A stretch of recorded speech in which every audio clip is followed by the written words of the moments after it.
Dariusz would put on a Hall of Fame career, picking up the WBO light heavyweight title in 1994, making 9 title defenses before unifying against the best fighter in the weight class, the 43-1 Virgil Hill, for the IBF, WBA, and lineal titles. Due to the WBO not being recognized by all belt organizations back then, a lot of politics with the IBF with Virgil heading up to the Dariusz fight led to the title going vacant soon as Dariusz won the title, followed up with the WBA for stripping Dariusz for still remaining to be a WBO title holder, which is ridiculous. Since Dariusz was considered the lineal champion, he just continued to fight on, making a historic run of title defenses.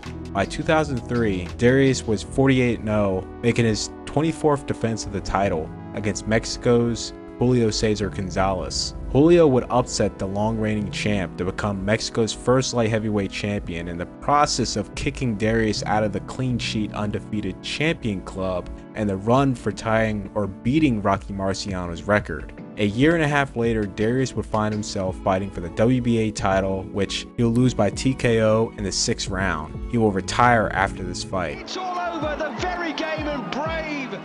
Well, since I mentioned his name earlier, I might as well discuss Julio. He was one of the more underrated light heavyweights of his era. After winning a regional belt, getting into contender status, he will get his title shot against the undisputed champ Roy Jones Jr in 2001. After a hot streak, to top it off with a win against featured champ and Ring Magazine Fighter of the Year, Glenn Johnson, who will get back into title contention, and this time for the history books, defeating the 48-0 Dariusz Michalczewski for the WBO and lineal light heavyweight title in 2003. He'll lose it immediately in his next title defense just 3 months later against Zsolt Erdei. He'll get back into contention, defeating David Telesco and Montel Griffin to earn a shot and face IBF champ Clinton Woods. He'll lose by unanimous decision, however, earn a rematch.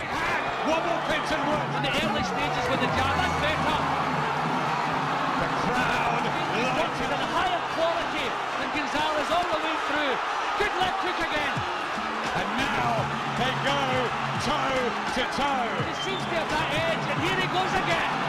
Absolutely. Out jabs Gonzalez. Everything he has, and that's all he can do. The rematch will be a repeat, and Clinton will come up victorious. After his loss against Woods, Julio will lose his next 4 fights to end his career. Those 4 began against former champ Reggie Johnson, where he lost by split decision, undefeated Tavares Cloud in an IBF title elimination match, and twice in a row against Felipe Romero for the Mexican cruiserweight title.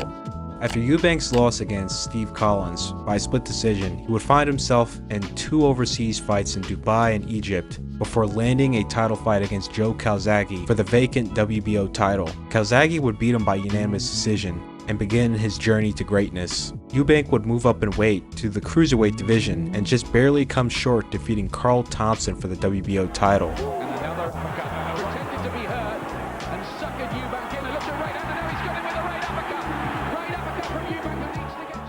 There will be a rematch, and Eubank will be stopped in the 9th round due to extreme swelling to his eye. He will retire from boxing after going 0-3.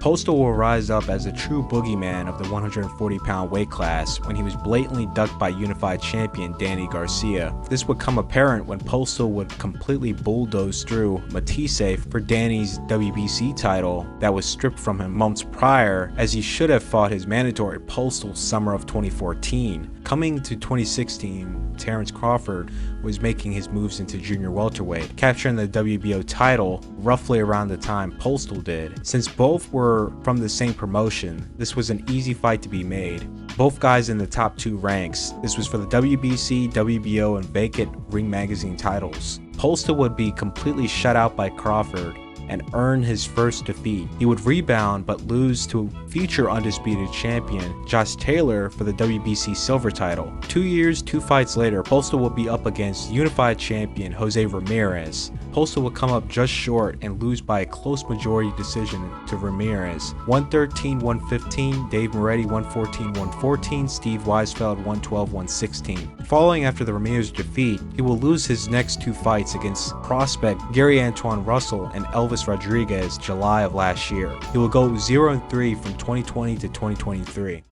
After Nate Campbell's razor-thin defeat in an IBF title elimination match in 2006, he'll go on a hot streak, regaining his position and then some, earning the shot to face unified undefeated champion Juan Diaz. And one of the biggest upsets of 2008, Campbell defeats Diaz by split decision to become the IBF, WBA, and WBO champion. The man was literally one more fight away from becoming undisputed, which that was held by the last of the Diaz trio of champs, David Diaz. There was a time in boxing that all the belts were held by fighters with the last name of Diaz. Not related. David Diaz, Juan Diaz, and Julio Diaz. But anyways, Campbell and his first defense would be against Ali Fineka. Campbell would lose his title on the scale as he did not make weight. Fineka would get the short end of the stick, which the knockdown didn't help his case either, and he will lose by majority decision. So all the belts would go vacant. Campbell would then move up to 140 and face WBO champ Tim Bradley. Bradley was outworking Campbell by a lot. However, there was a lot of headbutts. Nate gets cut bad, which could have been a combination of headbutts and shots to the affected area for it to open up. Nate was blinded and the fight was stopped in the corner.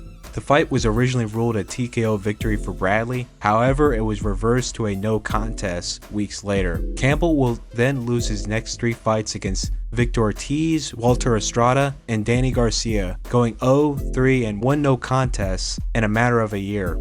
Devon would be one of the most underrated 140 pounders of his era. He'll win his first title against former champ Junior Witter, then unify against tough hard punching Juan Urango for the IBF title. He will receive his first loss against Tim Bradley a year later. He will then go on, in retrospect, a hell of a run, defeating both Marcos Maidana and Lucas Batiste back to back to earn his shot to fight Randall Bailey for the IBF title. The latest, good left hand to the body by Alexander.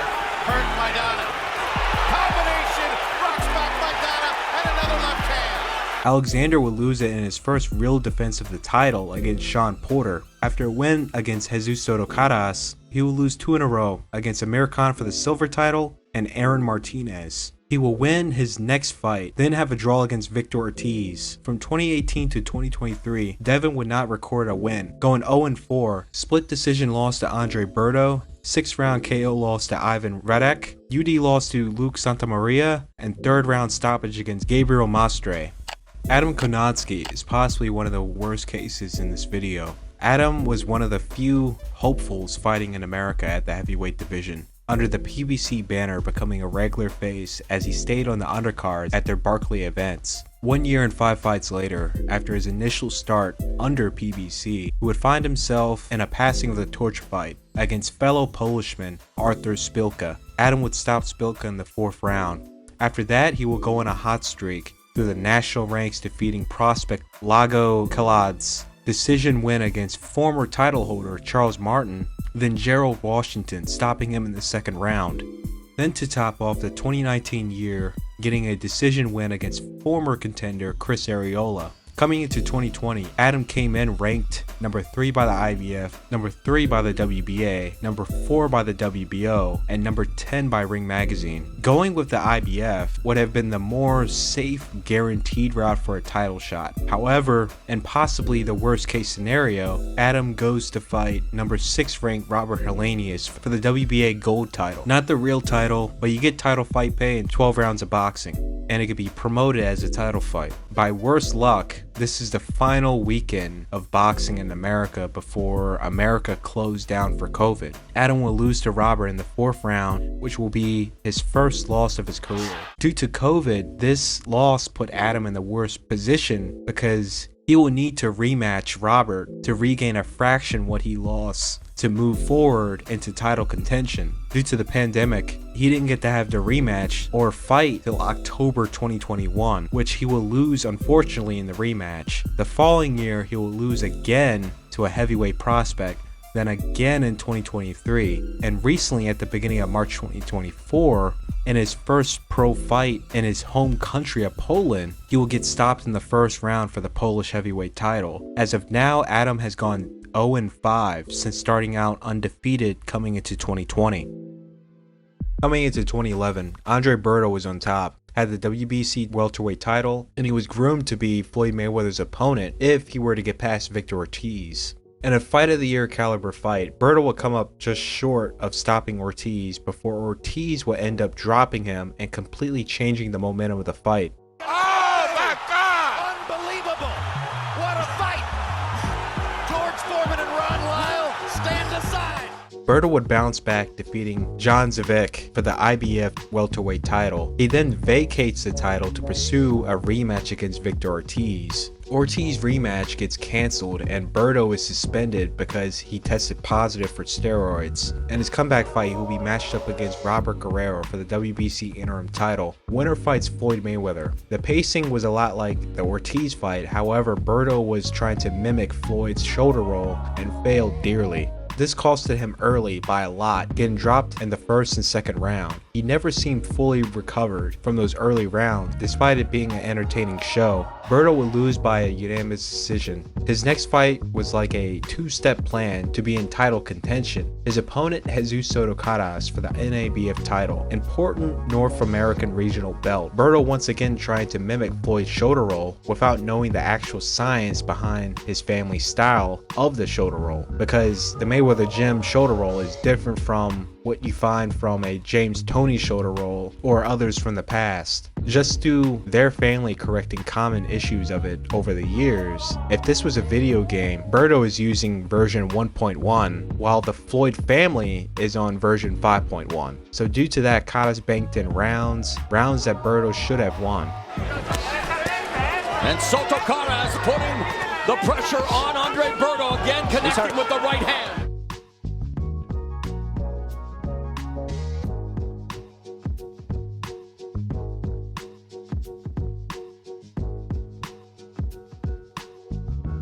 Luckily, Virgil Hunter was in his corner and spoke some sense in him to cut the shoulder roll out. In the next round, Berto indeed cut that out. Now, when you're on the inside, you're ripping your right uppercut. Yeah. Please don't do the shoulder roll and cross your left and cross your right. Keep both of them up. And started to tighten things up. The 12th round, Berto would get dropped and stopped in the final minute of the fight. If Berto made it the distance, knockdown free, the fight would have been ruled a draw. It's not good, but it's better than a loss. Even though it's only 2 back-to-back losses, I still hold this as a devastating streak because you had the suspension followed up with a loss, then another loss in high-stakes matches with a lot on the line that would jeopardize one's future. Leans into Soto Kara's momentarily. And there goes Berto down for the 6th time in his career. It's hot. He stopped it right away. And this fight is over. Since I brought up Berto, I'ma just briefly cover Jesus. Beating Berto was the peak of Caras in July 2013. Caras will not pick up a single win after that. 5 losses and 1 draw in a 5-year span. Shortly after the 5-year anniversary of Caras' final win, he will finally get a win on his resume and he will retire immediately afterwards. Here at the Fantasy Springs Resort Casino. Punches right on the dot. Listen for the bell, Enjoy guys. the rest.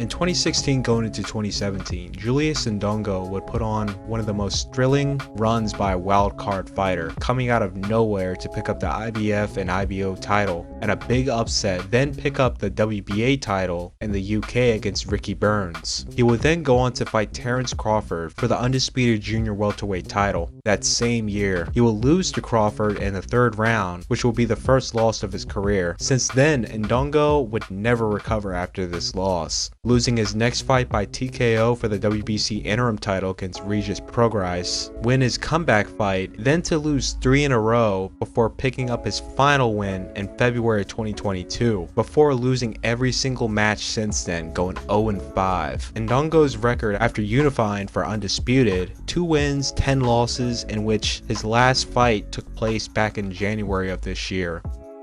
Guerrero would be at the peak of his career, defeating Andre Berto for the WBC interim title, earning himself the shot to face Floyd Mayweather. After the shutout defeat, Robert would find himself in a tough barn burner against Yoshihiro Kamagai, following up to a loss to Keith Thurman on PBC's network TV debut. Robert would bounce back to claim a split decision win after coming up from the canvas in round 4 before losing to Danny Garcia for the vacant WBC title. Robert in his comeback would face virtually unknown Argentine cab driver David Emmanuel Peralta. Peralta would upset Guerrero to win by split decision, then in his next fight lose by 3rd round TKO to Omar Figueroa Jr, which I would say, looking at the fight, you clearly saw what a prime hungry Robert could have done. A couple years earlier, he may have won that fight. After going 0-3, Robert decided to announce his retirement to the sport temporarily before coming back the final quarter of the following year. Most are aware of Brandon Figueroa, but few may remember his older brother Omar. Omar was a quickly rising talent back in the early 2010s. He was most known for his fan-friendly style, speed, and high punch output. He really resembled a Juan Diaz, which coincidentally both guys are from Texas. And at Omar's peak, this was a bit of a dream match, as Diaz came out of retirement in 2013 after his 2010 Marquez loss and got back into the top 10 Ring Magazine rankings. Unfortunately, Juan was with Top Rank still, and Omar was under Showtime, so you know that fight ain't gonna happen, despite it having a Fight of the Year written all over it. Like Diaz, Omar's offense is his defense. The fight that would take a piece away from him would be against Nihito Arakawa. Despite Arakawa's massive disadvantages, his heart alone kept him in the fight. It did not help at all Omar damaged not one, but both of his fists. With the lack of punching power, this made keeping Arakawa off him an absolute task, turning this into a Fight of the Year nominee at the price of plateauing Omar's career. He was able to capture the WBC lightweight title. He made one defense before moving up. In the coming fights, we would not see him against the opponents we were expecting to see from an undefeated former champion, outside of his win against former champ Ricky Burns in 2015. A couple fights later, we will see him move up to welterweight, in which he would beat former champ Robert Guerrero, John Molina, then his biggest test in the weight class, and a WBC title elimination bout against Yordenis Ugas. Omar will receive his first loss by a wide margin on the scorecards. His next fight, he will find himself in a WBA title elimination. Winner will fight for a WBA title or a version of it. He will get stopped in the 6th round. Omar's next and final fight in 2022 will be against former champ Sergey Lipinets for the WBC silver title, which he will receive his 3rd loss in a row, with the corner stopping the fight in the 8th round.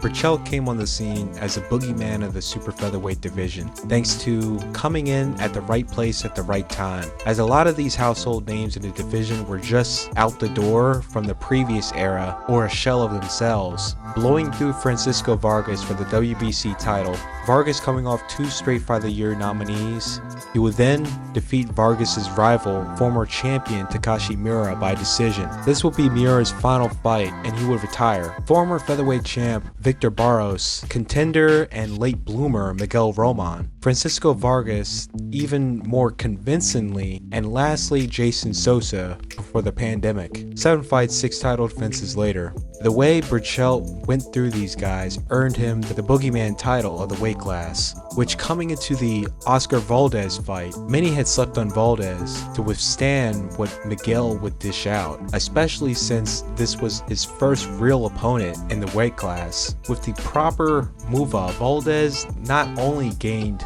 a strength advantage over Berchelt, but also retained his speed, stamina, and pop on his shots. This was not good for the champion. Valdez's shots were much crisper, much more compact, to where they would land before Berchelt's shots, thus winning the exchange. This came to a rude awakening when Valdez connected before Berchelt could connect, causing a delayed disconnection to his legs. Valdez would sweep the 4th round, as it looked like Miguel was starting to recover and get a minor step into the fight. He would get dropped again in the 9th round. This was the beginning of the end for Berchelt, and Valdez would get his highlight reel knockout win at the end of the 10th round, one of the most devastating knockouts in Super Featherweight Championship history. Miguel would take take the year off before going to the ring again. His comeback opponent would be against Jeremiah Nakatila. This fight would pick up exactly like after the 4th round of the Valdez fight. Incredibly sad to watch as Berchelt's coordination and timing was just off, and he was incredibly flat-footed. He will get dropped 3 times before the fight was ultimately stopped in the 6th round. Evander has had more comebacks from defeat and adversity than any fighter from the past 20 years.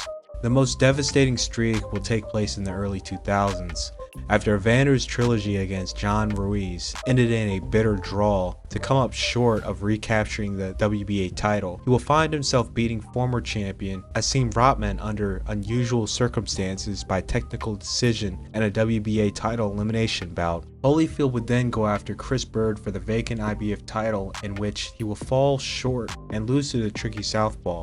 His next fight, he will immediately jump right back into a tough fight, fighting 3-division champion or 4-division champion if you want to count the IBO title as a legitimate title, as it's not fully recognized yet, James Toney. Holyfield would start fast and look great early, however James would weather the early onslaught and begin to pick the former champ apart, where the fight would be stopped in the 9th round by the corner. His next fight will be against contender Larry Donald. This will be Evander's worst career performance, as Larry would shut him out to win by a wide margin on the scorecards. Fought the biggest guys, took the biggest punches, kept coming back. Never was embittered by criticism, never fought petty wars with mass media, never ducked a hard question. He's been a man in and out of the ring. Let's go. This loss resulted in the New York Commission to suspend his boxing license, and many thinking this is the end of the road of one of the heavyweight division's greatest warriors. To end this off on a good note, Evander will take the 2 years off, give his body a proper rest, and come back in the sport. He'll get into the world rankings, and as Chagaev's replacement, Evander will get a crack at the title against Ruslan Abragamov in Russia. Dolphin already? The Dolphin have to wait. Something I got to take care of. This was a huge fight in Europe and Russia, as you don't see names at heavyweight like Holyfield fighting overseas. This had an estimated 50 million tuning in to watch the fight. Holyfield would put up a spirited effort, but the young, tricky champion was able to win comfortably on the scorecards. However, Holyfield in his next fight that is scheduled, where he was not a replacement, we would see the real deal one last time at the highest level of the sport, absolutely taking the 7-foot, 49-1 WBA champion Nikolai Valiev to school. Holyfield was robbed of becoming the oldest heavyweight champion and the first 5-time heavyweight champion as a 10-1 betting underdog.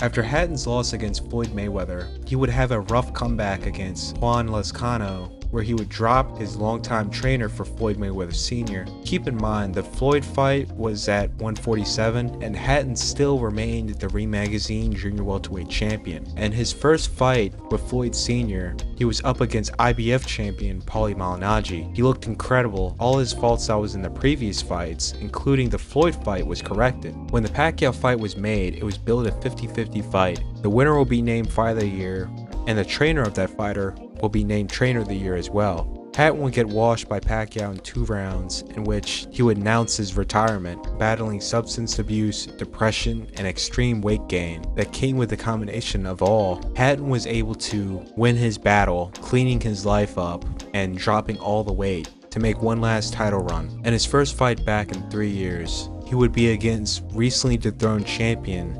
Senchenko, who just came from losing the title to Paulie Malignaggi, a sight you wouldn't see for many years later, till Tyson Fury in the 2020s. The Hatton fandom returning at full force for maybe one last go.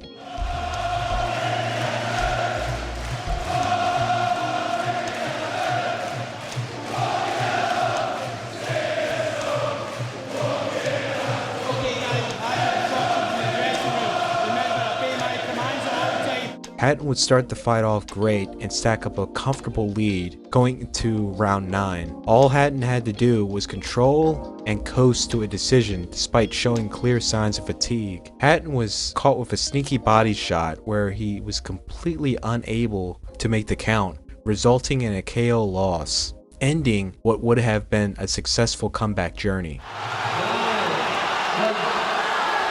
And down for the 7th time in his career. Morales turning it back around after his defeat, completely dissecting Pacquiao to win by unanimous decision in 2005, would be the last win of his career till 5 years and 17 days later in 2010. Morales' next fight after his win against Pacquiao, he will lose to the underrated super featherweight Zahir Rahim, then lose in his highly contested rematch against Pacquiao, then again almost 10 months later in their third fight where he looked visibly worn out. Coming into 08, Morales would move up to the lightweight division and fight WBC champion David Diaz. Morales would definitely look a lot better early compared to his previous fight, controlling the first round. He would get tagged, but it's Morales, so expect him to one-up you. Diaz would be overly too aggressive, and Morales, just so sharp, would floor Diaz in the final 20 seconds of the first round. Morales would bank in almost the first half, which he would begin to burn out, and the workhorse Diaz will begin to stack up rounds, where the fight for both rested in the championship rounds. Diaz was able to edge Morales on a razor-thin, unanimous decision, Morales announcing his retirement after suffering his 4th loss in a row. This is actually an amazing fight to watch. Unfortunately, this was one of those fights where HBO was like, nah,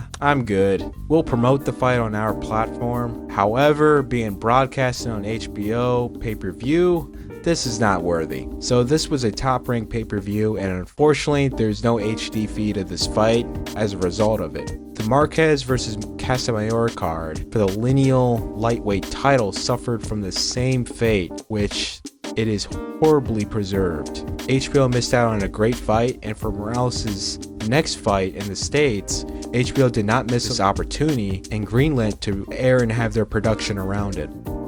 The most devastating, which I had to save it for last, Roy Jones Jr. Roy's career-wise reached its pinnacle defeating John Ruiz for the WBA heavyweight title.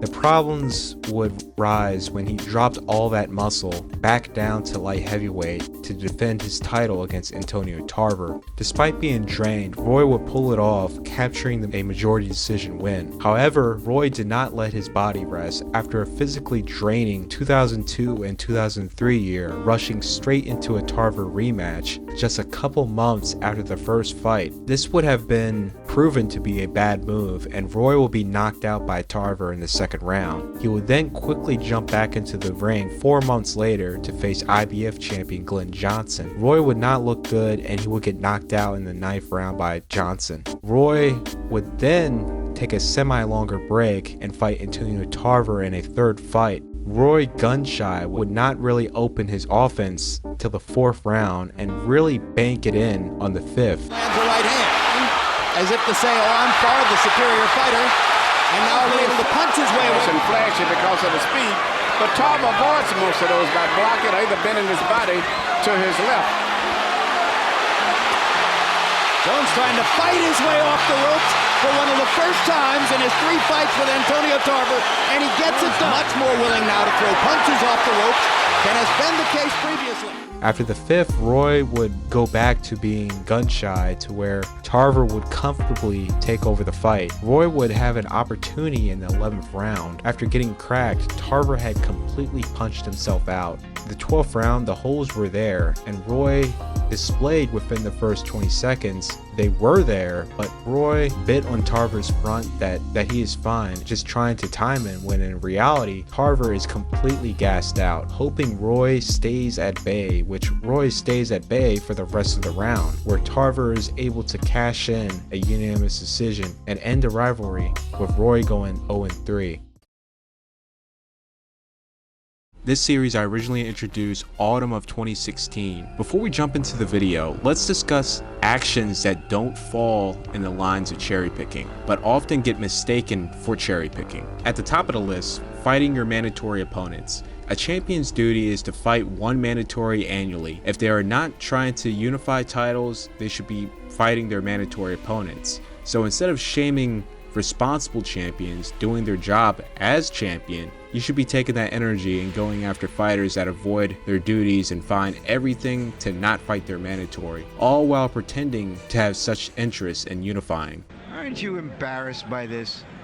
A great fighter having to fight a mandatory that's by the rules. I have to fight because they would do like Roy Jones didn't want them to do before he fought John Ruiz. Don't tell me about anybody else. If I didn't fight and defend my mandatory with the WBC, they would have stripped me.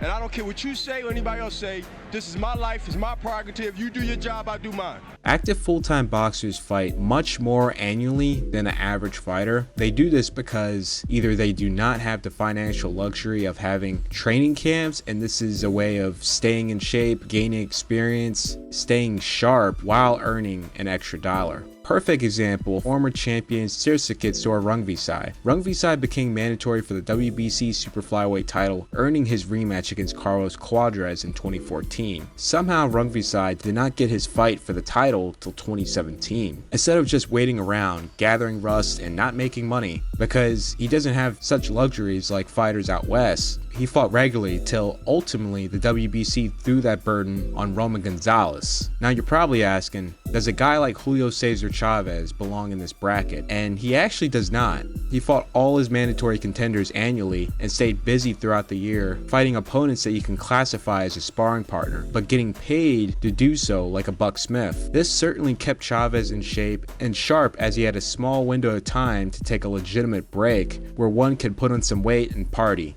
Which, if we go back to Chavez's crazy lifestyle during those periods where he wasn't fighting for a couple months, that certainly helped prolong his career, as it forces him to be in fighting shape for almost a whole year, compared to your traditional seasonal 2 fights a year boxer, who few do breaks in moderation and stay in shape during those breaks of no fights. There is absolutely no one available on that schedule to be matched up against you. The date is already made for the fight, but the laundry list of opponents may not be available. In an ideal case, you will have that champ fight someone who is ranked in the top 10 of Ring Magazine, or 15 by that belt organization. If there are neither, that's a cherry pick. Example, Ledwaba's mandatory had backed out. Despite Manny Pacquiao being ranked in the top 10, on paper he is not next in line. Unless you have vital context, all of those opponents ranked above Pacquiao were not in no shape or form available to fight Ledwaba at that already scheduled date, so the IBF had to recognize it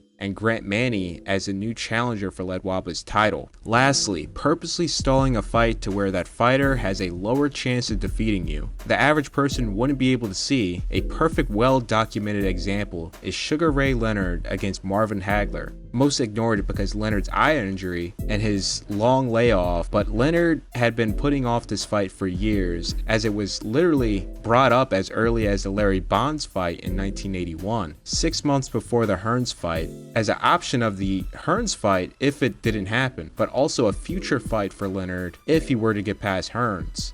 For Leonard, this is the first part of a 3-fight strategy. The next fight scheduled for June is supposed to be against Ayub Kalouli, the junior middleweight champion. And after that, later in the year, a big one against a dangerous opponent. Either Hearns, the WBA champion, Cuevas, the former WBA champion, or our color man tonight, Marvin Hagler. Leonard invited Muhammad Ali, Howard Cosell, and 10,000 other friends and fans to a gala ceremony in Baltimore's Civic Center. For Hagler's camp, the personal request of their presence could only mean one thing. Leonard would then troll fans, media, and Hagler himself that he was going to fight him, attracting a massive crowd to a venue just to announce that he was retiring, which absolutely devastated Hagler. And we sat there with that anticipation as Leonard led us down the primrose path. To Marvin Hagler, a fight with this great man, this great champion, could be one of the greatest fights in the history of boxing. But unfortunately, it'll never happen. Marvin never, ever forgave him for that. To this day, you say Ray Leonard and you duck if you're with Marvin Hagler. It wasn't up till close to 4 years later, after his second retirement, he decided to fight Hagler. all because he saw a piece of him slow down in the Mugabe fight. It's something only Leonard saw and no one else, to where Leonard himself even acknowledged. And when the ref said 10, Ray stood up, he looked at me and said, I can beat him, I'm gonna fight him. People ask me, so you coming back? I said, no, I'm not coming back. But if Marvin Hagler called me, I consider something like that. Ray, then wait about it. I'm not saying, no, JB, listen, we're talking here. I'm not saying I'm coming back. I said, if he should call me, it's something I could really consider. I was home watching TV. They said Sugar Ray Leonard will be fighting Marvin Hagler. I said, what? But the fight was so big and ended up being so good that no one cared it was an actual cherry. With all that being said, let's start the video.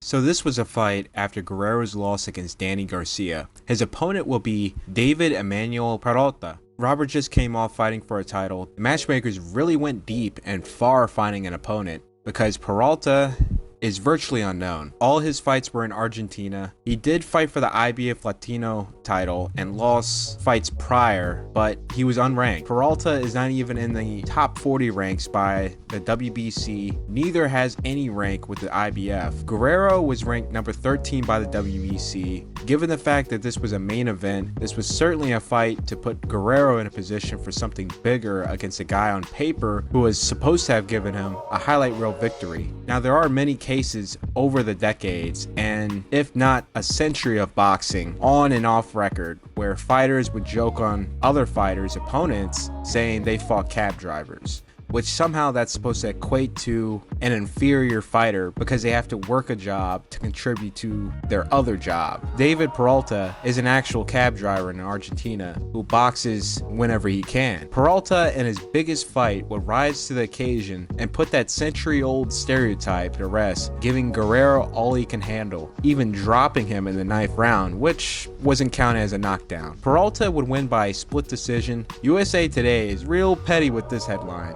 They're right, but wrong, but right at the same time. Fonfara was making the defense of his international WBC title against unknown Joe Smith Jr. Not much information on Joe Smith besides the notes from local news that he was rising through the ranks. Based on the opponents he was fighting at the time, headlining small club events, he may have been in the top 50 ranks of the WBC, because unfortunately, due to the inconsistent available records of the WBC ranks month to month, year to year, I can't give a 100% accurate rank, especially in this case. Fonfara Smith was a setup fight for a rematch against Adonis Stevenson, who is actually yet to fight his mandatory or unified titles. This setup fight is in summer of 2016, and his last mandatory defense was in 2013. So this was a rematch that no one wanted to see. Stevenson had already convincingly beaten Fonfara, and everyone wanted a Kovalev, Hopkins, or fight his mandatory, the number 4 ranked Eleider Alvarez. So a ridiculous matchup no one wanted, that was almost mashed down through the boxing fans' throats, came to a miraculous end when Joe Smith pulled off the upset of the year, knocking Fonfara out in the first round of the fight in an impressive fashion. So if you're going to blatantly avoid your mandatory by paying him off to step aside, Joe Smith Jr. now actually ranked at number 2 in the ratings, right below the guy his folks been holding back. Nope, that matchup doesn't happen. Stevenson goes ahead and fight unknown Thomas Williams Jr. The light heavyweight division had a major hangover when exiting out of the early 2010s. A lot of potential for the new era was ruined thanks to greed and ego. Now luckily in the 2020s, that division has finally recovered. Viktor Postol was the mandatory opponent for Garcia's title, and Danny found some way to not only avoid fighting Postol, but also having the WBC and WBA to sanction a 12-round championship bout against an unranked lightweight, the 19-3 Rod Salka. This was going forward as a championship bout. If it wasn't for Teddy Atlas's rant, calling them out and calling out Al Heyman, followed up with media backlash, this certainly would have been unranked by the WBC and WBA, and yet he's fighting for Danny Garcia's junior welterweight title. Now, Teddy, there are criteria and qualifications you have to meet to fight in a title fight. One of them is that you have to be either a top 10 rated contender a former champion or a current champion, among other things. He doesn't meet any of those criteria. So how is he getting this fight?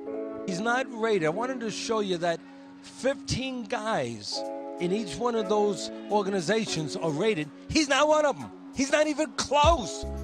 For both titles in a 12-round bout. Due to all of that, this fight was made a 10-round non-title bout, but it looked like the title purses remained the same as Garcia pulled in $700K and Rod Salka $125K, which that itself is a meme because he made more money than the UFC champion Amanda Nunes when she fought Ronda Rousey. Rousey, who received a $3 million purse, and Nunes 100K. Garcia was really in a great position to almost unify the entire division to become undisputed. Lamont Peterson was already the IBF champ for a while. He was already a household name, but they stalled making this fight for so long to where it didn't even matter anymore. I don't think it would have been any issues trying to fight the newly crowned WBO champ Chris Algieri because he wasn't a top-ranked fighter or had any exclusive contract with HBO. There's not too much to discuss fight-wise. Danny disposed of Rod Salka, celebrates like he made a statement. What makes this worse is, yes, Rod fought at lightweight, but also easily made super featherweight, which he did one fight later. So this is one of the only fights on the list where the fighter caught cherry picking wins the fight, but really lost because a majority of fight fans never looked at Danny the same, especially after the Peterson fight. This was before Instagram had a comment filter system and limited or turned off comment section. Fight fans for months to a year would flood Danny's posts with cherry emojis. The 1993 year started big for Morrison when he defeated Foreman for the WBO title. With the climbing of the heavyweight class, the departure of Mike Tyson, the fading of Evander Holyfield, Morrison, with his popularity because of the Rocky movie, becoming champ and sharing some Tyson-like characteristics, he had a massive chance of becoming boxing's biggest star. He won the belt, put on some great shows, and secured a massive big money fight against Lennox Lewis. All Morrison had to do was just prepare for his fight with Lewis in December of '93. Ego, because this is what Morrison wanted, then powered by greed of his handlers because that's more money to be made and sell out arenas. This incredibly risky fight was made against unknown Michael Bent, which was labeled a tune-up fight despite Morrison already fighting 2 months earlier. Michael Bent had to have taken that personal, especially insulting, because Morrison is supposed to be fighting Lewis and stop Morrison in the first round, become the new WBO champion, and ruining Team Morrison plans. Ortiz is just coming off his fight with Floyd Mayweather and his suspension for blatantly headbutting Floyd due to his on-record rant on Seconds Out. Due to how the narrative was flipped to make Ortiz look like the victim out of all of this, Ortiz's popularity was at a newfound high despite the loss. So the new goal was to set Ortiz up in September against rising star Canelo Alvarez to compete with the HBO September date of Martinez vs. Chavez Jr. This was all put into works after just moments finalizing the contract for a September date. Alvarez, Chavez, and Martinez, the biggest names out there right now in my weight besides Mayweather and Pacquiao. And I know that ain't gonna come true, so I look for the ones I can make it get. And you like staying at this weight? You're comfortable 154? Weight 60 don't matter to me. You know what I'm saying? As long as I get a guy that's in front of me that's willing to fight, it don't matter. We come in at 101. Former champion Paul Williams would get into a motorbike accident, leaving himself paralyzed from the legs down. With the Ortiz-Berto rematch being cancelled due to Berto testing positive for steroids, there was high hopes Ortiz would be that fighter to fill in that September date with an easy setup match since the June 23rd date was already booked by the promotion. His new opponent, semi-unknown Josesito Lopez. Lopez made his name beating undefeated prospect Mike Dallas Jr., giving him his first loss, and then losing in a close fight against next generation hopeful Jesse Vargas. Lopez had no rank by Ring Magazine at 140, but he did have rank within the WBC because of his win against Mike Dallas Jr., sitting at number 12. Also, keep in mind that this was before somehow Mike had a fight with Lucas Matisse for the WBC interim title to fight Danny Garcia. Lopez was chosen because he seemed like an easy pick for a tune-up fight for Canelo in September, as Mike Dallas wasn't seen as much and Jesse Vargas at the time was looking like a bust. It really didn't help that Bob Arum boldly said that Jesse will one day be fighting Manny Pacquiao. That raised expectations high, and looking at his performance from then all the way before the Bradley fight, it was the least bit impressive. Not a single opponent they threw to this guy made him look good. So the fight, Ortiz was looking good and Lopez kept it competitive, which was expected. But what was not expected, that Lopez, despite starting to look fatigued, would come back the way he did, and due to possibly the worst luck on Ortiz's end, he would get clipped by a barrage of shots which would break his jaw. Right at the final 20 seconds of the round, Lopez immediately knew something was up. He was back at 100% HP because of it, as Ortiz had no answer back, as he tries to give Lopez a bluff to keep Lopez at bay, but Lopez wasn't having it, which caused Ortiz to quickly backpedal away on the defensive till the round comes to an end. Ortiz will retire on his stool, and Lopez will be declared the winner by TKO. The look on Canelo and Oscar's face is priceless, as Oscar's plan A and now plan B is down the drain for September.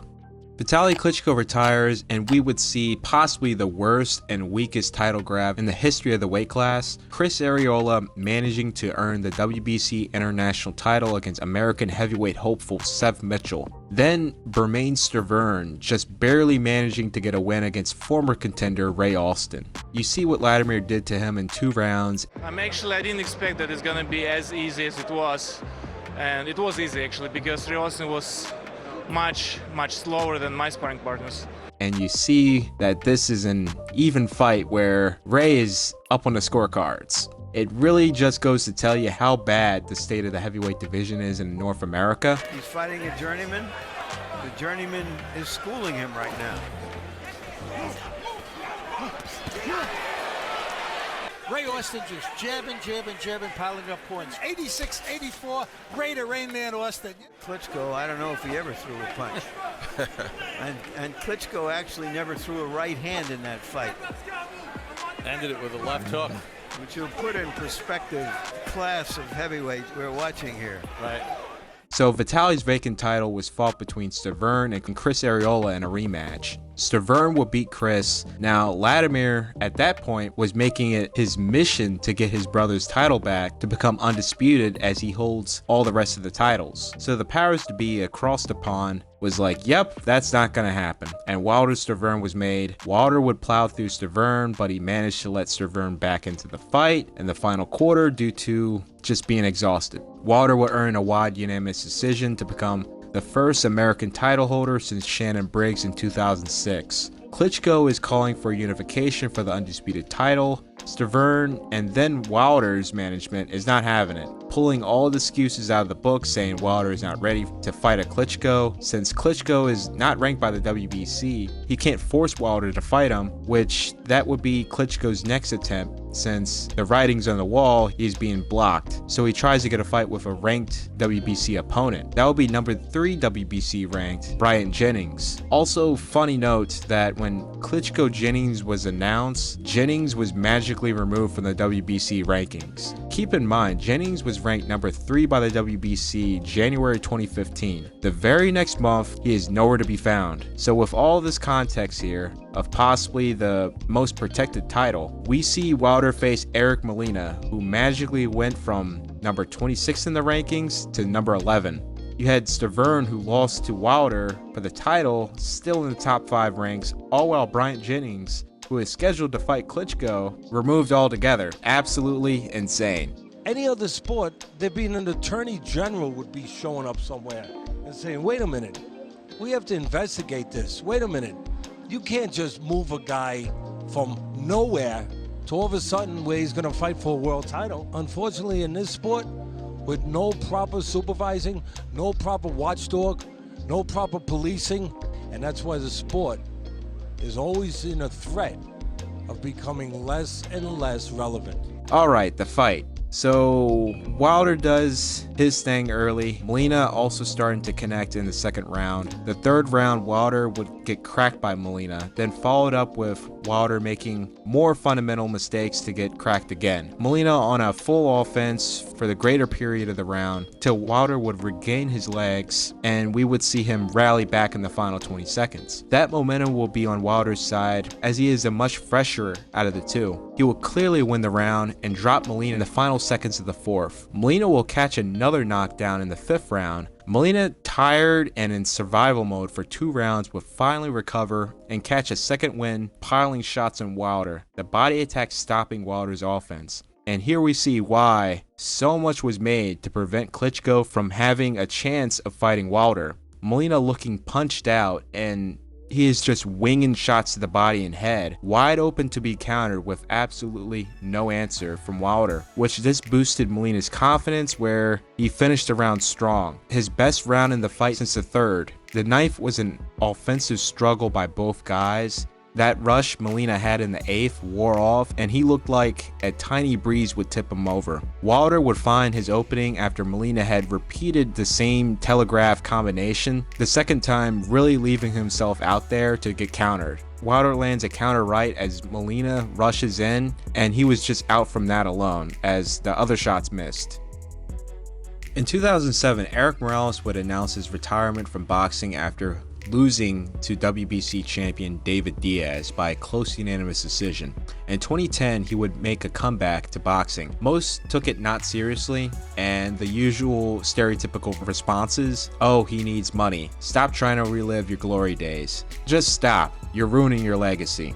The man already sealed his legacy. Let him finish his career the way he wants to. His first fight was at welterweight. He will then have another fight 7 months apart where he will weigh in at 143, and to end the year off in his final fight of the 2010 year, he'll make the junior welterweight class. So it seemed like Erik's approach, he decided to fight on smaller cards as to get the rust off, sharpen up, and most certainly get that weight off. And it wasn't like he was fighting nobodies. His first fight back, he fought former champion and contender Jose Gazzo. Gazzo just coming off a loss against Antonio DeMarco for the WBA interim title, then Willie Lyman for the WBC silver title. Lyman was on a 5-win streak after losing to Amir Khan, which Lyman had knocked Khan down in their bout for the Commonwealth title.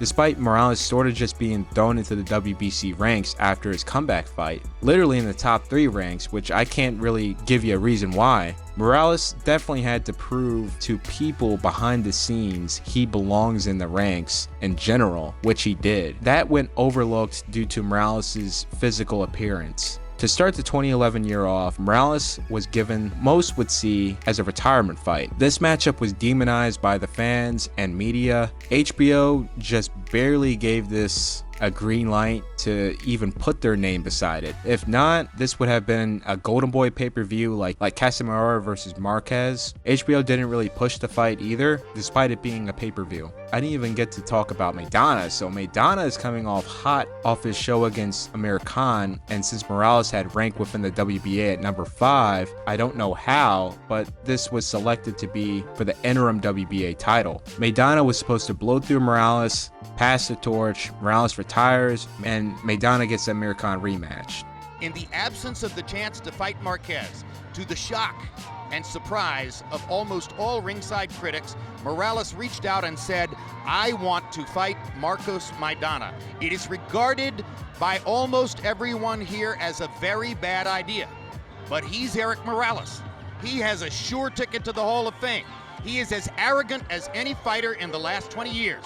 Hardcore Morales fans would gather for one last match, hoping this would not end up like Chavez's final title shot. Well, it certainly started off bad as Morales gets thumbed in the eye and pummeled in the first round. Morales' eye is closed shut. In an average fight, it would have stopped right after that round. But given the fact that this is more than likely Morales' last fight, this is a headliner to a pay-per-view, and the money spent for this event, the show must go on. Round 2, Morales is immediately picking up his offense and landing rather effectively. Maidana would come back, as it looked like it was going Maidana's way. Before we get there, let's not forget the 3 Mexican kings, Morales, Barrera, and Marquez. No matter what happens, if their opponent one-ups them, they're going to come back with some fire and try to one-up you.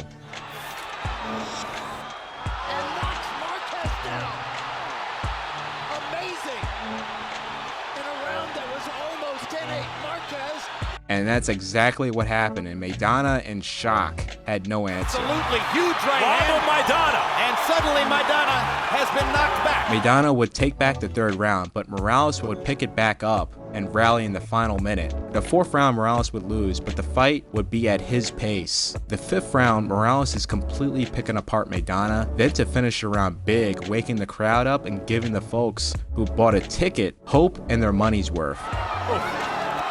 Oh, these are hard shots from Morales. And accurate. A last stand by Morales, perhaps. Oh, the aging warrior teaching the young star a thing or two about hand speed and combination punching. As Morales is getting a breather, Maidana is rallying back. As Maidana was about to end the round big, Morales comes back and puts it on Maidana to end the round. Appeared to have been more affected by that punch than by any other shot he's taken from Maidana, and Maidana seems to know it, and the old warrior fights back again. He's never known any other way. He's never held for a moment. He's never tried to get away from combat. He's always fought his way out. There's still greatness left in Erik Morales. By this point in the fight, no matter what happens, Morales won the event. Morales is forcing Maidana in the 7th round to fight off the back foot, and Maidana is getting eaten up because of that. 8th round would be all Morales. Morales would crack him early, stumbling the contender, then to fight with him in the phone booth. Despite Maidana mounting up a good counter offense, it's being overshadowed by Morales's. This round goes to show that Maidana did not prepare properly, like he did with the Khan fight, and he is at this point exhausted, while Morales looks like the fresher guy. Round, but it hasn't happened. Oh, huge left hook. Maidana's holding on. Maidana is still in trouble as he stands in the corner and waits. Morales. Oh, the uppercut on the inside. See, and the hook. Big left hand by Morales. Morales, after the 8th, would tie Maidana on Harold's scorecard. Maidana, despite looking out of it in the 8th, and the 9th, he would let out one ballsy, energy-taxing flurry of shots, trying to get Morales out of there, under the assumption he had punched himself out. Seized command and strafed Morales with a series of about 12 power punches.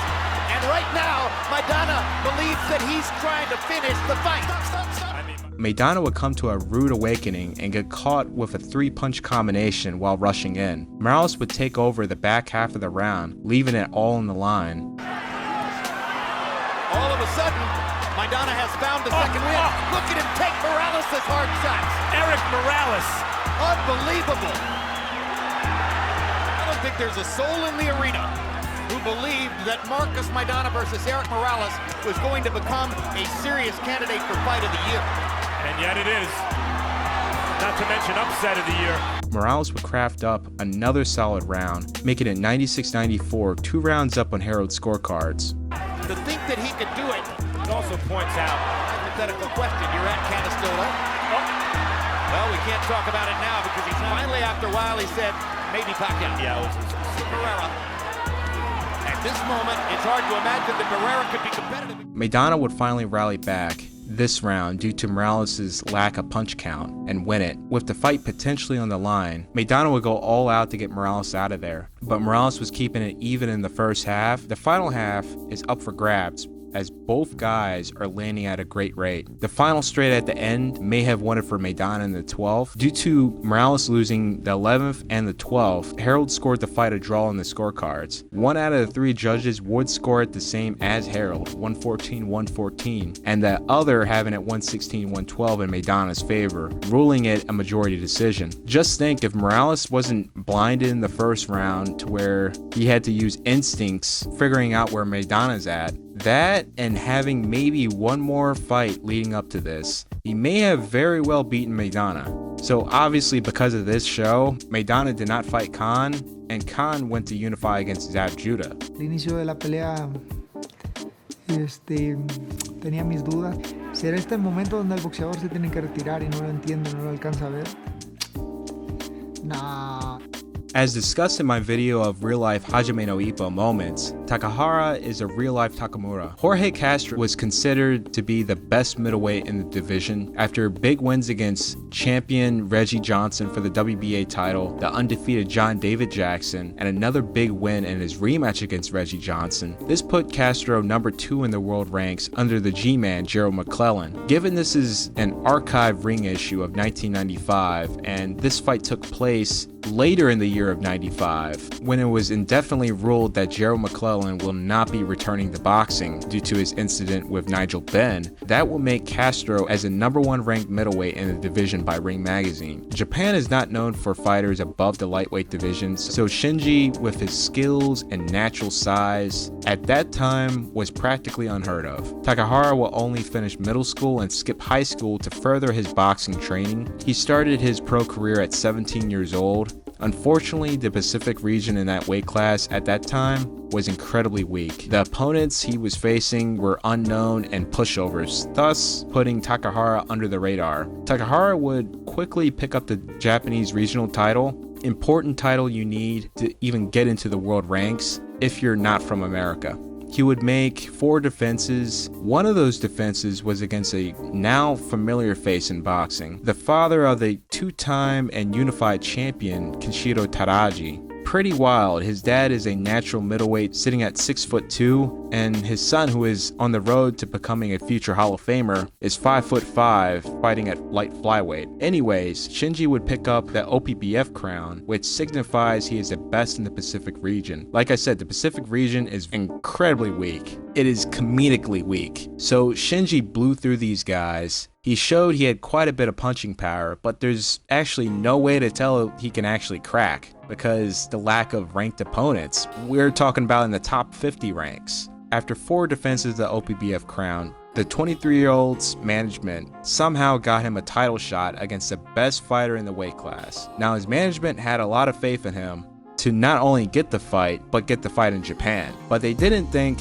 the Japanese public had faith in him to win, so they booked the fight in the legendary Korakuen Hall over a large arena in fear of losing money of their investment due to low gate. This fight can easily pack the hall and create an amazing atmosphere over the Yokohama Arena or the Superdome, which those same amount will buy the tickets, but there will be many empty seats because this was a mismatch on paper. Castro, more than likely thinking this is an easy payday, then he will be back on his way to a bigger fight, came to a rude awakening. From the first round and on, Takahara, who has never fought a top 5 rank, better yet, a top 30 rank fighter in his career, rose to the occasion and fought like he's a top 5 rank, and then some, completely taking apart the ill-prepared Castro. Shinji was even able to hurt and knock down the champion.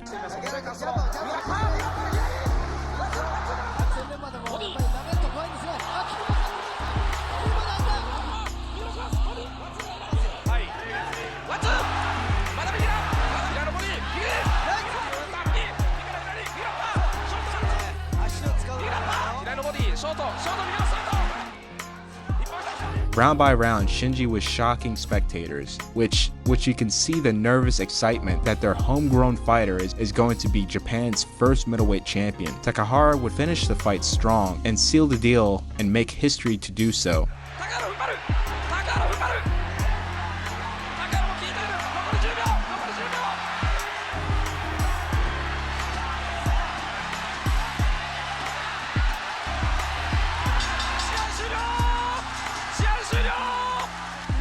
It's actually a good thing he never let off the gas and put it on Castro, because despite the beating Castro took and the knockdown, one judge had it 114-116.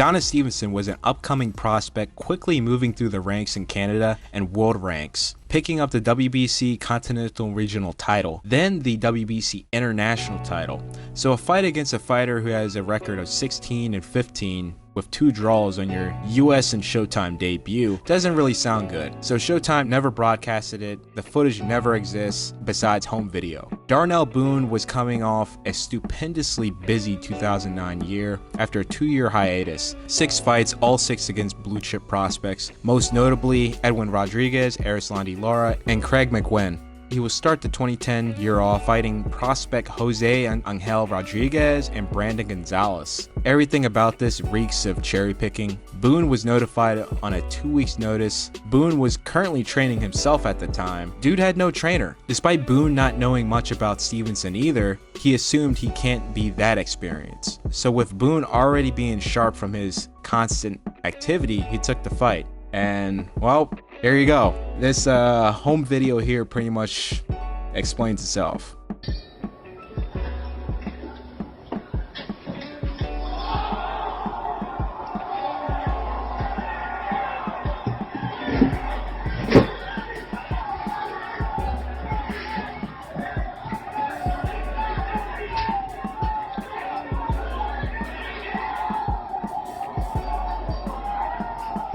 This would probably make number 1 on the list, but I think we know what will be discussed last. Saan-Sack Munksuren is a Muay Thai great. The champ accomplished what he wanted to accomplish and wanted to make a splash in boxing and do it fast. He wanted a world title shot immediately, and the best thing to do is challenge the number 1 contender, and that was Rudy Barrow. Rudy was ranked number 3 by Ring Magazine, number 1 by the WBA at lightweight, and number 3 by the WBC at junior welterweight. He was in line to fight WBC junior welterweight champion Perico Fernandez in January that next year. Rudy's record wasn't all too impressive, and his claim to these positions was a string of upsets, earning him the nickname Mr. Upset. Munksuren's people paid Rudy $20,000 to come to Thailand and fight their guy in hopes that Munksuren will get a title shot. Rudy gladly accepted the offer because, in the mindset of folks in boxing, even to today's mindset, boxers and most boxing fans do not consider Muay Thai artists and kickboxers as real boxers, despite the fact that you have to be taught the art of Western boxing to progress in these arts. Well, this is 1974, so Rudy gets a pass for his ignorance. A crowd in the thousands showed up for the former Muay Thai champ's professional boxing debut. Barrow is on the immediate attack at the start of the first round, thinking that's all he has to do to get Munksuren out there. Saan-Sack took no time at all to figure Barrow out, and he took him out with a perfect counter right, laying out Barrow, ending the fight in under 1 minute of the first round.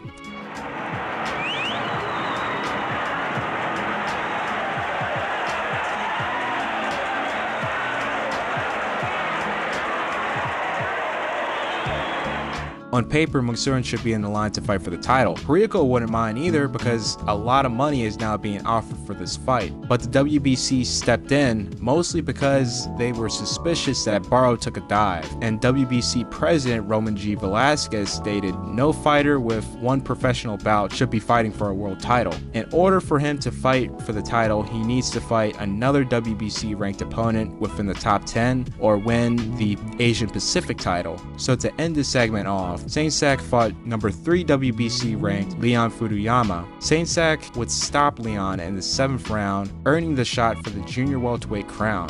He would knock Perico Fernandez out in the 8th round to be the fastest fighter to become world champion. Now, if you follow this channel or me on social media, you know I have no problem with these types of fights. With all that being said, many slept on Francis Ngannou. He came from the UFC, but unlike McGregor, Francis has a legit kickboxing background. Even though he started out in kickboxing and only had 1 or so fights professionally, he still had to spend quite a bit of time learning the art. Throughout the history of boxing, kickboxers and Muay Thai guys have proven they can easily transition into traditional Western boxing and become world-class fighters. I think one excuse I heard was Francis wasn't that good of a kickboxer. Well, neither was Juan Won Jung Kan. Won Jung Kan was convinced by his manager that he will be a better boxer than a Muay Thai fighter. He went into boxing after 50 Muay Thai fights. The man became a 2-time lineal champion and WBC champion. He holds the record of the fastest knockout in flyweight title fight history, holds the record for the most title defenses at flyweight, and was awarded as the WBC champion of the decade. Yeah, so much for a non-boxer. I feel like if fans looked more into the history of these guys who came from the other arts of combat, this gatekeeping mentality will come to an end. Heavyweight legend George Foreman once said, "There's no book in the world of making it in boxing because any path can become a successful path." This was in reference to the new undefeated contender who later became a unified champion, Nate Campbell, who picked up boxing at the late age of 25, went pro at 27, and found himself in the mix for a title shot just barely 2 years as a pro. Now, going by how offbeat Tyson was on the pads during fight week, let that set the tone how ill-prepared he was coming in. To also note that Tyson looked past Francis's size and strength. Outside of the Klitschko fight, Tyson always had the size, strength, and weight advantage on his opponents, which seemed to be an Emmanuel Stewart Kronk Gem's signature with his heavyweights, as Lennox Lewis and Latimer Klitschko uses these tactics. Peck away at the outside, occasional straight,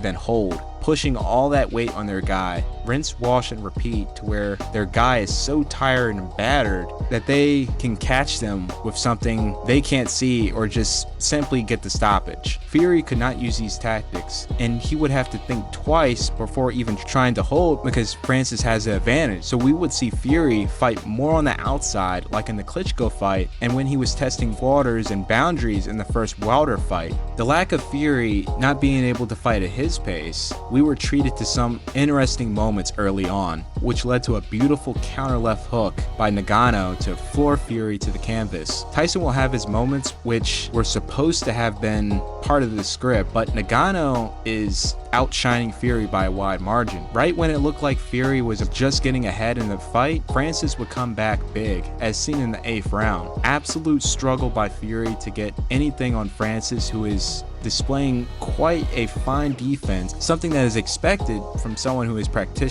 kickboxing. Francis, who expended a lot of energy throughout the whole fight, did not finish the fight strong. He finished as if he was up on the scorecards without the need of putting in a dagger, which in boxing that's frowned upon with the judges. Though there wasn't really a title for this fight, reasons why it was 10 rounds and not 12, you gotta take the title away from the champ. So there's many situations where this has happened in a close fight and the judges would side and give it to the champion or the A side. The career of Winky Wright is a perfect example. He did it not only in his fight with Fernando Vargas, but also against Jermaine Taylor, which cost him dearly. I was like, what is he doing? I mean, he winning on the flurries. Go ahead and fight me. If I was him, I just would have kept fighting. That's the difference between us. You think, since this fight was a draw, that he blew the fight in the 12th round? If he wanted the title so bad, he should have fought all 12 rounds, because that's what I would have did. That's what I did. I fought all 12 rounds. I didn't get in there running them last rounds thinking I had to fight one. You know, I feel like it's a boxing match. You got to fight all 12 rounds. Fury would win by a debatable split decision. Reasons why I say debatable is because I read mixed opinions on the scoring. It's pretty divided. It's either people thought Fury won just barely, the fight was a draw, or Francis won. But like the Morales-Maidana fight, Francis may have lost the fight officially, but he won the event. With the elephant in the room here, if we as boxing fans are going to have the energy with Deontay Wilder's reign as a WBC champion, where we saw much of nothing and no unification for the undisputed title, we need to have the same energy for Tyson Fury. It's going on exactly 10 years since Vitaly Klitschko vacated the WBC title, retired from boxing, and his brother, who had all the belts, went on a journey to obtain his brother's title, where he was blocked from doing so. These 10 years, it's been one party with 3 out of the 4 belts, and one party and their unwillingness to fight for the undisputed title. As I'm saying this now in early November, because I haven't heard anything yet, if this is not made by late this year or early next year, Fury needs to do his job as champion and fight as mandatory or be stripped of the title. New title holder, same BS. Where's the end? As much as I like Clarissa Shields as a fighter and the potential she showed briefly as a personality, she has fumbled the bag countless times when it came to reaching higher level. She should have been the biggest name in the sport for females in boxing and maybe combat sports in general to really elevate women's boxing in America, but her PR team and herself has bottlenecked that tremendously. She had an amazing come-up story, matched up with the skills that was not really seen at that stage with that many eyes, with the competitive bravado which you can compare to a Serena Williams, an athlete that Clarissa herself idolized and looked up to, that shared the same shortcomings when growing up. This is a good story here already, on top of 2 gold medals and being one of the first female boxers on the cover of Ring magazine. With the skills and credentials, she quickly rose up through the ranks, picked up a title, and became unified champion. After a year of becoming unified champion, she'll pick up one more belt to find herself in a fight for the undisputed title, just barely 2 years as a pro. In early 2019, Clarissa will become the 3rd undisputed champion in the 4-belt era. In the back half of 2019, Clarissa is dropping in weight to her 2nd weight class to fight the unified champion Evander Holyfield. When it comes to boxing in America, after the 80s really, but started to fizzle in the 90s, American boxers would never be offered major endorsement deals because of all the scandals within the sport, fighters who were constantly in trouble, and more. I trained my boy McNeely to go toe-to-toe with the champ, and he did for 89 seconds. He didn't back down from any combinations thrown at him, and he ain't backing down from this one. There's a new stuffed crust pizza from Pizza Hut. Not just cheese, but pepperoni baked right into the crust. So good you'll eat it backwards. Show him, kid. It's really hard making this sport advertiser friendly. By major deals, I'm talking about Pepsi, Coca-Cola, Gatorade, McDonald's, major retail and food chains that is advertised to all age demographics. Something that used to be advertised in boxing back in the day. What I'm saying? I don't mean to be taking any jabs, but you're too heavy for me. That's why I'm leaving. Besides, I have a new title now. Just call me Sugar Free. Discover the 1-calorie Real Cola taste worth leaving Pepsi for. Goodbye, Pepsi. I say you're out cold. Reasons why Ryan Garcia's Gatorade endorsement deal is possibly the biggest move forward in the sport. Gatorade in its history has never endorsed a boxer in America. This was a big deal. Now with Ryan's current tabloid news, I don't know how that's going to fly by, but hopefully this doesn't affect more boxers getting such opportunities. Anyways, in 2019, Showtime really started to push her around this time, marketing-wise. A win here and whatever moves made in 2020, Shields will be in a position to be one of the first American boxers, my opinion, to receive a major endorsement deal, which would have been not only big for boxing, because that brand that's endorsing her opened doors for more major endorsements to fighters, especially once they see there's money to be made. Well, the week of the fight, Clarissa's team member, who is equally, if not no good, and a threat to one's career than Riddick Bowe's walkie-talkie team member or Andre Durrell's team member, picked the fight with the trainer of Ivana, who is an old man by the way. Words were exchanged, they were split up, just typical fight week behavior, no problem. Clarissa's, well, let's call it like it is, straight up ratchet team member was in fact escorted backstage, out of sight. As things were going back to normal, both fighters were prepping for the hydration phase and putting their tracksuits on. Ivana's trainer gets sucker punched by that same member. She fled the scene as he lays knocked out on the venue floor. The main sights here is Ivana kneeled down, crying for help to come. This is a PR disaster. All while you have an old man in the hospital who is now awaiting facial reconstruction surgery. Potential advertisers watching that and watching the aftermath was like, yeah, that's a no for me. That killed her stock as a marketable fighter so bad that I don't even think she knows herself. So fast forward, you have this anomaly moving into boxing called Jake Paul, with his boxing promotion. With all the money that is being made by the Paul brothers, either by boxing events or through their following on social media, instead of just not saying anything or just remaining optimistic on the matter, as there are plenty of fighters throughout history that had started late, went pro, with far less experience in them, she immediately started fudding Jake, fudding their brand and business, pretty much using the typical talking points the promotional competitors will say. Which, as a fighter who wants to become the face of boxing, you're really shooting yourself in the foot here,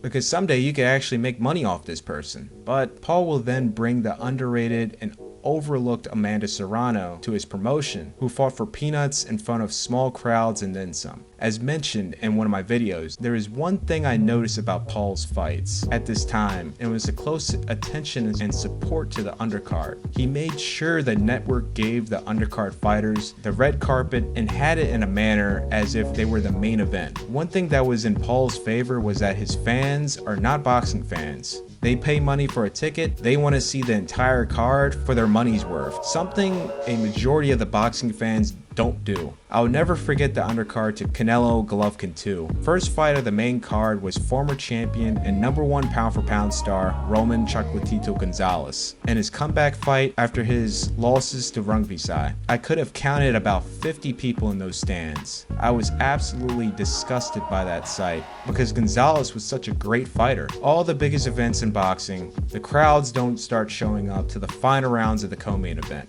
You may be lucky and it will be 3/4 capacity by the first 3 rounds of the co-main. This Paul card, you had droves of people showing up by the first fight. It's looking like the main event, and it's the first fight of the night. Second fight, where even more was in attendance, where the hometown fighter who has never fought in front of a crowd like this received a hometown welcome where he rose to the occasion and got a big win. By the time the co-main came, the Serrano fight was a packed house. Due to the success of this event and Paul's platform, Serrano gained a lot of fans. They were able to seal a massive fight between her and Katie Taylor as a main event at Madison Square Garden. Now, getting a sold-out fight overseas in women's boxing is normal, but today's post-Layla Ali era, that's unheard of. You had a lot of salty boxing promotions that made excuses why they couldn't do such a thing for years, while Paul was able to achieve this in a 1-year campaign. This was a 50-50 split crowd between Serrano fans, Puerto Rican supporters in favor of Serrano, and Taylor fans. I haven't seen such energy at the Madison Square since the prime days of Miguel Cotto. Just a ring walk alone, you could see her reaction, creating one of the most wholesome moments, and most deservingly so. This could have been Clarissa in America, having such fans show up, but instead she resorts to mainstream opinions, crapping on people that could pay you, barely selling tickets in her own backyard, resulting for her to travel overseas and fight in other people's backyards because they sell seats. She has the skills, and I thought her promotion with the build-up to Savannah Marshall was just great and entertaining. However, it's too little too soon. Her next fight, her homecoming title defense, had a low attendance for the venue they booked. In 2015, after Broner's loss to Maidana, after an average performance against Carlos Molina, followed up with a tooth-and-nail show against Emmanuel Taylor, Jay-Z Rock Nation still had big interest in Adrien Broner. They were willing to offer Broner $40 million 5-year deal. Broner, who is associated with Al Heyman, who Heyman was allegedly being sued by Beyonce, and due to that, he was beefing with Jay-Z by association, which became apparently clear during the Quillen Korobov purse bid debacle. Instead of declining the offer and moving on with his endeavors, he would go on a rant calling it a peanut offer, then go off on Jay-Z and Beyonce about them sucking his you-know-what, to rant very inappropriately about Rihanna like she has anything to do about boxing and Al Heyman-Beyonce beef. Broner would later apologize, but the damage is already done. So in the long term, let's see how this hurt Broner. He made $1.25 mil against Molina, $1.35 mil against Porter, $1 mil against Khabib, so $3.6 mil to end the 2015 year off. When annually, he'll be making way more by default based on his 5-year contract. The 2016 year, Broner made under $1 mil against Theophane, which that would be his only fight of 2016. 2017, $1 mil against Granados, $1 mil against Garcia. 2018, $1 mil against Vargas, and that will be his only fight of 2018. 2019, he will make $2.5 million against Pacquiao, which he wouldn't fight again till 2021. Under Showtime Heyman, he made on paper $10.1 million. Now there was news about this $50 million deal in 2018 with TMT. There was no confirmation a deal was made. It was only mentioned by Broner himself, a couple articles in the matter, then fizzled away as Broner's relations with Floyd and Ellerby went away, and later relations with Al Heyman, which led to a Don King deal in 2023. I don't know how much money it was for, but Broner was given a $100K signing bonus. On this list, this is probably the most avoidable bag fumble, but it happened.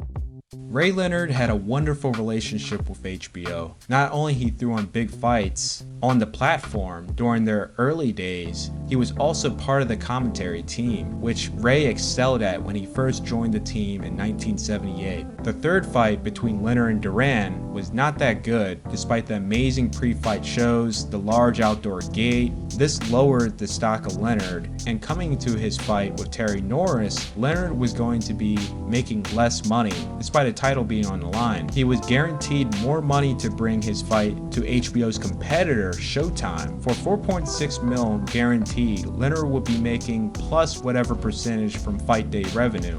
This $4.6 million will ruin Leonard's relationship with HBO. They immediately released Leonard as they were expecting to air this fight. Leonard would lose to Norris. His next fight, despite making $4 million against Camacho, this fight would not take place on any TV network. HBO Sports executive Ross Greenberg would say on the matter, "We feel therefore if HBO is treated in this fashion, it is inappropriate for Ray to continue as a commentator on World Championship boxing telecasts." So therefore, after retirement, Ray did have many other avenues of steady income, but certainly continuing his portfolio on broadcasting with HBO and not burning bridges in such a manner would have led him to more opportunities down the road. Leonard's role will later be filled by George Foreman, Lennox Lewis, and fan favorites Roy Jones Jr. and Emmanuel Stewart.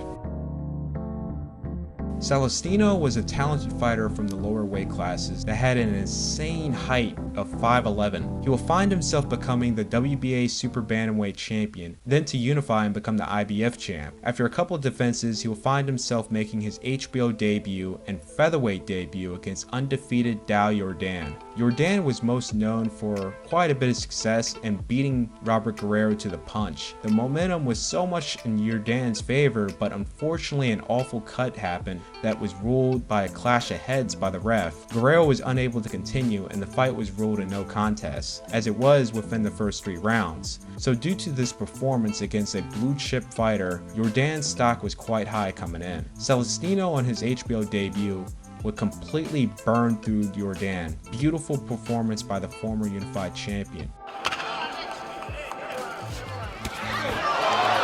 This is a long right hand, gets countered perfectly by an uppercut right onto his seat. I mean, that was textbook by Caballero. I was just about to say that. Riding high and moving up to super featherweight, Celestino was now in the mix for a title shot and a potential HBO deal. All he had to do was get past Jason Litzau, who was a massive underdog at 12-1 betting odds. At that time, post-Pacquiao Marquez, leaving in 08, followed by the departure of all the Mexican kings. The division was at its weakest of talent. So you had Jason Litzau rise into the picture as he captured the NABF title and a big defense against Rocky Juarez. Litzau will rise to the occasion and pull off a New York Giants against the 07 Pats performance, giving Celestino his first loss in ages by split decision.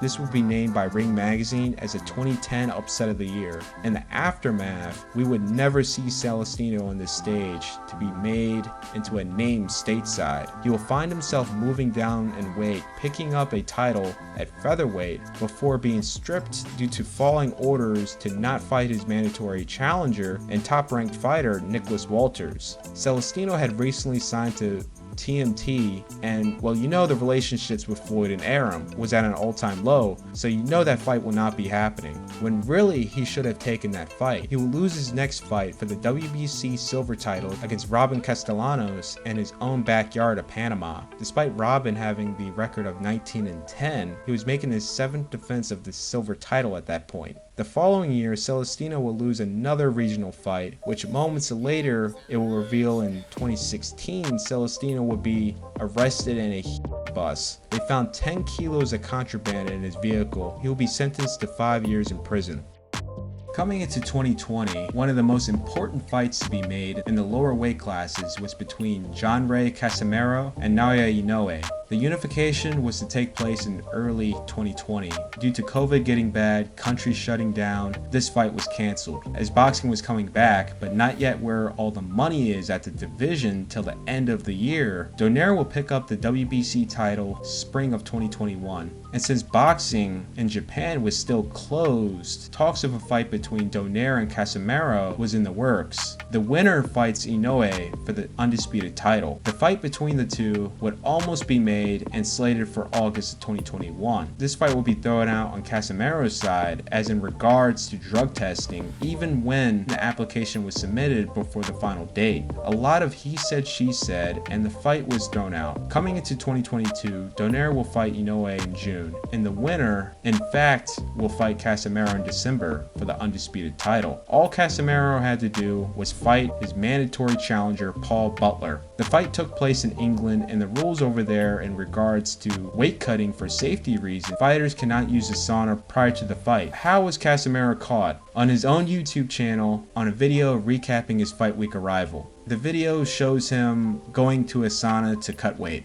Jeez. According to the Ring Magazine article, this video has since been turned private. The British Commission saw the video and the fight was cancelled due to the result of it. Team Casimero claimed that they were unaware of such rules. However, this doesn't change the outcome. Casimero was stripped of the title and Butler was promoted to champion. Butler went on to fight Inoue for the undisputed title, and the rest is history.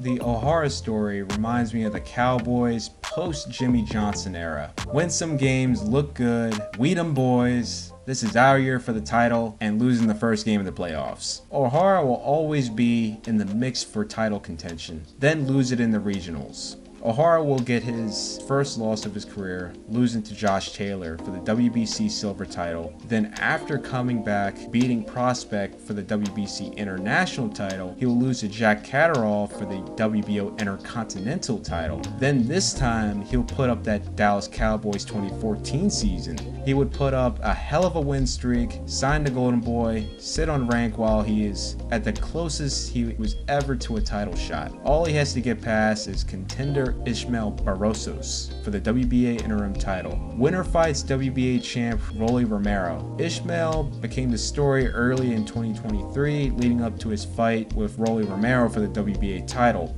Despite only being 40, due to his facial appearance of looking older than he should, and the questionable poster ad of the fight further exacerbating his old appearance, fight fans who didn't even bother to look him up immediately went on the back burner, making fun of Ismael, poking fun at the commission for allowing the fight, and at Rolly himself. Ohara Davies even tweeting, if Rolly loses, he's going to laugh. This goes back to what the great Roger Mayweather said. Some people just don't know shit about boxing. That quote didn't just apply to the history of the sport, but it applies to every aspect of the sport. Most people don't know shit about boxing at all, period. You should know who he is. Oscar. What the f you say?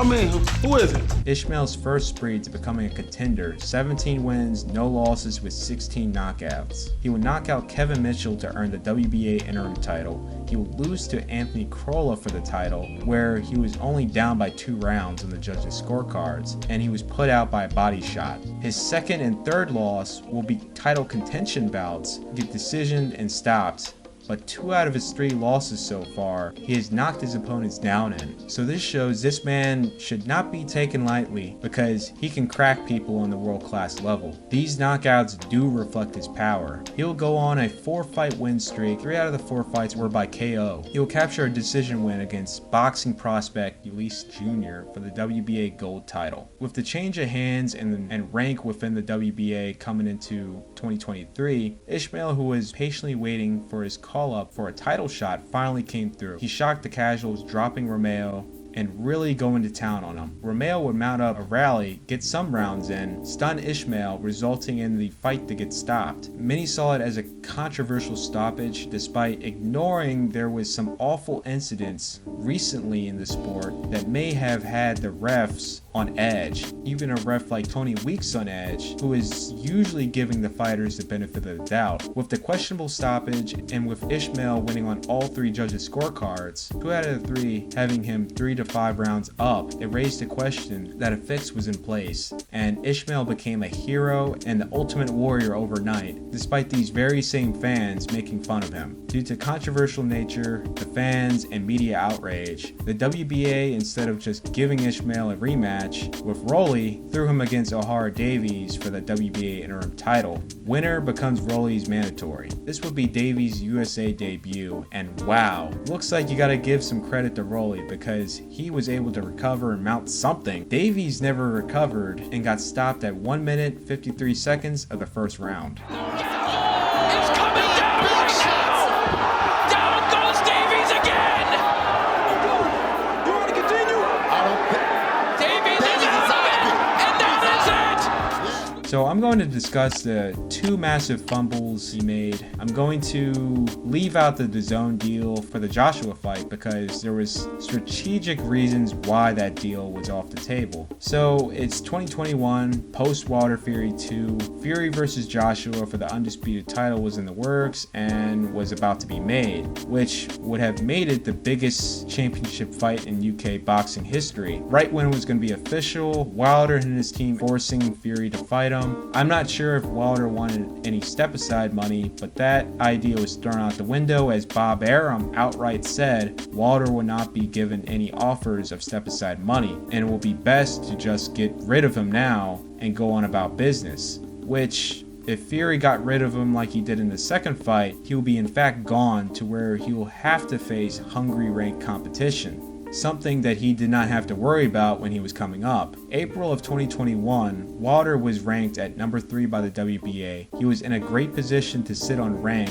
and due to his popularity, plus the conspiracies from Wilder fans pushing to masses that Fury cheated in the second fight, Wilder will certainly be next in line if Joshua versus Fury took place as scheduled. Since COVID restrictions for traveling were all over the place at the time, if Wilder wanted to fight and have a big comeback show, he could have very well been able to do that stateside against WBA regular champion Trevor Bryan. This would have certainly put Wilder in a position to fight the winner of Fury Joshua. With PBC Showtime promoting this fight, it would have been a great promotion and story to set up for Wilder. Not to mention, Trevor had the regular title. It's not a real title, but you get title fight pay. Not only Trevor was undefeated, but crazy enough, when given the spotlight, the man is a hell of a self-promoter.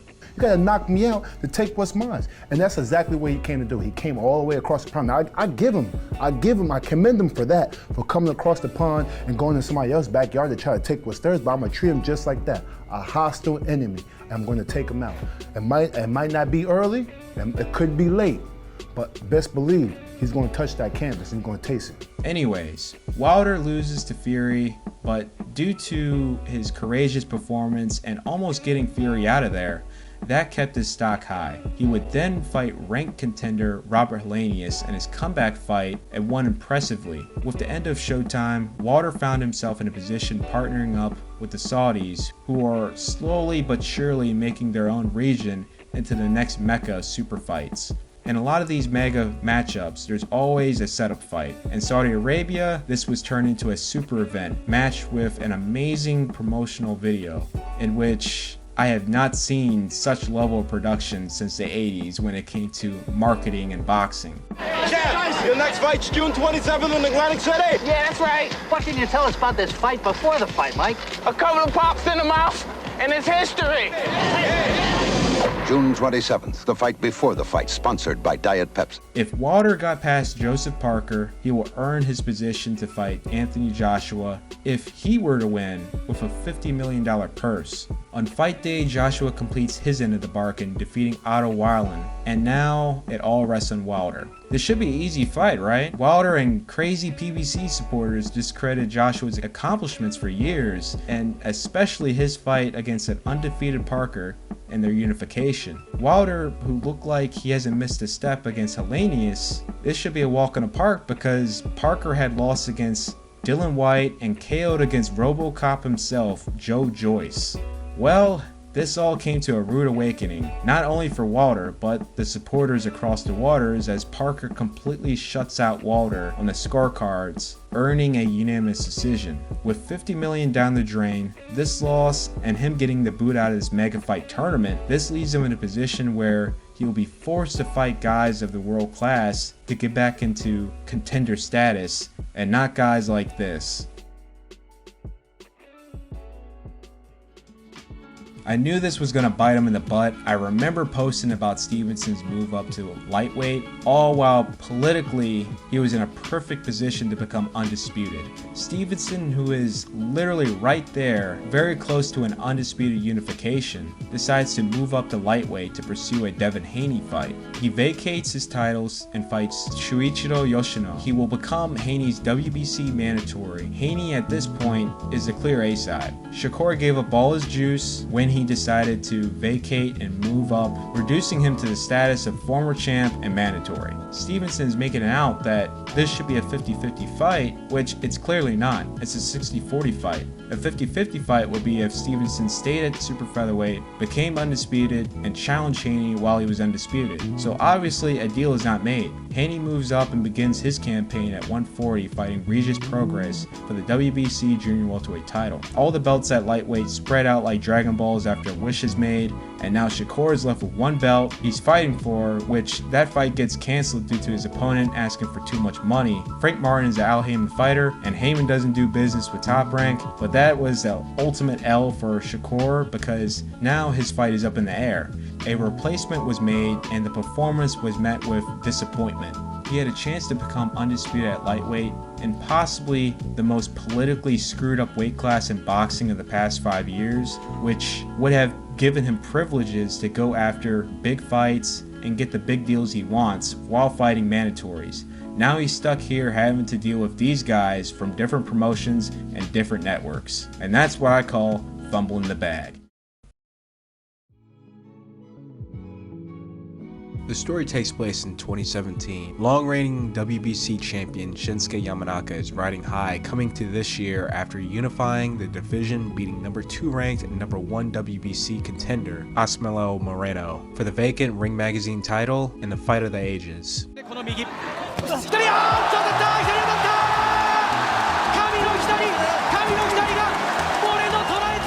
This put Yamanaka at number 9 in the pound for pound rankings coming into 2017.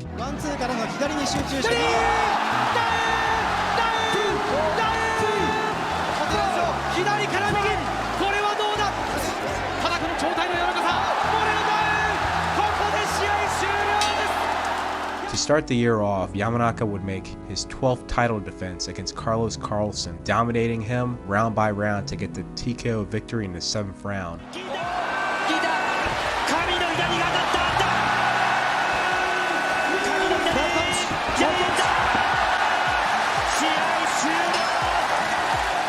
Now let's take a step back. In boxing, when we think of mythical records to beat, the first thing that comes to mind is the likes of Rocky Marciano's 49-0 clean sheet record, or Joe Louis's consecutive 25 title defense record. In Japan, the equivalent to this is Yoko Gushkin's 13 title defenses. Yoko set 2 records. He was the fastest from Japan to become world champion in 9 pro fights that would later get beaten by Joichiro Tatsuyoshi almost 20 years later. The one record Yoko still holds is the title defense record, which is sacred.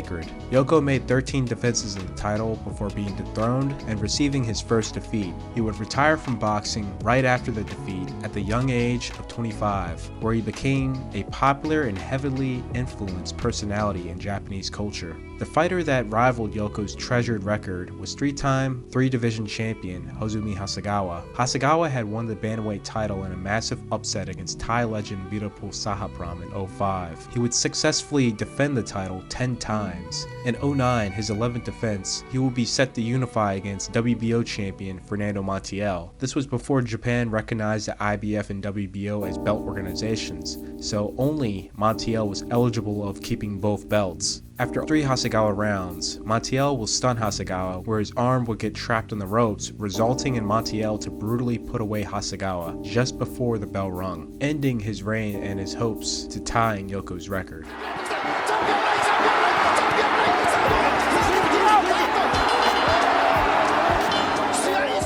The next 2 fighters came off as the most promising: WBA super featherweight champion Takashi Uchiyama and bantamweight champion Shinsuke Yamanaka. Both won the title at a similar time, Uchiyama in 2010 and Yamanaka in 2011.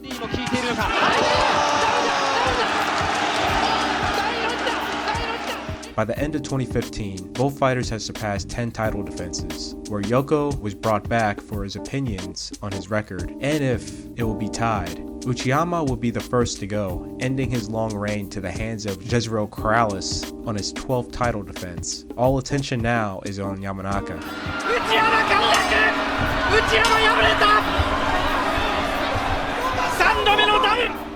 After Yamanaka's high-stake rivalry coming to an end against Moreno and his domination of Carlson, tying the record was imminent. One more fight for the history books. His opponent, 22-year-old up-and-comer contender Luis Nery. Both known for their hard punches, this was not a fight to miss. As the fight's momentum was more in Nery's favor to put him away, a desperate Yamanaka going for broke would throw and land some of his biggest shots, shots that have floored opponents before.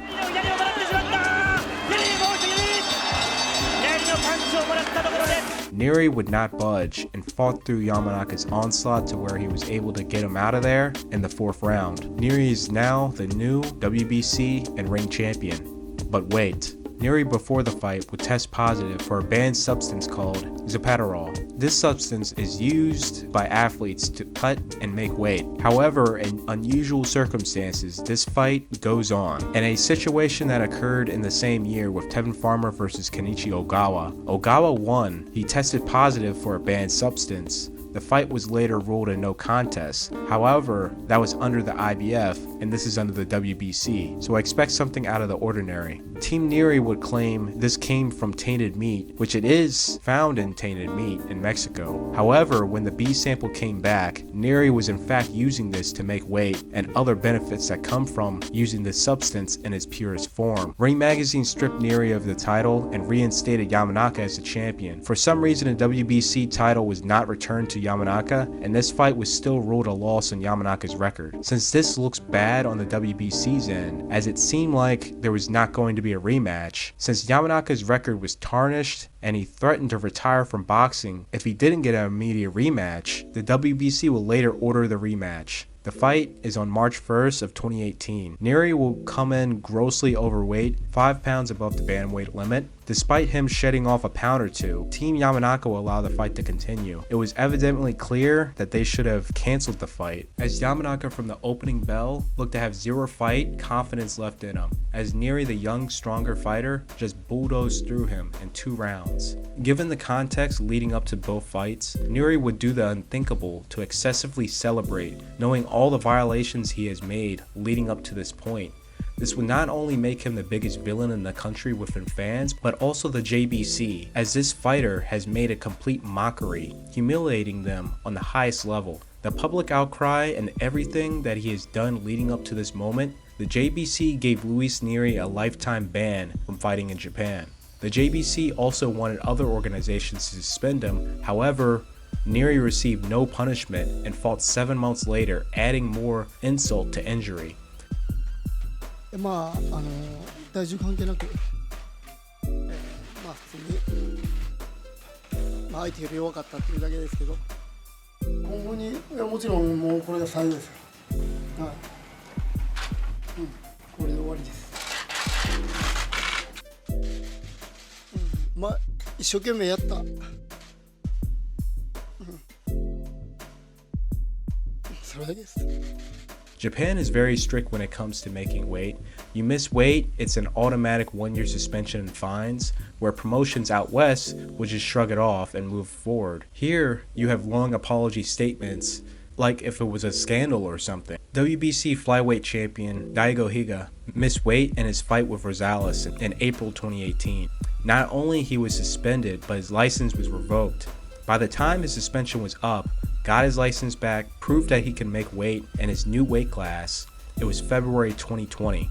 After the ban was made, there was one fighter that was near Neri at weight and was bound to clash with him, and that was super flyweight champion Naoya Inoue. Just 2 months after the humiliating defeat of Yamanaka, Naoya Inoue was making his bantamweight debut against two-time champion and current WBA champ Jamie McDonnell, who would be making his 7th defense of the title. Inoue would completely demolish McDonnell in the first round to pick up the title. Later that year, Inoue would enter the bantamweight tournament. Since Neri was not in the tournament, he was back on the road to regaining the WBC title. In early November 2019, Inoue would defeat Nonito Donaire in the tournament finals to become the ring and IBF champion. A fight between the two was the main talks, as Neri that same month was going to face Inoue's previous opponent, Emmanuel Rodriguez, in a final title elimination fight for the WBC title. Neri would once again miss weight at bantamweight, coming in this time 1 pound over the weight limit. Neri was supposed to make $300,000 for this fight, and Rodriguez a measly $75,000.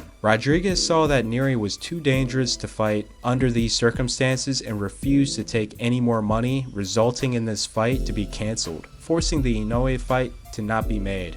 A frustrated Inoue will say to the media that Neri should be banned from boxing, and the exact translated words, exiled from boxing. So fast forward, Inoue becomes the most famous, most influential fighter from Japan to Western audiences, his domestic influence rivaling Tatsuyoshi and the Kameda brothers, becoming the second Japanese fighter to be a 4-division champion and the first Japanese fighter in over 50 years to become undisputed, due to the fact that Japanese fighters were barred from fighting for the IBF and WBO till 2012. Inoue was the second 2-time undisputed champion in the 4-belt era, with Luis Neri the #1 contender under the WBC. After his fight against Tapales, the WBC ordered this fight. From 2017 to 2018, Japan was humiliated, Yamanaka was humiliated and ignored. The JBC was also humiliated and ignored from the rest of the boxing world. The JBC had a decision, and it was a rather easy decision. Inoue, at this moment, the best popularity-wise and skills to beat Neri. As an ultimate taste of revenge and possible humiliation of the former champ on a massive stage, they circumvented their own verdict and uplifted the ban so this fight can take place on Japanese soil. They want blood. Despite the Japanese countdown show keeping it G-rated, given all the context, this is a sinister plot for revenge. ネリーとこう近くで会って目を合わせた瞬間にやっぱりあの思い出っていうのはまた蘇ってきて、ちょっとうまく言えないです。Former WBC and WBA champion Jiro Watanabe is one of the greatest Asian fighters and fighters from Japan. The JBC banished him in 2007. Despite being of Hall of Fame caliber, honored in Seoul with other greats from the region, he is still banished till this date for incidents unrelated to boxing. So despite all the time that has passed and just letting things cool down, the JBC has not even reconsidered. However, they reconsidered for Neri. So now you know the tale coming into this fight. Who you got in May? Will Inoue win, or will Neri come up victorious and end a commission's revenge plot? June 5th, 1999, WBC WBA champion Roy Jones Jr. was facing IBF champion Reggie Johnson for the undisputed title. Roy will dominate the fight to become the first undisputed champion since Michael Spinks. Michael Spinks not only became the undisputed champion in the 2-belt era, once the 3-belt era started, he had defeated IBF champion Eddie Davis in 1984 to become 2-time undisputed, starting the 3-belt era. Roy Jones will then make 7 defenses of the belt before vacating the IBF title, despite the lineal title's lineage continuing, because Roy was not the lineal champion, Dariusz Michalczewski was. The undisputed title will remain vacant for years to come, up till now. The journey of all these belts reuniting for the undisputed title in the 4-belt era has finally come close to an end. We go over the journey leading up to this point in the tale of Arthur Beterbiev versus Beterbiev-Bivol.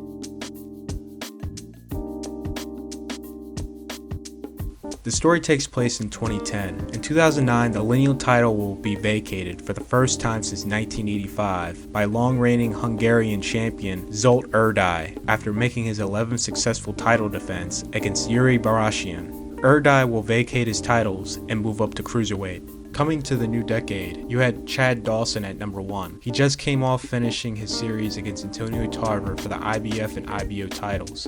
He would then vacate the title to fight Glenn Johnson for the WBC interim title to finish the year off. Tavares Cloud will then pick up the IBF title. Number 2 was Bernard Hopkins, who fought only once in 2009 after his big win against Pavlik a year prior. He was set on facing Roy Jones Jr. for the IBO cruiserweight title if Roy got past Danny Green for the title in Australia. Roy will unfortunately lose in a huge upset on the same day Hopkins was fighting his setup fight. The fight will still go on, but there will be nothing on the line for much less pay, demoting Hopkins in rank. With the loss of Tarver, Glenn Johnson, and the absence of Bernard Hopkins, this propelled newly crowned WBC champion John Pascal in the rankings to number 2. Two fighters in their clear prime, number 1 and number 2, Dawson versus Pascal, will be fought for the WBC, vacant ring, and vacant lineal titles.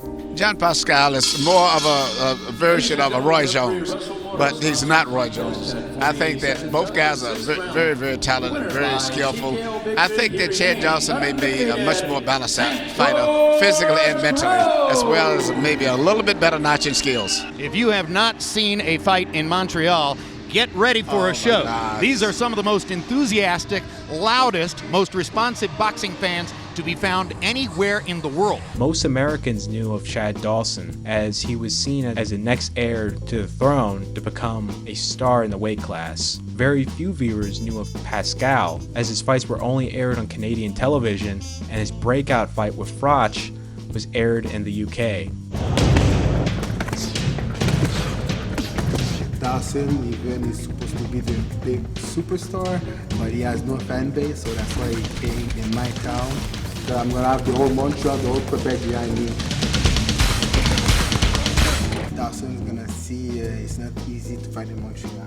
Pascal will shock and dazzle many with his style and beating Dawson by a technical decision, with all 3 judges favoring him to become the WBC ring and lineal champion. The WBA title is currently held by Bebut Shumanov after his win dethroning Gabriel Campillo in January of that year. Nathan Cleverly will be the WBO title holder. To end off 2010, Pascal will make his first defense against former champion Bernard Hopkins. Bernard will come back after being knocked down twice early. Despite Hopkins digging deep from the 4th round and on, the fight will be ruled a draw, despite a mixed crowd giving it to Hopkins. People do. He said, Pascal has landed a lot of counter punches in this round. It's a very close, even though Hopkins is pursuing him, it's a very close round. Yes, it is. I agree with you, but like I said, I take my hat off to Hopkins. Yes. 45 years old. Oh, they are going at it.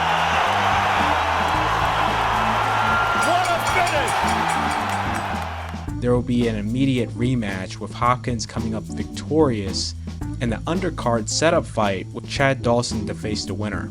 Their fight will end in a no contest due to Hopkins sustaining an injury. That's a tackle by Chad Dawson. He picked Hopkins up and threw him down. There will be a rematch the following year in 2012 with Hopkins being dethroned. The WBA and WBO title holders are successfully making their defenses to end the 2012 year off. Dawson will make the career-ending mistake of dropping weight to fight Andre Ward for the super middleweight title after coming fresh out of the Super 6 tournament. Ward will dominate the fight against a drained Dawson to later stop him in the 10th round.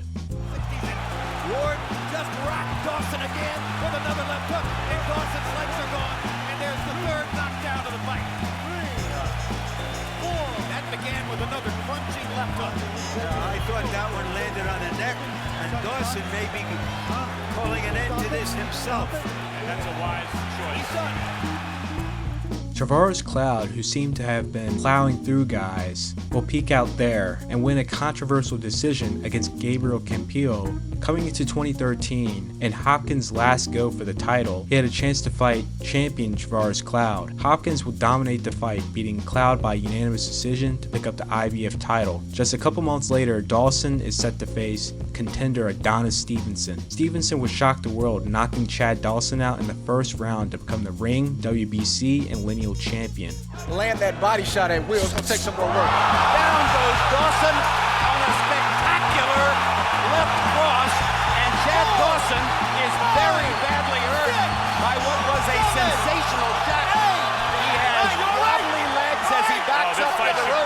and the referee's going to stop it. Michael Griffin stops it in the first round. Chad Dawson is violently upset by the stoppage. Adonis Stevenson is the light heavyweight champion of the world. Meanwhile, Sergey Kovalev will dethrone Nathan Cleverly in his 6th title defense for the WBO title. Adonis Stevenson will go on an absolute spree, in which will be his last against mandatory opponents for 5 years to come, defeating former champion Tavares Cloud and mandatory Tony Bellew, stopping him in the 6th round. With Kovalev making a splash this year as well, the light heavyweight division was really turning out to be in a possible renaissance of excitement coming into 2014. He reaches up and paws at it with the right glove. And that takes care of that. Comes back, and that'll do it. That's the end of the fight. 50 seconds into round number 2. With Stevenson promising unifications. Yes, it would be an honor to fight you. We'll be honored to take his belt. That's Bernard Hopkins. Congratulations to you, baby. In 2014, Hopkins will unify against WBA champion Bebut Shumenov. Hopkins' IBF title was not on the line as Shumenov did not pay sanctioning fees. Hopkins will beat Shumenov by split decision to become unified champion, with the failure of setting up a Stevenson fight. Now you're going to be with us, I believe, for the Stevenson fight. Listen, on Showtime. Are you looking forward to that and forward to fighting him if he wins? We are with Showtime until I end my career, and whatever big fight it is, I want to be the undisputed light heavyweight champion of the world before 50. And Stevenson, I'm coming to Canada. I'm getting my papers together. One more. Hopkins will step over Stevenson and unify against Sergey Kovalev to end off the 2014 year and bring the promotion Cold War to an end. Kovalev will defeat Hopkins to unify the WBA, IBF, and WBO titles. All that is left is a WBC with Stevenson. Due to difficulties from both ends, a fight will not be made between Stevenson and Kovalev for the undisputed title. By the end of 2015, due to Adonis Stevenson failing to fight quality competition and his mandatory opponents, a little after the 2-year anniversary of becoming the ring champion, Stevenson will be stripped of the title. However, Stevenson remained the lineal champion as he beat the guy that beat the guy. Stevenson's biggest threat was John Pascal. However, something happened and John Pascal traded his spot to face Stevenson and fought Kovalev instead. Stevenson will then face a fighter not in the top 10 and barely in the top 10 of the WBC ranks as a step-aside opponent. Though this is not a signed agreement, but Stevenson did a handshake agreement with Kovalev at the end of 2013 for a fight in 2014. However, Stevenson in 2014 signed with Al Heyman and jumped to Showtime in the middle of a network Cold War, thus making negotiations for a fight very hard to make. Earlier in 2015, there was one last-ditch effort made to make the fight happen, with the WBC ordering Stevenson to defend the title against Kovalev. HBO mostly at fault here due to not willing to financially support main events for a purse bid, thus landing on the hands of the newly formed PBC Al Heyman, which this fight would have been aired on primetime on national television with millions to easily watch it. This will later dissolve and HBO will focus their new efforts of pushing the new wild card in the weight class, former unified super middleweight champion Andre Ward, who had just been freed by his dispute with Goosen and signing a lucrative deal with Jay-Z Rock Nation. Coming into 2016 in an IBF title elimination fight, Ward was set to face undefeated Cuban Sullivan Barrera. He would dominate the fight. Emmanuel Stewart would be proud. Catch and counter with the same hand. What a technician. What is he going to do that's going to make him better? There's See that right hand landed right there? It took him 12 rounds to finally land it. Now, we've been seeing it all night, but it took him a few rounds to land it safely. He seems to have the boxing advantage against Barrera, and he knocks him down with a quick left hook. Earlier that year, Kovalev would have a rematch with John Pascal, who at the time had the better of Kovalev in recent times. Kovalev will bulldoze through Pascal, stopping him in the 7th round. In the post-fight, Adonis Stevenson tried to bomb Kovalev's interview. Unified all 4 titles. I would like to fight Adonis Chickenson. Adonis Chickenson, who is also here ringside. Which HBO framed it as a desperate attempt of relevancy as the fight deal was off completely and the new focus is on Andre Ward. Hey, that's me. This is the biggest tough man. This is me. I'm the champ.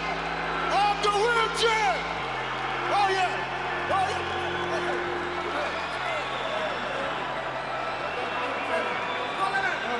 All right, listen.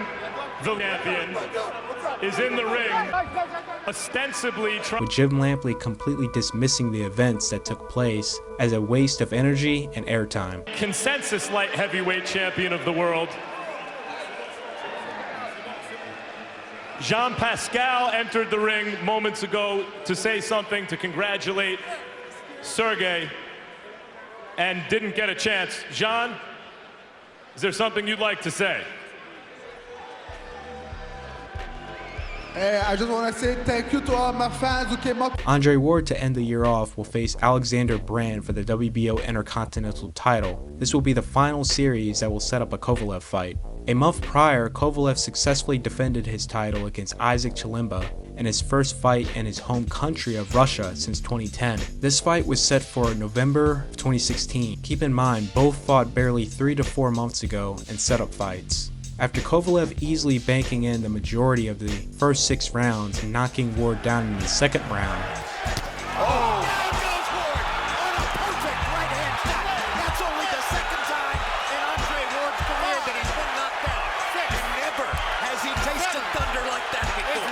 Ward will make a improbable comeback and tighten up the scorecards coming into the championship rounds, making this an incredibly close fight in the final stages.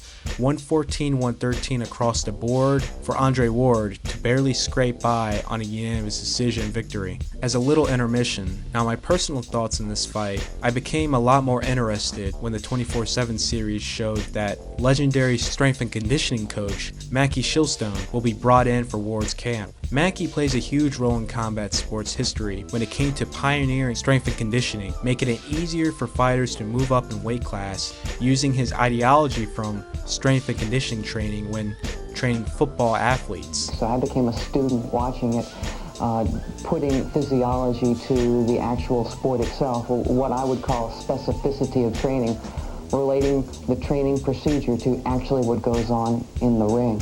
We have to build lean body mass up while keeping fat reduced. Again, excess fat is not something that you want. His methods was laughed and mocked by the boxing world. Boxing tradition. Is there only one way to train for a fight? Obviously, Michael Spinks has done something else. Will it work? We're not taking anything away from Philstone. The food looks great. That's the only thing that looks good to me.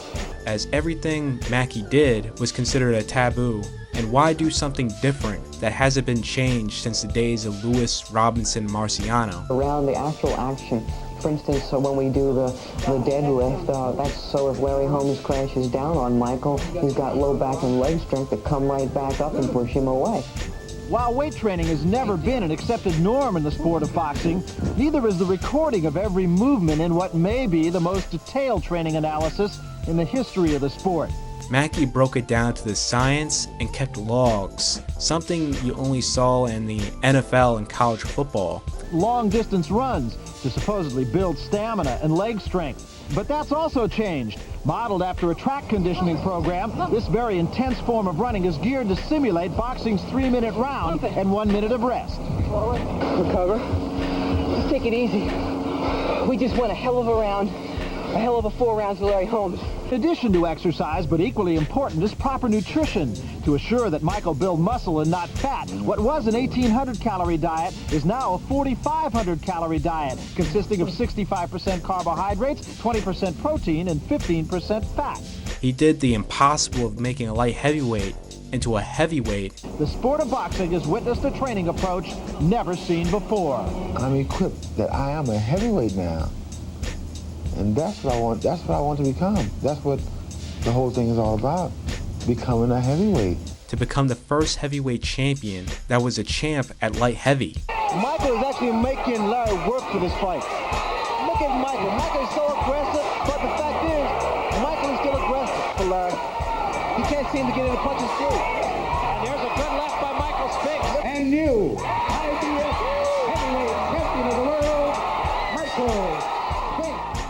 This changed the game entirely and opened doors for fighters from all weight classes to what we have today with pound-for-pound stars. My name is Mackie Shilstone, and I've been in the field of what I call sports performance management for over 40 years. My experience is with people from Serena Williams for 8 years to Peyton Manning last year. Mackie, when working with fighters in that first big fight in the weight class, is undefeated. Spinks against Holmes, Jones against Ruiz, and Bernard against Tarver. His glove touched the canvas. It is a knockdown. So that really sparked my interest as I was all in for Kovalev to win. And after the knockdown and in the second half of the fight, I took a step back, and at that moment, I was just rooting for a good fight on both sides because I thought I was possibly witnessing live on TV one of the greatest comebacks pulled off. Now, I didn't think Ward won. I understand why they picked him, but personally I had the fight as a draw when watching live. From a technical perspective, it literally had everything with both guys, keeping it technical and fighting like they may be down by a round or it may be even on the scorecards. This was a real fun watch that made me forget about all the political mess leading up to this fight. Now, back to the actual tale. The rematch will take off in a different direction. Despite it being competitive, Kovalev was not fighting at his pace and began to wear out. Ward will stun Sergey, and the fight will later be stopped, ruling it as an 8th round TKO victory for Ward. A majority did not really approve of the stoppage as most of the punches were not landing, and whatever did land was on the belt line or below the belt line. However, Kovalev was unable to throw anything back, hold, or take any defensive measures besides covering up, resulting in the stoppage. Andre Ward will retire shortly after defeating Kovalev. Beterbiev-Bivol will be promoted as the WBA champion as he was the interim champion at the time. He will make his first defense of the title to end off the 2017 year. Meanwhile, due to Adonis Stevenson's unwillingness to fight a mandatory opponent and fighting step-asides, Ring had demoted him from the rankings coming to the 2017 year. They saw that Ward and Kovalev is a clear number 1 and number 2 of the weight class, and for the rematch, the vacant ring title will be fought between them, thus making Stevenson's situation much worse, as he's scheduled to face Andre Fonfara in a rematch that Fonfara by no means earned as he got knocked out prior by Joe Smith Jr. for the WBC International title. Stevenson will be investigated by the WBC as his reign as champion deemed unacceptable, as he had not made a mandatory defense since 2013 and is now going on 2018. However, the WBC did not strip Stevenson, as they very well should have. At first, in 2015, Eleider Alvarez loses to Isaac Chilemba in the WBC finals to become the mandatory. Something happens and now Chilemba is giving up that position to face Sergey Kovalev. Then that same year, it was fellow countryman John Pascal in the WBC ranks. Something happened and Pascal went on to fight Kovalev. 2016 title eliminations were wrapping up, and coming into February 2017, Eleider Alvarez is now the WBC mandatory. Alvarez takes a step aside in March of 2017.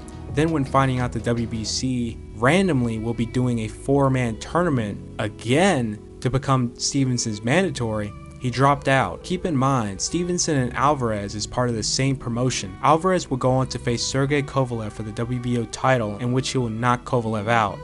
Alexander, who is now the WBC mandatory, powered by a powerful promoter, is in line to face Adonis Stevenson. Alexander is a medalist and he's hungry to get that title shot. He's not stepping aside here. It's either fight him and be stripped, because it's now approaching 5 years since his last legitimate title defense against a mandatory opponent. The fight will be scheduled on December 1st, 5 years and 1 day of his last mandatory title defense.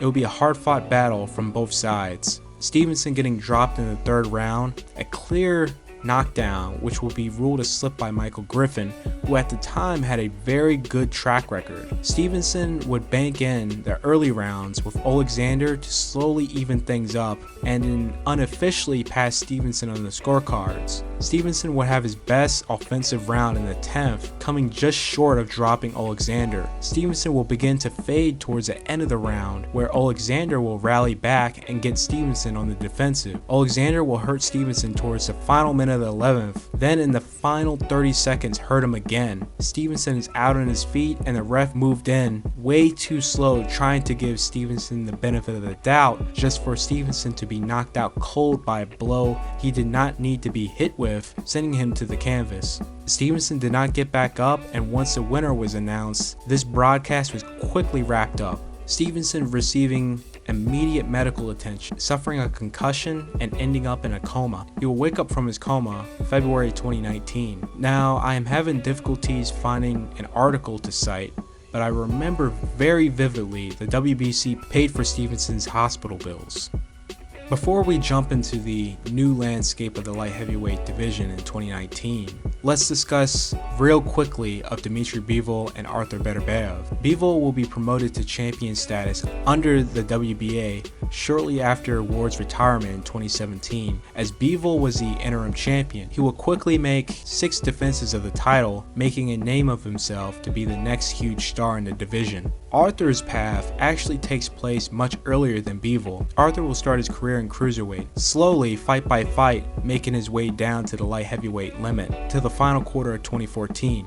The 5-0 Beterbiev will be matched up against former IBF title holder Tavares Cloud for the NABF title. The NABF title is an important regional belt that helps you become a contender. Beterbiev would completely demolish the former champ in 2 rounds, breaking his jaw in the process. In the corner, taking punches, he's trying to throw back, but to no avail, and he goes down again, and Tavares Cloud is down and out. 2 months later, Arthur will then face 15-0 Jeff Page for the IBF North American and WBO NABO titles, another 2 important regional titles. He will knock Page out in the 2nd round. His next opponent for the number 2 position for the IBF ranks was former champion Gabriel Campillo. Gabriel is just coming off a 3-fight winning streak, capturing rank within the IBF. Arthur will roll through him in 4 rounds, getting the KO victory. Then another win against Arthur Johnson, stopping him in the 7th round. Such a quick rise to a quick plateau for Beterbiev in 2017. Beterbiev was having issues with his promotion. His promotion is the same promotion who promotes Adonis Stevenson and Eleider Alvarez.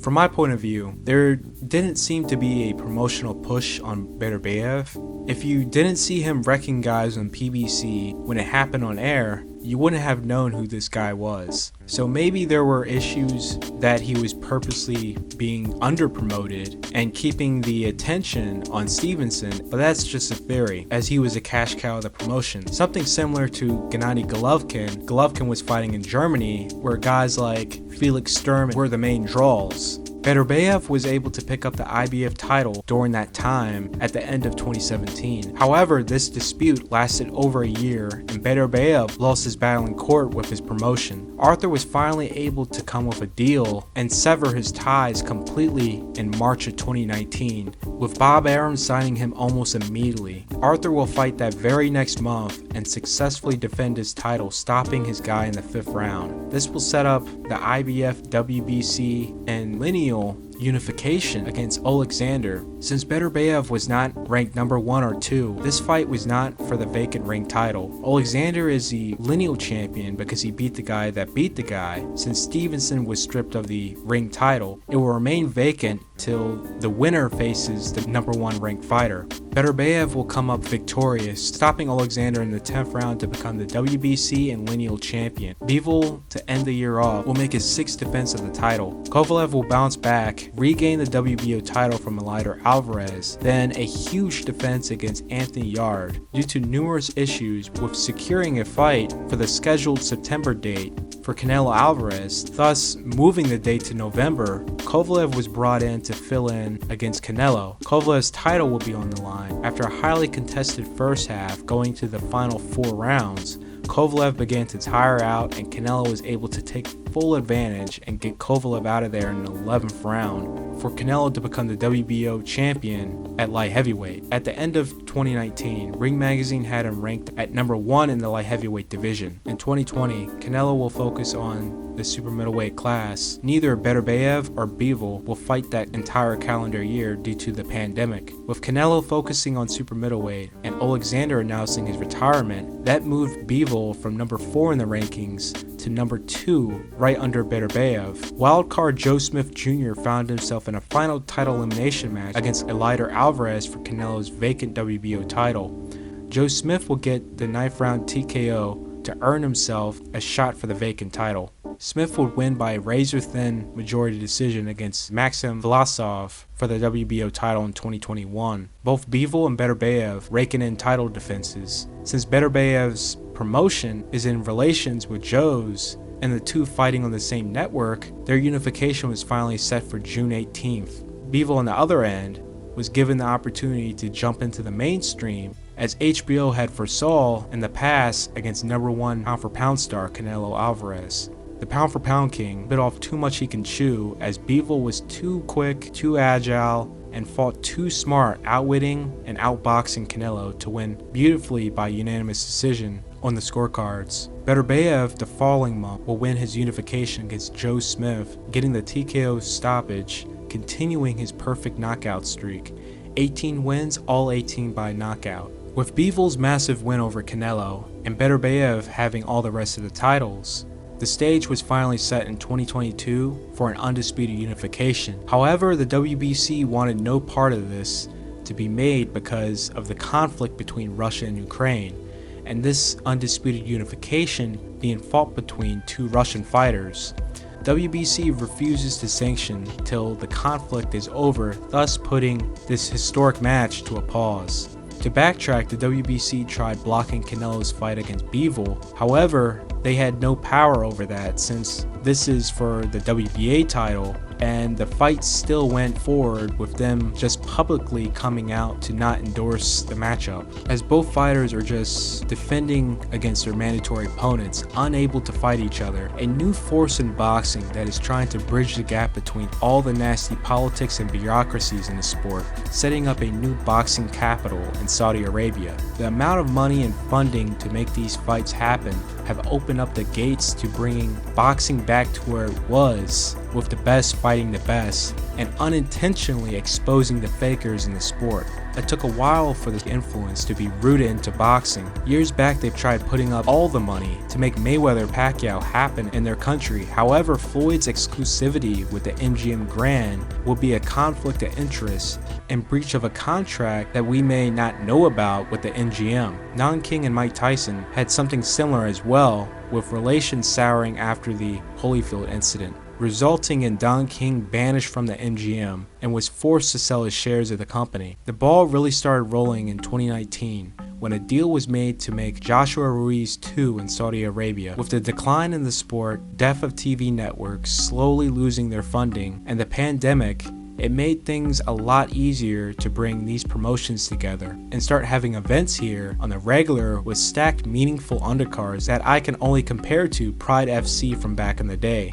With all the money being made, all the boxing royalty being flown out, chauffeured to the event fight weeks to take these amazing photo ops, all together, a sight you won't really see. Then for the event itself to really show the world this is the new center of boxing when it comes to mega prize fights. Las Vegas is the place of old.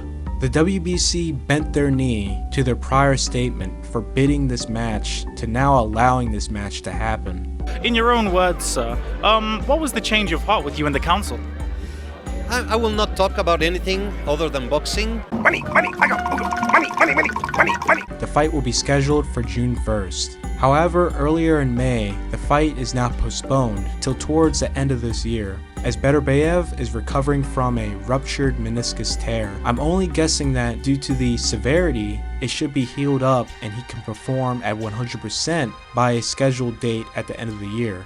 With all that being said, who you have in this undisputed matchup? Dmitry Bivol or Arthur Beterbiev? Who do you have and why?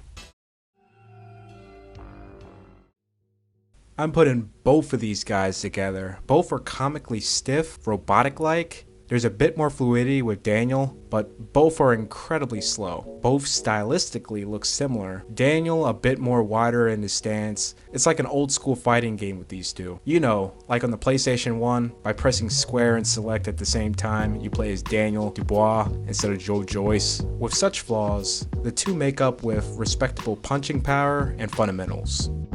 Pretty much every notable fight Glenn has been in, he was fighting at a speed disadvantage. I think Hopkins' performance against him really displays the difference in speed when you compare and contrast how fast he looked against Johnson and look at the speed difference between Hopkins and Roy Jones Jr. Glenn will make that up with having a solid foundation of footwork to be able to cut the ring off, great stamina, an underrated jab, timing, a tremendous chin, and punch resistance. In 77 fights, Johnson was only stopped twice in his career. First time was against Hopkins, which was only due to round after round punishment. Johnson never touched the canvas with the fight being stopped in the 11th round. And 17 years later, against future cruiserweight champion Makabu. Fighters who clearly had the speed advantage over him. He will land before they land because his timing was just that good. On top of him throwing the much more tighter, compact shots that was in his range. This gave so many household names over the years a lot of trouble.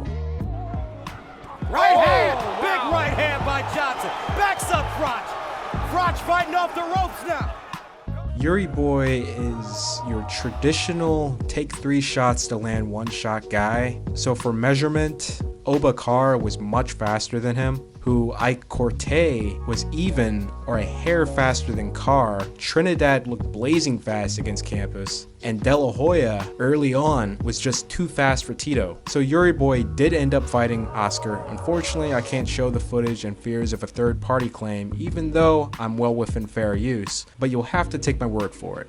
That was an absolute mismatch in the levels of speed. Campos will make that up with an incredible chin, recovery, high punch resistance, a big gas tank, as he will be on you every round. As in virtually every major fight he's been in, he's had a sizable arm length disadvantage, sitting at 68 inches, when all his losses during his heyday were against guys with a 70-inch reach or higher. However, having a reach and a drop of hand speed isn't going to guarantee a win. If you can't handle Yuri's constant pressure, then he will topple over you. Reasons why Yuri Boy was either a champion or of contender status for over a decade.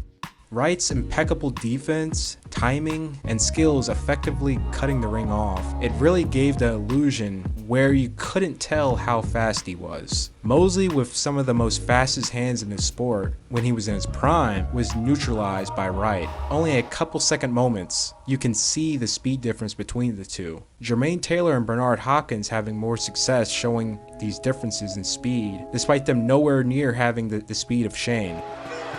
Unbelievable. A perfect example of timing and a great defense kills speed.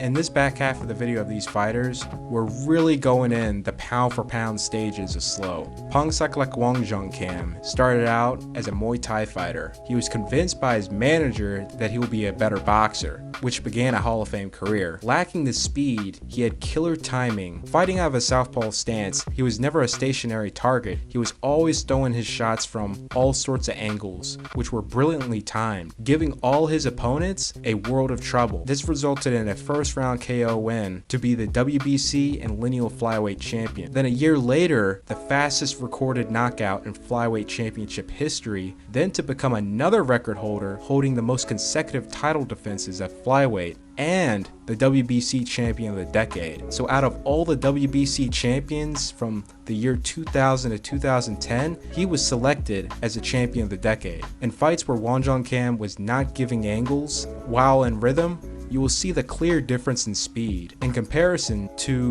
Naito, who fought him, to Naito's fight with Kameda, Suryan Sor Rungvisai, who looked incredibly fast against him, then to look incredibly slow against Yota Sato. チャンスですね。ここで落ち着いて。さんから教わったことでサポート。聞きました。聞きました。ダウンに持ち込めるか。And Shinsuke Yamanaka. จากประเทศไทยครับโอ้โหโดนศพร้ายครับนี่เลยครับโอ้โหโดนพอสมควรครับ ยังมีเวลาครับยังมีเวลา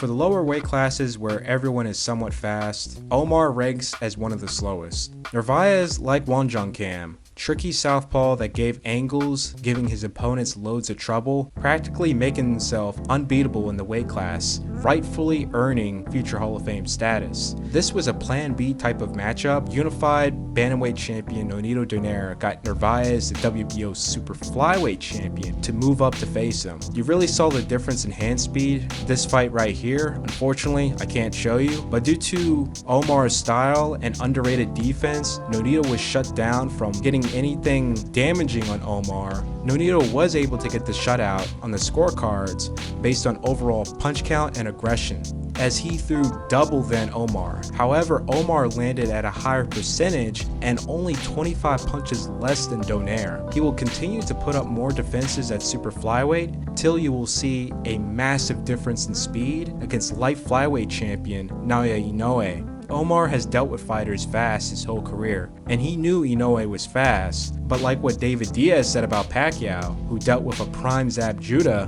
it's a different type of fast, and you can really see the difference right here.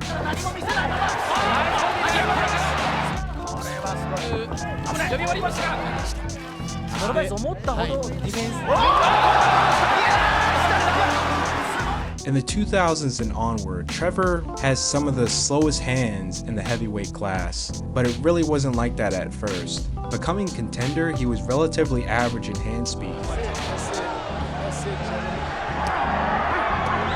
Hey, juegos artificiales en este primer asalto, despertó Brian, y ahí sigue tirando Castillo. Which you wonder, looking at his title fights, how did he even get in such a position? He was much lighter, 30 to 40 pounds lighter. He had an underrated old school jab. He reminded me of a 70s, early 80s era heavyweight. However, with the massive influx of weight, when Brian won the WBA interim title against BJ Flores at his leanest weight of 236, fighting in title fights at 267. This sparring footage here is from 2018 against Big Baby Miller. Brian around this time was in the 230s, and even then, Miller, who looked slower than Daniel Dubois, was faster than Brian, despite it being a light training session.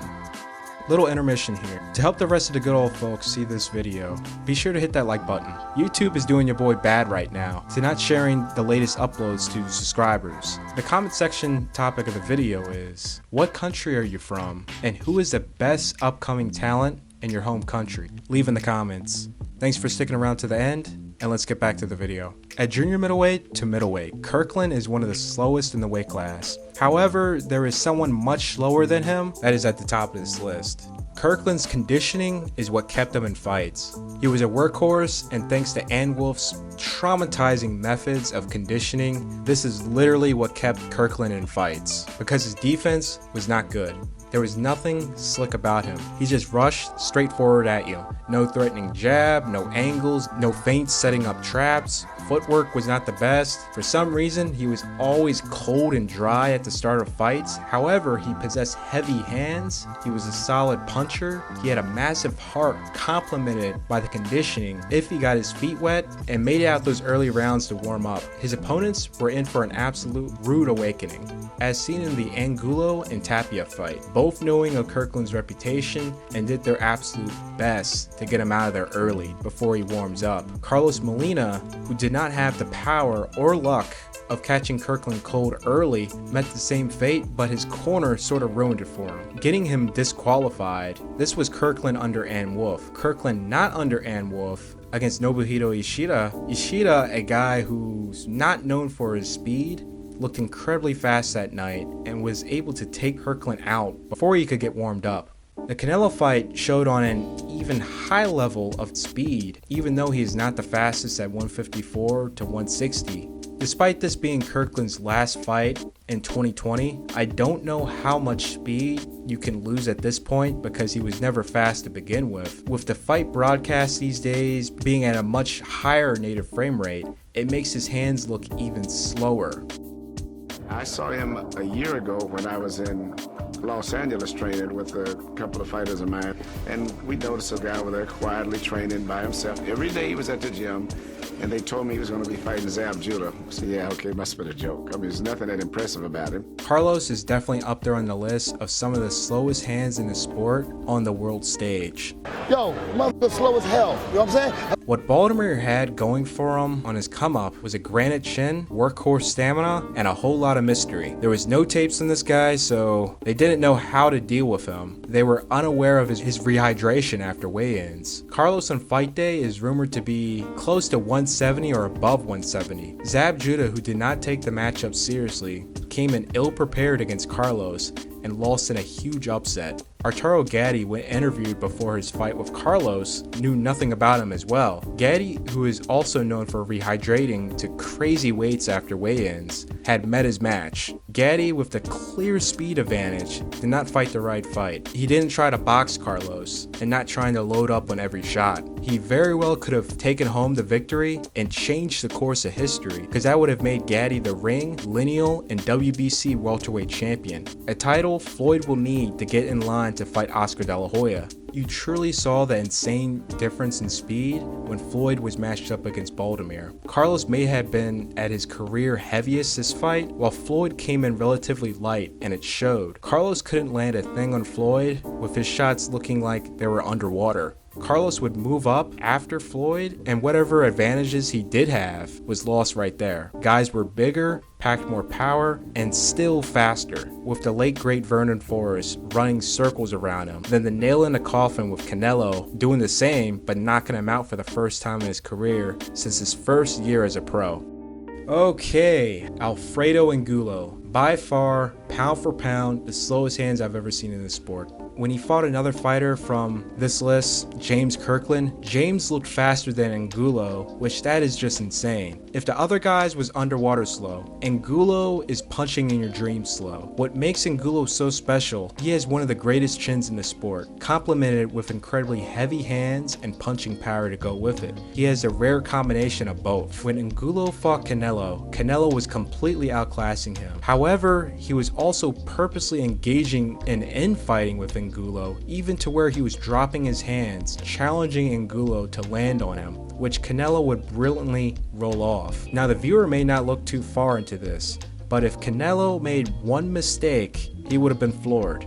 You can see in all these exchanges when it was happening, Canelo's handlers in the front row was just cringing and looking nervous because you don't do that against a guy with such power. Angulo's defense is really bad. He is there to get hit, which causes opponents to get too comfortable where mistakes are made, and if Angulo lands, you're in a lot of trouble. It reminds me of that ray gun the Moon Knights would shoot in Aqua Team Hunger Force. Here it comes. Here it comes. You will be destroyed. You're going down. Nice shot there, Brickout.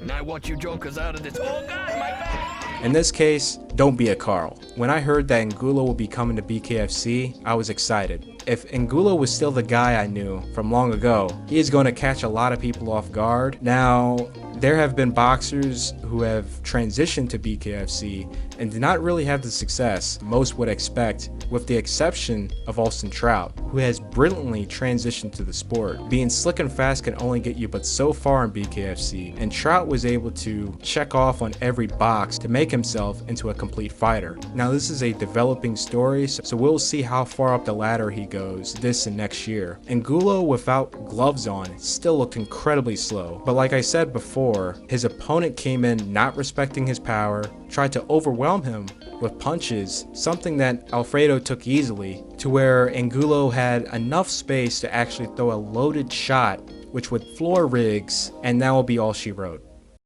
My boxing career was born, bred, raised, brewed right here on HBO. I came from being a boy to a man as a commentator as well as a fighter. So I just want to say thank you to everybody involved inside the ring as I shocked the world on HBO. And last but not least, I do want to say thank God for letting me finally meet an angel by the name of Artie Curry. So thank you everybody at HBO. God bless y'all. This is Roy Jones Jr.'s closing statements on the final broadcast of HBO Boxing. Truly an emotional moment for Roy and the viewers who tuned in. Everyone knows and remembers Roy's dazzling performances on HBO, his controversy at the Seoul Games, but not so much of the incredibly dark and discouraging beginnings of Roy's pro career, which led to a network rolling the dice and signing Jones, forever changing his career for the best. This is a tale of how HBO saved a fighter's career.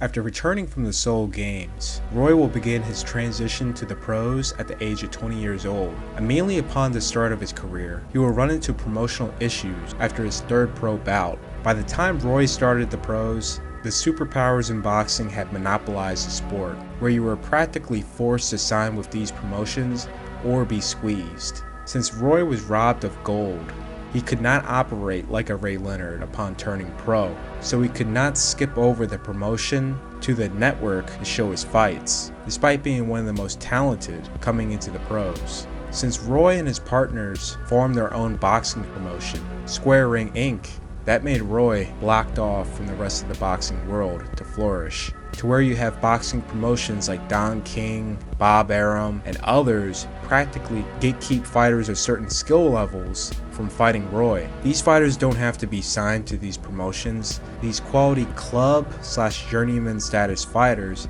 may get steady work with these superpower promotions, and if they were to go and fight a blacklisted fighter outside of the bubble of the likes of a Roy Jones Jr., then they will be in risk of not being called up for future cards. The fighters that were available for Roy should have not only been fighting him, but should have never been in the ring to begin with. Fighters that were medically suspended in other states, an unsanctioned commission bout, and in one case, it was a fighter posing as the guy who Roy was listed to fight. Roy's early opponents makes Jake Paul's opponents look like Naoya Inoue's first 10 fights by comparison. Due to this, it will lead to the infamous Tony Waddles, followed up to the Ricky Stackhouse fight.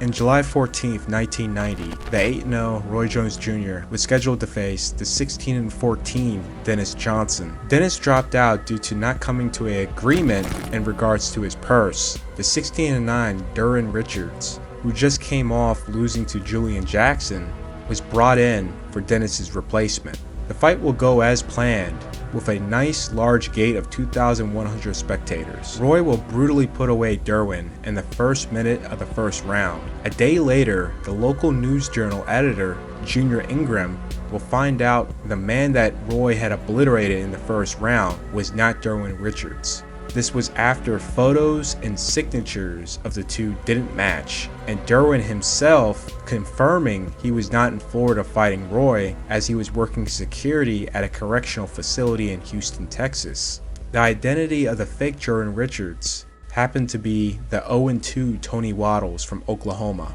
which that makes even more sense since he couldn't last a minute. Since this was brought to the public's attention, the Florida Commission's assistant director did take some responsibility for not seeing these offenses taking place, as they were busy attending other pre-fight responsibilities. However, this case was handed over to the state attorney, which launched an investigation of possible crimes committed. The original contract of the fight stated that Richards would be paid $2,000. However, Waddles, who filled in for the fill-in, was only paid $700 from fight manager Elvis Belt. Both the fighter manager, Elvis Belt, and the matchmaker, Jerome Pete, was charged with grand theft fraud, resulting in Roy and his partners' Florida licenses to be suspended. The criminal trial was by jury. Belt stated that everyone involved with the event knew of the fraud taking place. This was common practice of fighters fighting under an assumed name, which following the career of Buck Smith, he is telling the truth. This resulted in Belt to be acquitted of all criminal charges. However, Jerome Pete was sentenced to 6 months probation. Roy's next fight, 2 months later, will be a risky one, as it was unsanctioned by the Florida Commission. This will be a 4-round KO victory against the 18-11 Robin Williams. The following year in 1991, Roy will face Ricky Stackhouse. Stackhouse somehow managed to be cleared by the Florida Commission to fight Roy, as he was suspended in New York for failing exams, which is pointed to brain deterioration. Stackhouse, who came in awfully dry, which shows signs that he not once warmed up backstage, was brutally put away in 46 seconds of the first round. Now this is how a fighter gets hurt. Look how dry Ricky Stackhouse is. He has not even broken a sweat coming into this opening round. And with a young tiger of fast starting like Roy Jones is, this is over.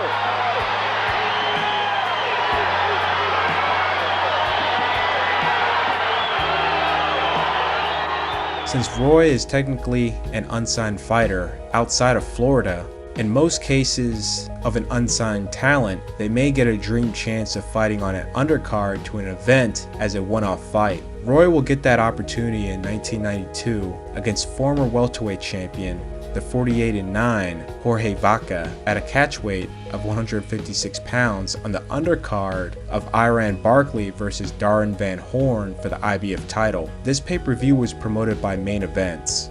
Roy, who can no longer make junior middleweight, better yet this catchweight, came in 2 pounds overweight. Jorge backed out. This was a very tough situation because this is a fight Roy needs more than Jorge needs.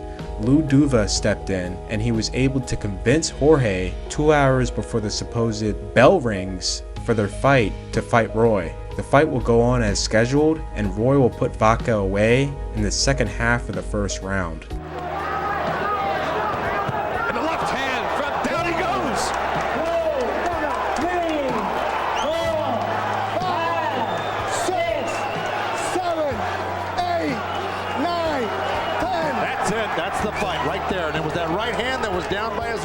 Roy will get another shot on another undercard against the 17-4 Art Serrano, who is 1-4 in his last 5 fights. A complete mismatch, Roy will put Serrano away in the first round due to Serrano's reaction upon getting knocked down. Vic Draculich immediately waved the fight off.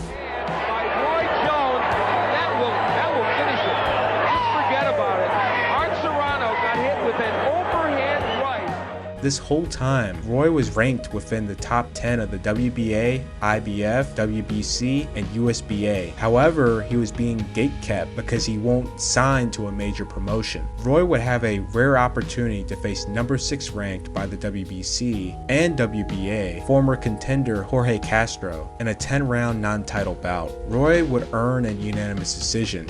Now ranked high by all belt organizations, he was able to headline his own fight on the USA Network against the 24-0 Glenn Thomas in a 10-round non-title bout. Roy was able to shine on a larger platform and get the TKO win in the 8th round. At the end of 1992, after being handed scraps, gatekept, and shielded away from becoming the most talked about new face in the sport, HBO, seeing the potential of Roy, will pretty much give him an audition, will lead to a multi-fight deal to showcase his skills in front of a large audience against what would be his best opponent in a 12-round regional title match against the 15-3 Percy Harris. Despite a 19-0 record, Jones's career has not exactly skyrocketed the way you might have thought. For the most part, this career has taken place in obscurity, unmemorable fights against utterly forgettable or already forgotten opponents. Tonight, Roy Jones comes out of hiding and plans to show the boxing world what he does best. Tonight is my first step towards the middleweight championship. I want it so bad, I can taste it. Harris had given every opponent up to that point trouble, which led him, in his fight prior to Roy, winning the IBF Intercontinental title against Thomas Tate. Roy, on his HBO debut, will put on a show, a new level of speed and flash that audiences have not seen in the sport. I don't fear what you've got, but Harris is in serious trouble again. And Jones, aping Ray Leonard, throws his gloves in the air before trying to pound Harris back to the canvas. In a fight like this, it's actually better if it goes more than a round because you can really see the range of this fighter. It can be a double-edged sword, as that fighter may get overly aggressive and forget what got his opponent hurt and make mistakes leading to an unimpressive show. Percy Harris gives Lamar Parks all kinds of trouble. And he's a solid puncher. We're really seeing something tonight in Roy Jones. However, with Roy, he was dominating the fight, picking his shots and landing beautifully, to later perfectly set up the highlight reel finish. This is a level of patience, discipline, and artistry that is not taught. This clip here perfectly sums up what was being achieved. It was such a classic performance and so beautiful that at the moment Ali hit the knockout punch, Foreman began to go. Ali followed him around, and Ali had his right cocked for one more punch, but he never threw it. He didn't want to ruin the aesthetic of this man going down with a clumsy punch on the way down. Roy knew his assignment, and he executed it. Left and a right as he backs up and moves away from Harris. Another right cross. Harris in trouble again. Can Harris make it out of round 4? Not without going down. That's it. And Tony Orlando has seen enough. This kid is just so far superior skill-wise to anything I've seen in quite some time. You didn't expect this to be a wipeout, Gil. Absolutely not. Harris has been in again. He beat Thomas Tate. This will secure Roy's position with HBO, where HBO will use their power and influence to represent Roy and get him the opportunities and fights that he should get if he was signed with a major promotion, spawning a Hall of Fame career as one of the greatest to ever do it. I did a video years back on world titles and everything you need to know, practically the history of each organization. Very long, in-depth video which I still recommend to watch. This video is more about what titles are worth the trouble of getting and serve more value. With that being said, let's start the video. National and regional titles are the most important credential for a boxer. It is a foundation to higher opportunities. However, in American boxing culture, these very important titles have been devalued and less prioritized over to just skipping over to becoming world champion. Every nation, these titles are heavily valued and the fighters are celebrated just as much as if they were world champions, with some of these national or regional title matches looking like world title prize fight matches by gate comparison.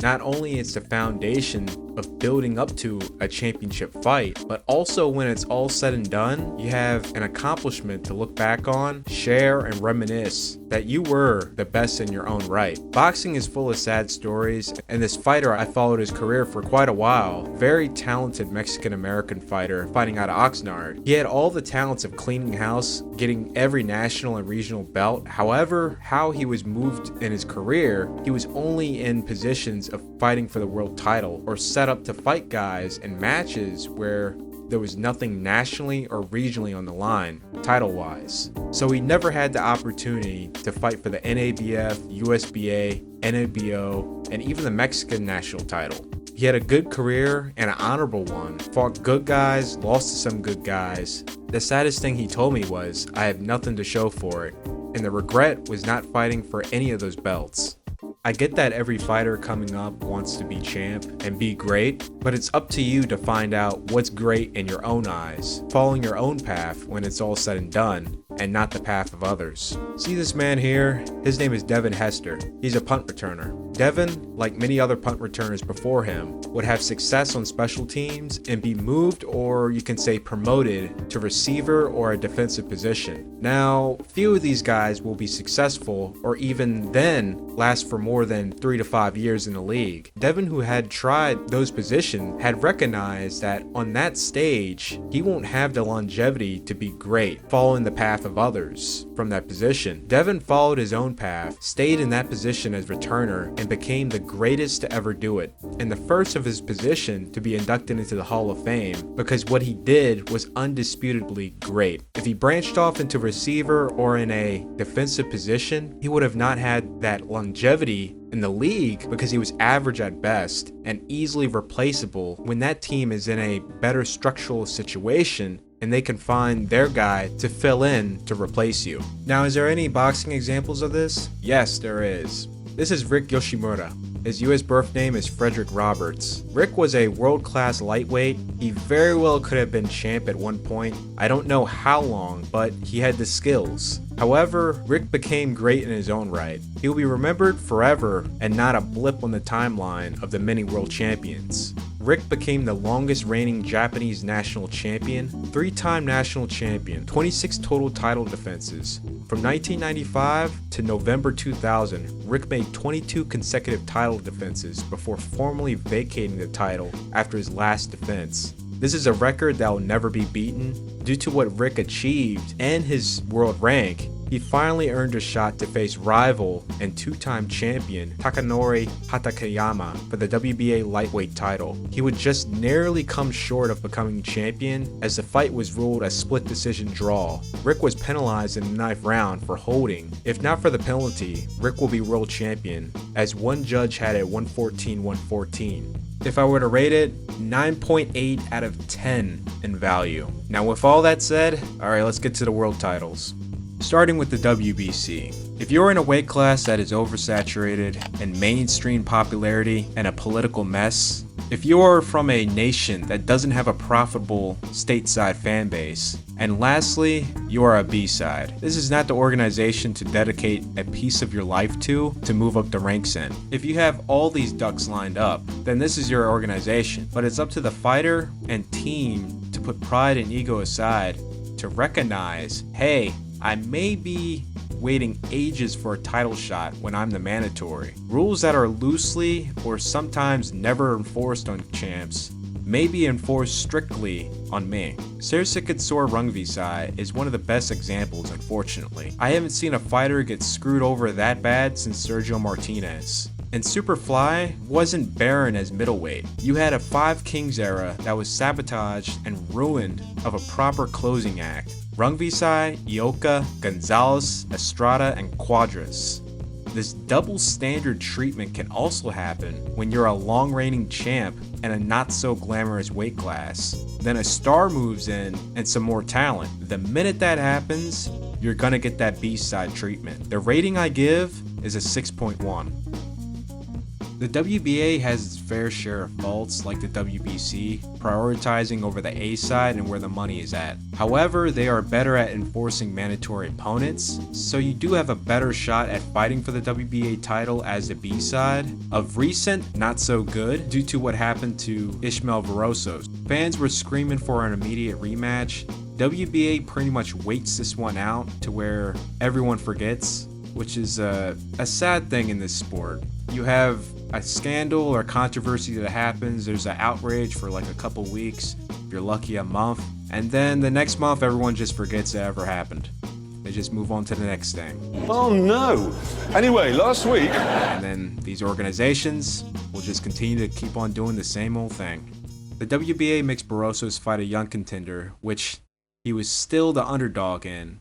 He wins that, no shot at the title. He is currently fighting an undefeated prospect, Andy Hiroka, on the Inoue vs Doheny undercard. And this is not even for the interim title. It's a title elimination. They just don't want to give this man a title shot. As much as I want Andy to shine, Ishmael is entitled to a shot at the WBA title. And it sucks what they did to this man, who is literally at the end of his career at the age of 41. If you just so happen to be in line, you may have some luck of being slapped with a vacant WBA regular title grab, and that champ will be promoted to super status. The WBA regular title, when there's a super champion, it is reduced to a glorified interim title, where the super champion is not obligated to fight the regular champ. When the regular champ, to clarify, when there's a super champ, you cannot unify for other titles. You are only limited to fighting mandatory opponents and maybe unifying against a super champion, which there are very few examples of that ever taking place. Golovkin versus Jacobs and Pacquiao versus Thurman. The only pro is collecting title fight pay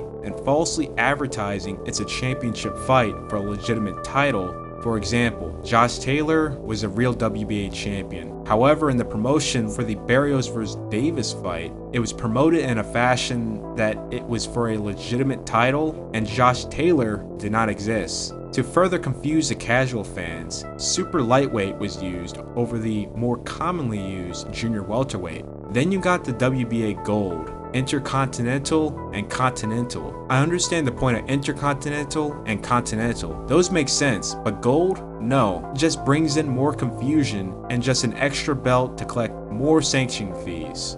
BoxRec recently put out they no longer recognize the WBA, pretty much removing the hyperlink from their site. So it makes it really hard now doing research for fighters who've won this title and tallying up the defenses or checking if they were super or regular champion. Due to the recent mess, I'm gonna have to give it a 5.8.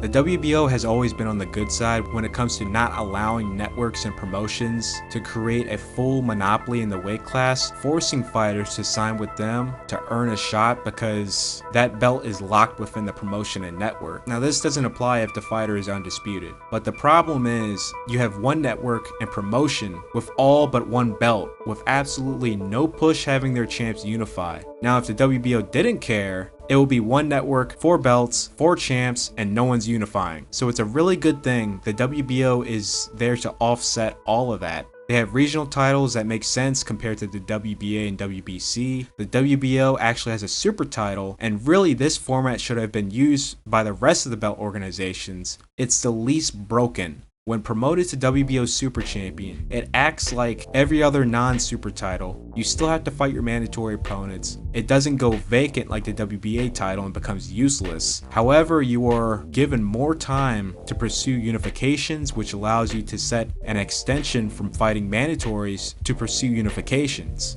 One of the best perks is you can declare yourself moving up in weight, which will make you an immediate mandatory, or that title holder will be stripped. Kosei Tanaka, when he was promoted to super champion at flyweight for his achievements of tying Vasyl Lomachenko as the fastest to become the 3-division champion, he used his super champion status to force a fight with WBO super flyweight champion Kazuto Ioka, so Tanaka would directly be in line to possibly make history as the fastest 4-division champion. In terms of value, I give the WBO an 8.5. The IBF is the title of the working class, the B-side, the Road Warriors. In terms of class, the WBC and WBA is a white-collar corporate class. The IBF, blue-collar, tradesman, street-smart class. You had some of the most wild-card-esque fighters emerge through the IBF, and thanks to their very strict rules, they were equally given the opportunity to fight for the title, one which got them in the mix, and went on to do great things. Bernard Hopkins, Winky Wright, and Teofimo Lopez is some great examples. Tevin Farmer is another good example. A guy who couldn't get a fair shake, moving up the ranks because of his unattractive record despite being on a long win streak. Moved up to the IBF, became champ, and literally took full advantage of title pay, becoming one of the most active title holders in the sport in less than a year, making 4 title defenses. It's not easy being an IBF champion. Fighting mandatories is strictly enforced. There's no double standard or special treatment from the IBF. They do not care who you are and how much money your fights generate. Numerous fighters of all classes getting stripped for not fighting their mandatories. When the ring title first started, it was controversial, only because they either did this purposely as it favored Americans, or it was just negligence on their end, because this created a major problem between the lineal champions and the now ring champions. Lineal champions are created from undisputed unifications or unifications between who the majority believe who is the clear number 1 and number 2 fighters in that weight class. Then it passes on through lineage, beat the guy who beat the guy who beat the guy till it goes vacant. The ring goes by who they believe is number 1 and number 2 in the weight class, and it also can be passed on by lineage till it goes vacant.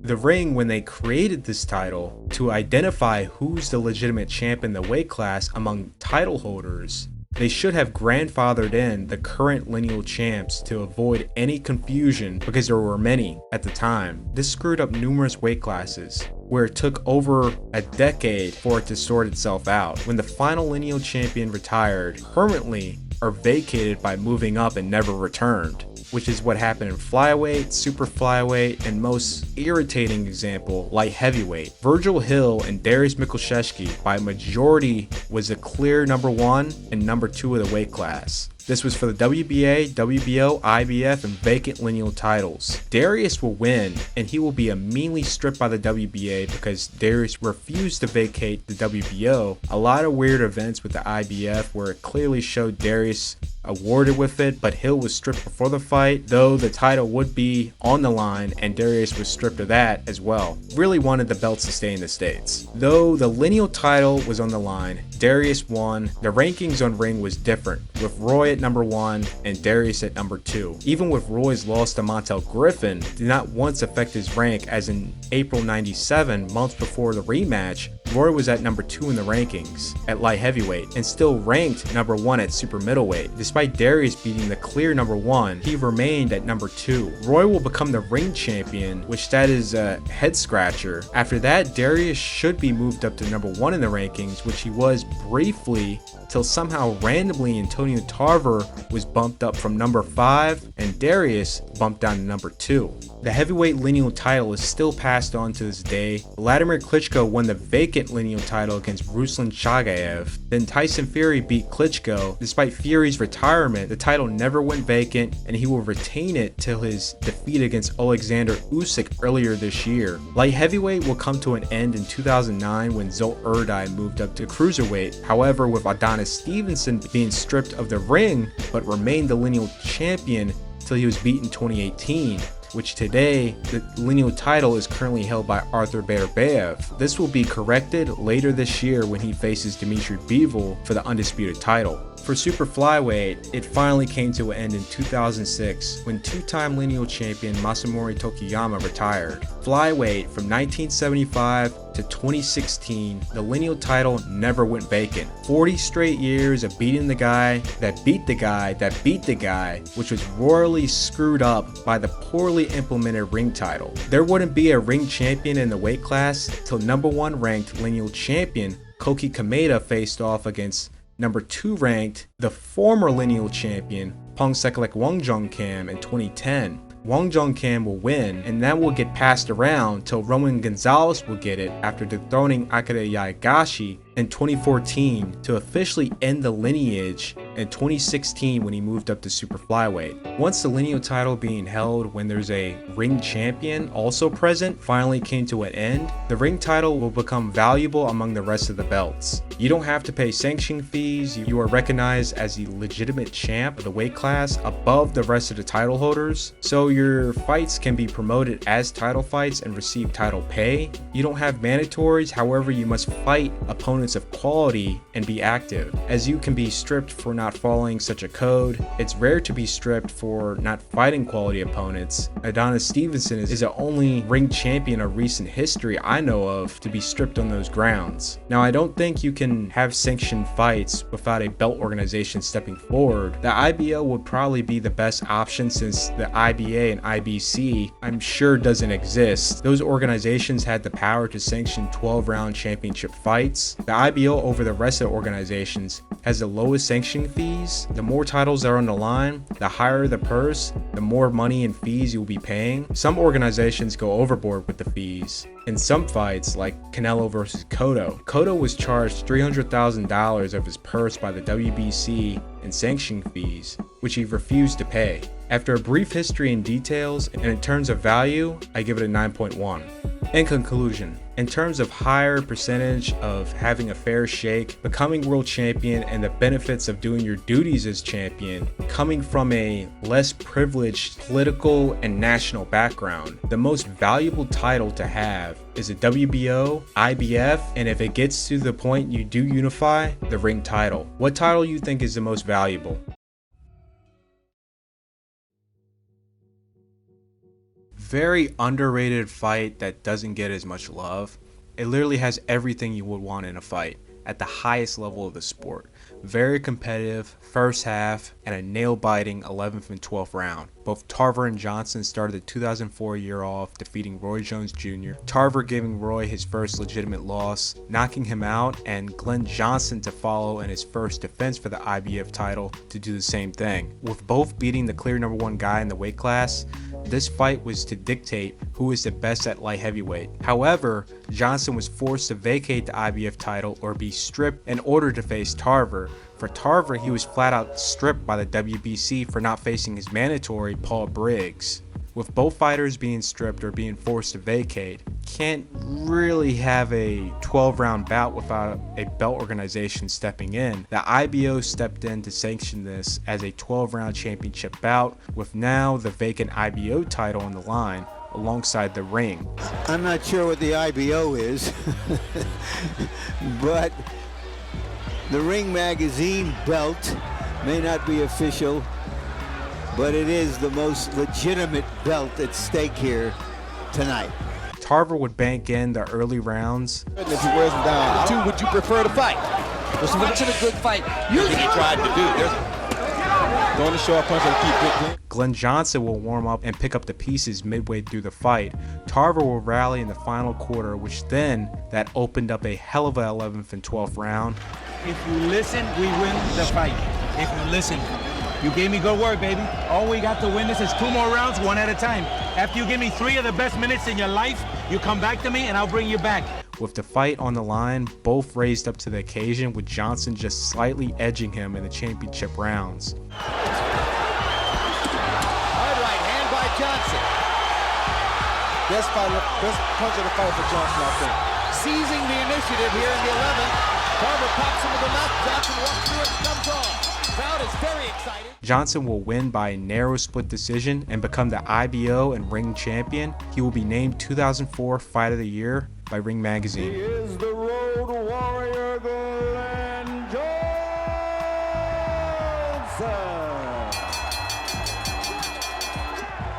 Convinces the judges with his energy and his commitment that he was the winner in the fight. The rematch did not miss a step. Tarver would do a better job in managing the first quarter of the second half. Johnson is looking to do most, wondering about the brand. Uppercut. That gives Johnson a take. Good left, and he continues to let his hands go at a rapid pace. Johnson 27, Antonio Tarver. But I gotta tell you, Jim, every time good left.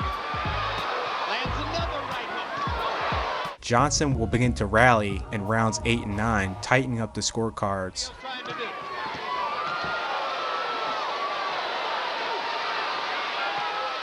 Tarver, a lot fresher, would take no chances and let his hands go on Johnson.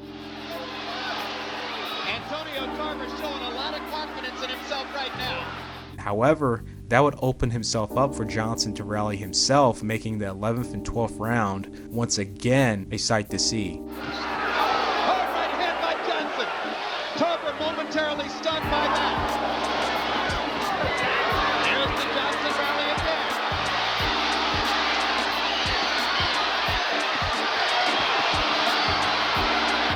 Johnson still wants to win. One of the best rounds you'll ever see. Ending the fight strong, Tarver will regain the championship by a narrow unanimous decision. One of the greatest unifications in the weight class's history, after Kameda's record-breaking fight against Naito for the lineal flyweight title in 2009. Coming into 2012, this was Japan's next big super fight. Strawweight prodigy Kazuto Ioka would blaze through the ranks, pick up the national title, then at the age of 21 in his 7th pro bout, knock out the 35-0 WBC champion Oledong Sitsamachai in the 5th round. After failing to become champ in his 7th pro bout for the WBC title in 2007, then losing a fight later, Yaegashi started back out at square one, rebuilding his career. He will knock out the now well-known Sersuke Rungvisai, pick up the national title, then 2 years later be in line to fight for the WBA strawweight title against Ponsawan, the Tank Popramuk. Exciting championship fight, which will lead to a thrilling finish with Yaegashi stopping Tank in the 10th round.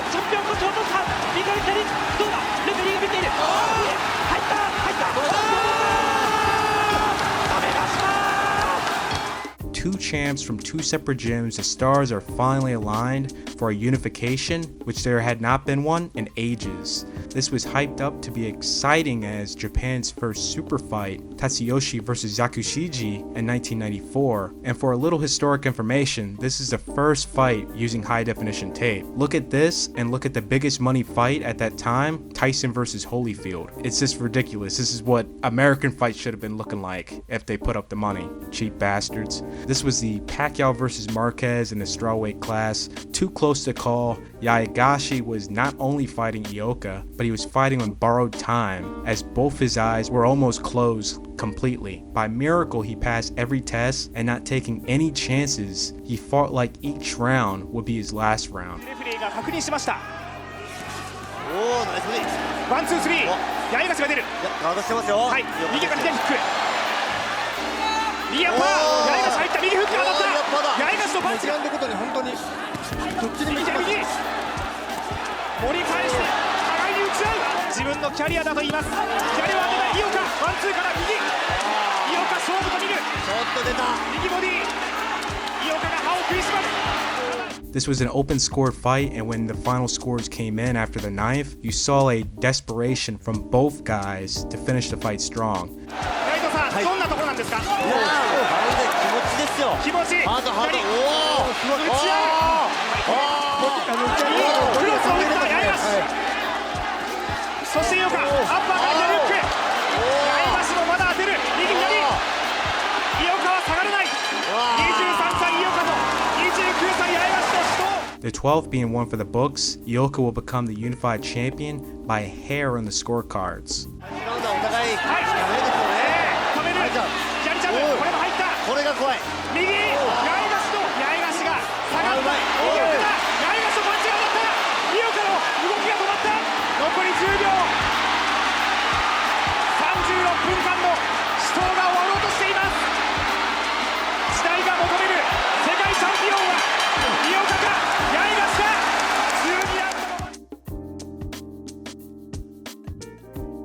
This is a series I had the privilege of working and viewing the fight at ringside shooting. The first fight was a battle of nerves. Canelo trained to be lean and as light as possible to have a speed advantage over Golovkin, which proved to be not a good game plan, fighting on his back foot pretty much the entire fight till the final round, which opened up a new game plan coming into the rematch. With the controversial scoring in the first fight, the controversy of the tainted meat situation, which led to non-stop attacks on Canelo. When talking to Canelo's personal photographer and videographer after the weigh-in, how everything has been in camp and leading up to this moment, he told me how angry Canelo was about the controversy, how Golovkin's team fanned the flames promoting the fight, and so on, to where the camp was dedicated to strength and to knocking Golovkin out. That's a hard mountain to climb there because of Golovkin's physicality, but if that's the case, then we're going to see an amazing fight because Golovkin is going to be going forward. If you're just rooting for a good fight, this is something great to hear. From my recollections, Canelo's locker room was filled with nervous energy. His playlist that day really didn't help either. It really sounded like the end of a final chapter in a movie.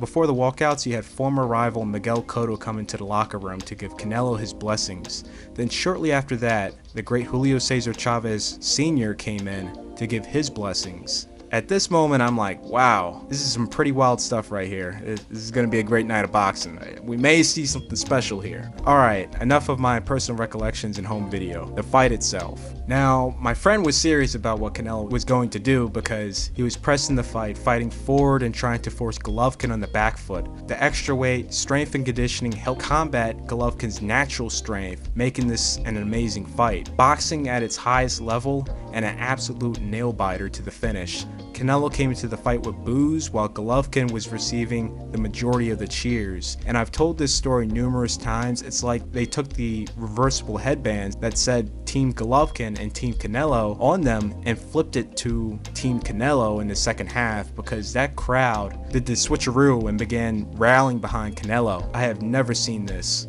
What bit Golovkin in the butt to seal this fight was a lack of body shots. Golovkin used to beautifully mix it up, and since the Jacobs fight, he had been abandoning that and head hunting much more often. The lack of mixing it up costed him through the judge's eyes. Canelo will win by a very narrow majority decision. This fight reminded me a lot like Marvin Hagler versus Sugar Ray Leonard. It's really divided between who won the fight and who lost. You have people who believe Leonard won, and you have people who believe Hagler won. But at the end of the day, if you're just a fan who was just rooting for a great fight, the fans won in this fight.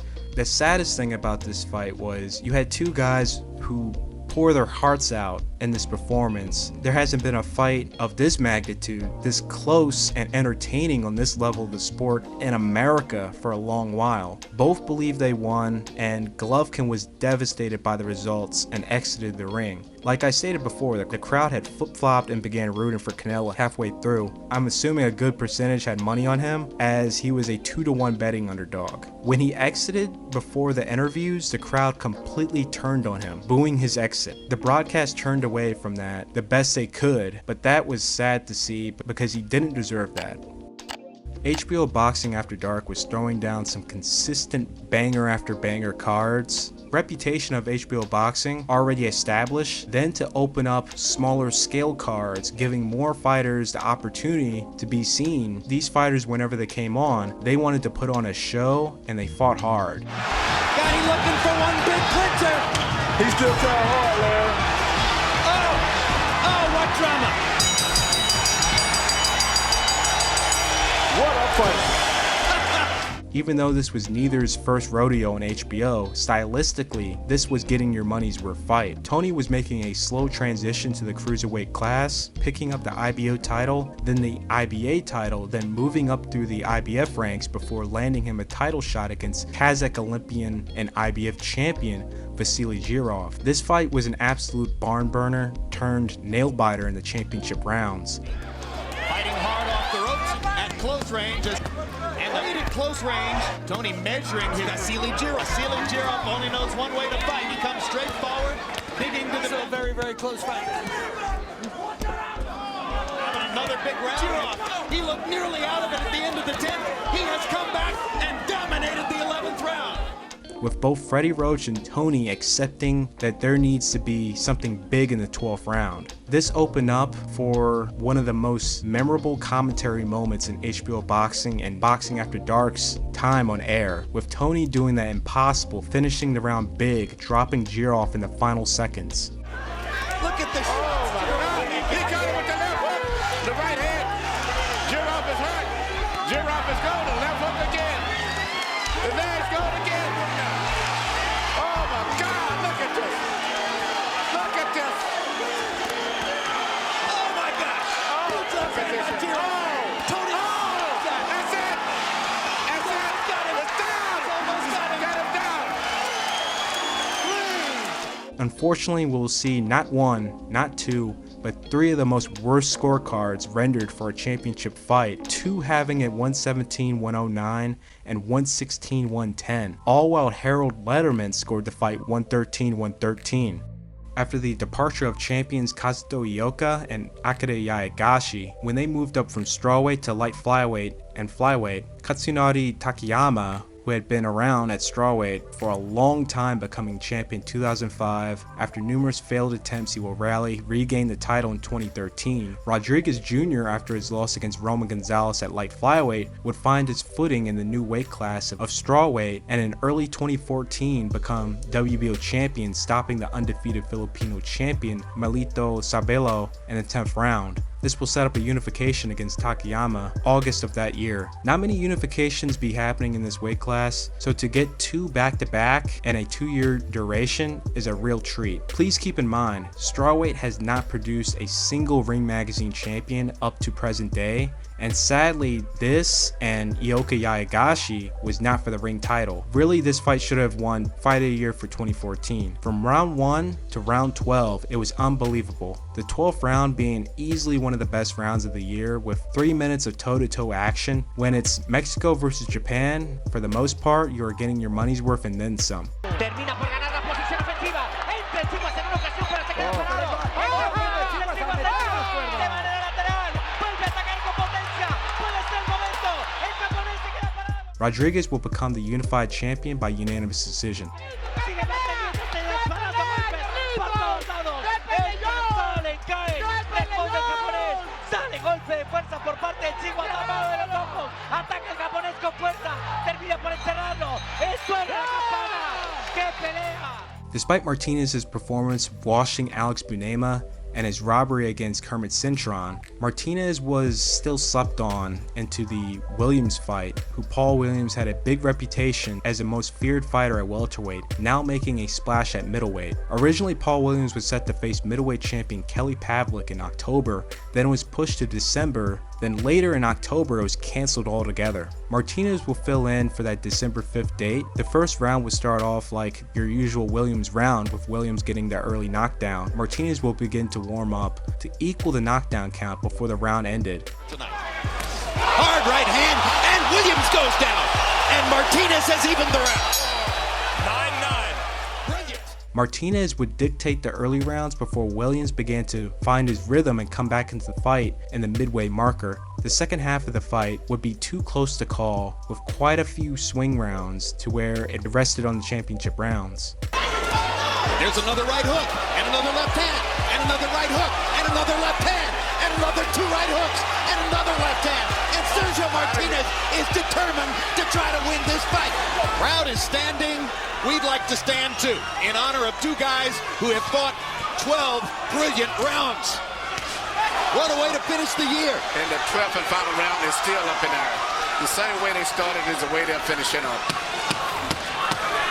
Williams will win by a close majority decision. However, what ruined the verdict of the fight in Williams' favor was the disgraceful 119-110 scorecard by Chris Benoist. He was either drinking on the job or paid off, because not one judge scored it remotely close to his card. 114-114, 115-113, and Harold Lederman had it 115-113, so he sided with one of the other judges as well. Horrible scoring and potential corruption we've witnessed. Before the internet, where amazing fights were happening on the other side of the world, but never received a nod as a potential candidate for Fight of the Year by Ring Magazine, all the winners but a couple were residing in North America. In 2006, WBA champion Mayar Manshapur versus Saan-Sack Sichachawa. This fight looked like online mode in Fight Night Round 3. It was so ridiculous from the opening round, then for the same pace to continue round after round.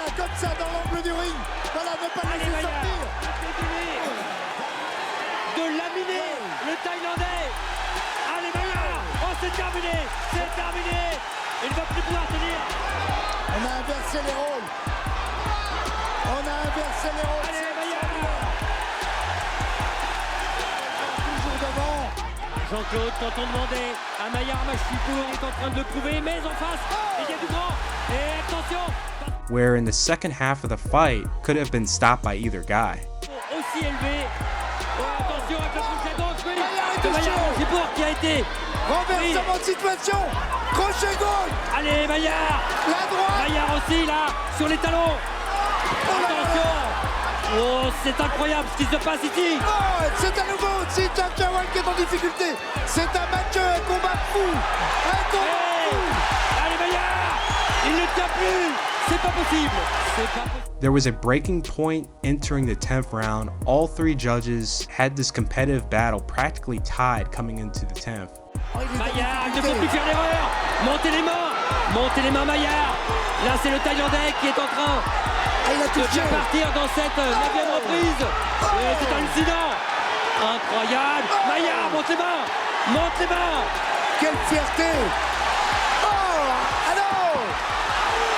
Ils vont aller plus qu'au bout de leur mère. Oh là là, Jean-Claude, on a plus. C'est incroyable, c'est incroyable. J'ai jamais vu ça. Il faut pas accepter de prendre des coups comme ça.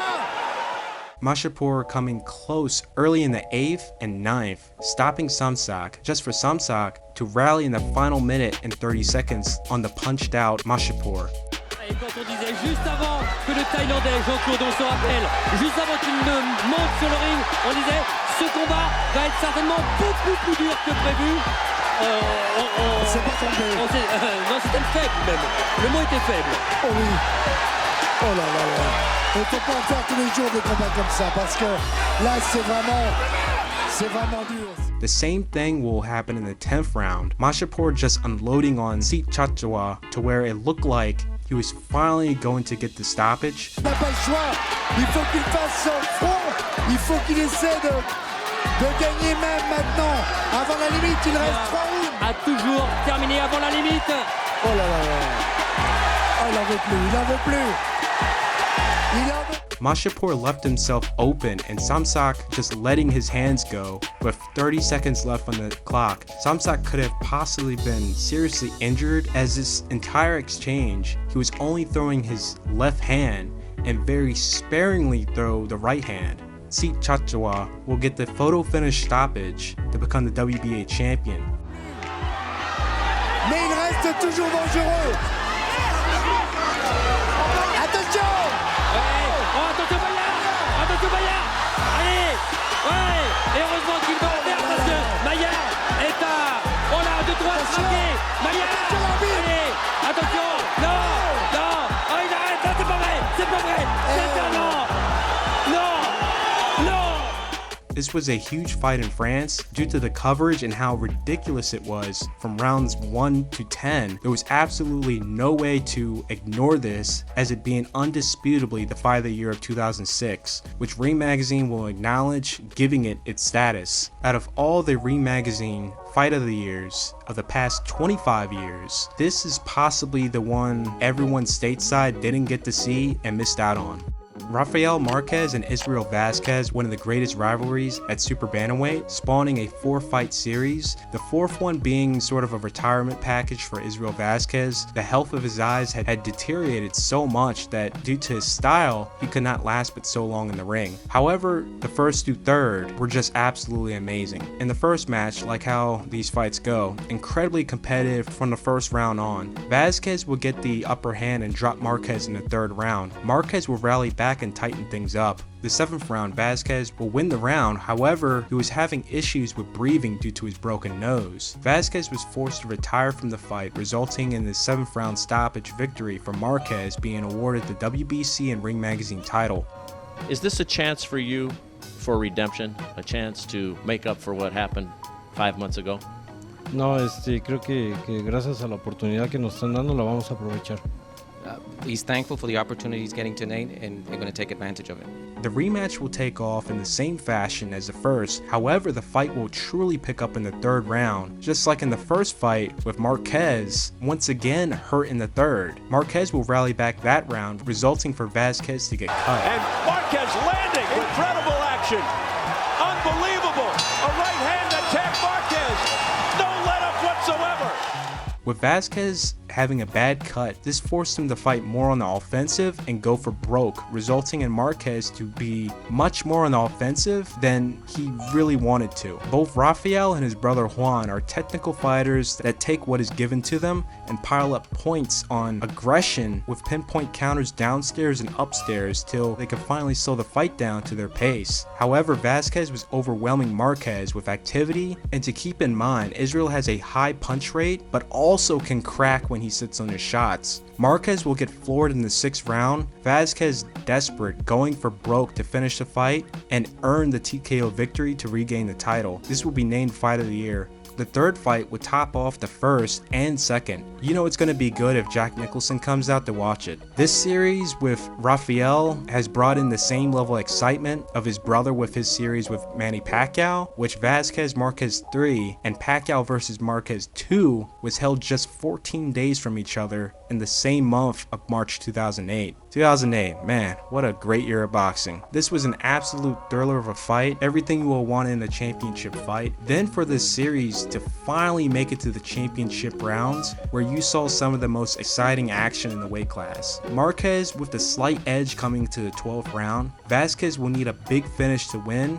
and after almost 3 minutes of nail-biting action, Vazquez will finally get in a shot that would wobble Marquez, then he will fall through, knock him down in the final 10 seconds. The ropes helping Marquez stay up, forcing the ref to call for a knockdown. The knockdown being the ultimate deciding factor, and Vazquez will win the 3rd fight by a narrow split decision to retain his title. This series, for the 2nd year in a row, will win Ring Magazine Fight of the Year. The Gatti Ward trilogy is an immediate go-to trio of fights to show someone who wants to get into boxing. I highly recommend to watch the final episode to HBO's legendary night series, The Tale of Gatti Ward. It's over 10 years old, but it's the best documentary of this fight, with the personal accounts of those who were involved with the fight, some who are no longer with us today, like referee Frank Cappuccino, who made the absolute toughest decision to let the fight continue in the 9th round, creating this classic. I would have got killed if I stopped that fight. They'd have ruined me.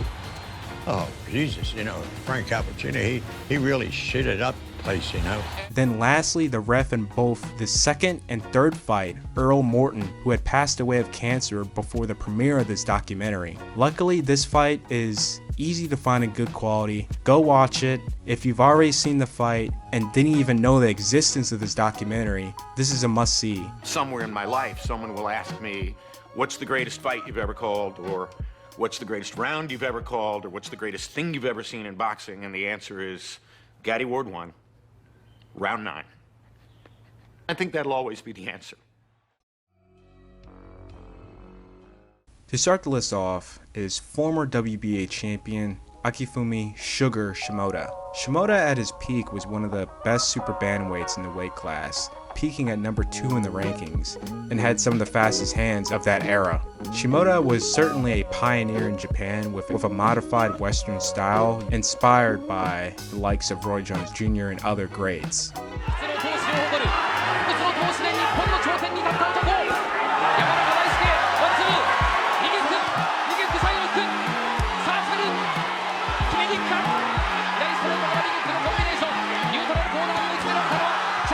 Shimoda was one of the first to crawl, so the new generation, years later, guys like Inoue could run. Shimoda was not the only slick fighter with hand speed. You had Hasegawa and Nishioka. However, Shimoda was the first of this modified Western style on the world stage from a southpaw stance.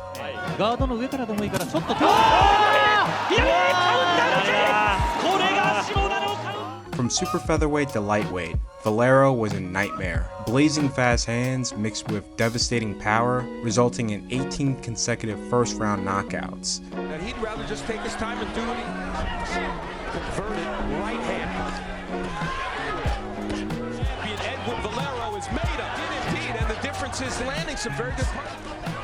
That he's saying. A record originally held in 1905, which took 101 years to beat. Valero being that guy. By the time guys like Pacquiao, Marquez, Barrera, and Morales had moved on, Valero finally had the chance to rise through the shadows and show off to the world his skills. Unfortunately, it was tragically cut short in 2010. Combination better than you even think.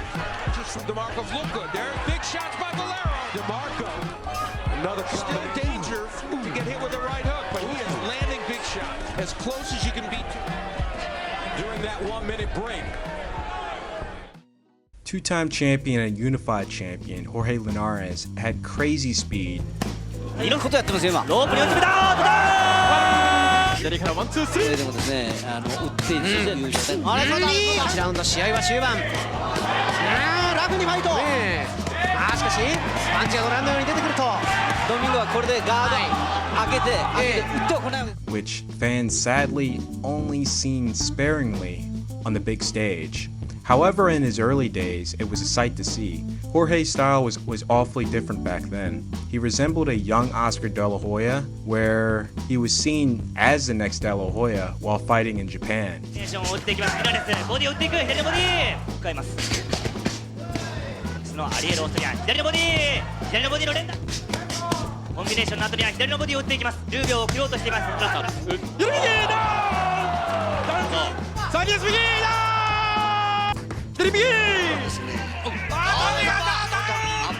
Even when Jorge was well past his peak against Devin Haney, as seen when throwing single shots, the older fighter was matching Haney in speed. Then for Haney to get comfortable and underestimate how fast Linares is when pop-shotting and letting his hands go, resulting for him to get wobbled at the end of the round.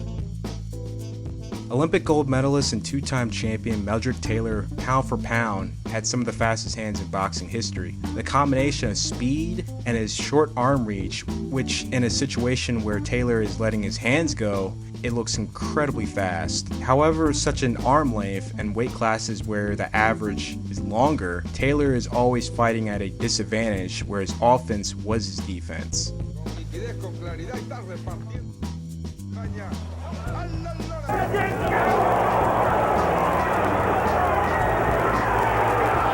Chavez still stands there. Run over by a truck.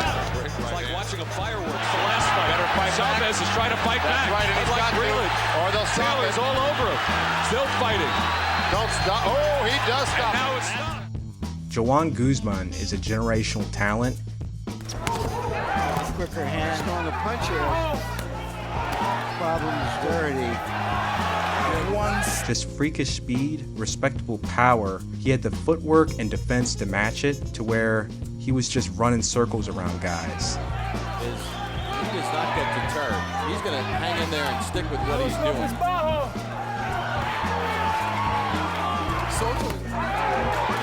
It was on the back. And there's that overhand right, which you expect it and watch out for it.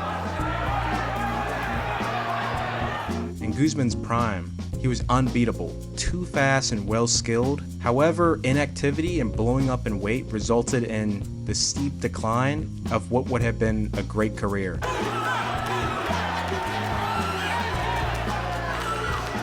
when he's backed against the ropes like this.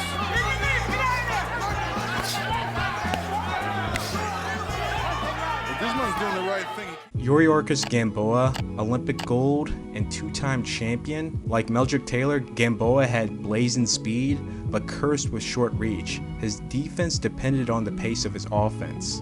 Despite having been bested in the first round. Oh, the guy hit me with an elbow. From Gamboa.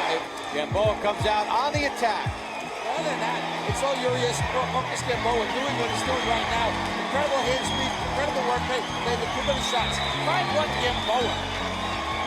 Right hand got in from Gamboa. Manny Pacquiao, 8th division champion, 4 division lineal champion, and the oldest reigning welterweight champion. Manny had great speed, however you didn't really see how fast Manny was till he moved up from super featherweight to lightweight. David Diaz, who fought Zab Judah in the amateurs, even beating the protege, stated that he was just too fast. It was a speed he'd never seen before. He was too fast.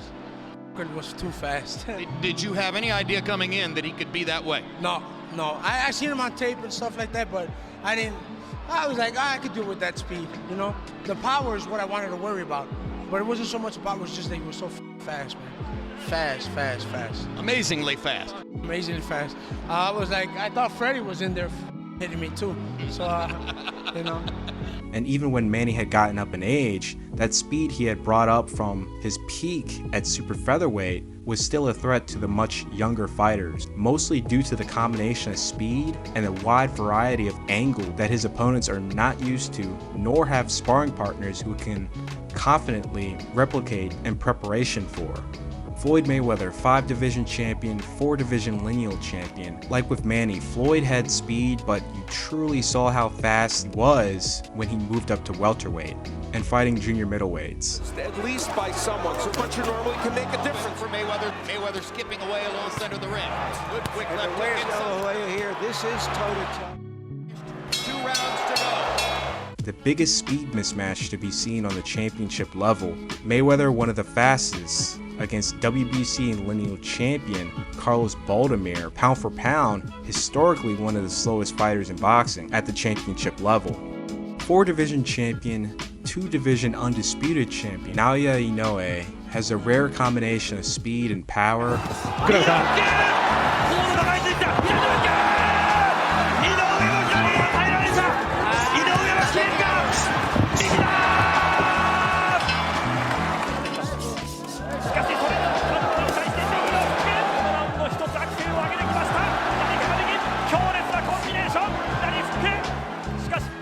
Like with most of these pound-for-pound stars, you don't really get to see how fast they are till they move up in weight. Inoue was a fast light flyweight, but I personally did not notice how fast he really was till the Narvaez fight. Narvaez, who went the distance with Donaire, easily handled his speed to not be hit with anything threatening and comfortably went the distance despite being shut out. Omar could not handle Inoue's speed at all to be blown away in 2 rounds, receiving, I would say, his first legitimate loss in his natural weight class.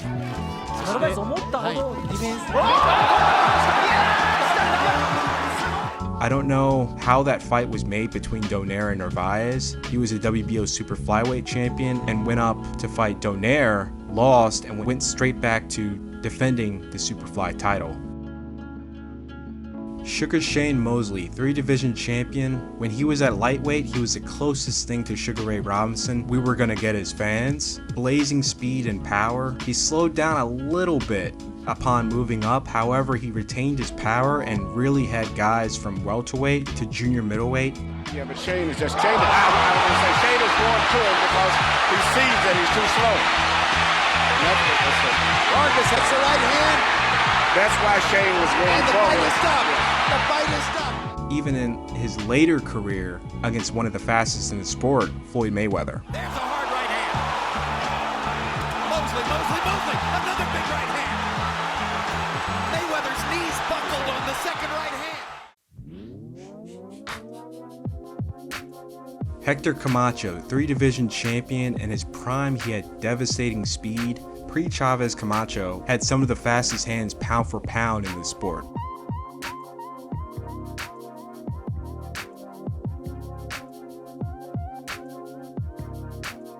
Sugar Ray Leonard, 5-division champion, undisputed at welterweight, and lineal champion in 3 divisions. It was just perfect timing at the start of his career. Ali was just about to exit, and the 1976 Olympics was held in Montreal, Canada for everyone in the States to be able to tune in. Leonard absolutely took over the entire Olympic Games with his blazing speed, showmanship, and all. It was like watching Ali, but in the Olympics, and due to that, Leonard became a household name before he even made his pro debut. Leonard was able to carry his speed and pop all the way up from welterweight to super middleweight. In his prime, he was unbeatable, and guys did not know how to deal with the combination of power, fast feet, and lightning hand speed. Robinson when he was at his fastest. Unfortunately, we won't be able to see and have to go by newspaper articles because no such film reel exists. We just have to go by what's available. The great tragedy is that none of his great fights in his prime were ever filmed. We will never see this guy at his absolute peak where he can knock you out with one punch with either hand. It's like not having the Sinatra recordings from the 50s. We can only imagine it from the old faded newspaper clips. Roy Jones Jr., 4-division champion, former undisputed champion.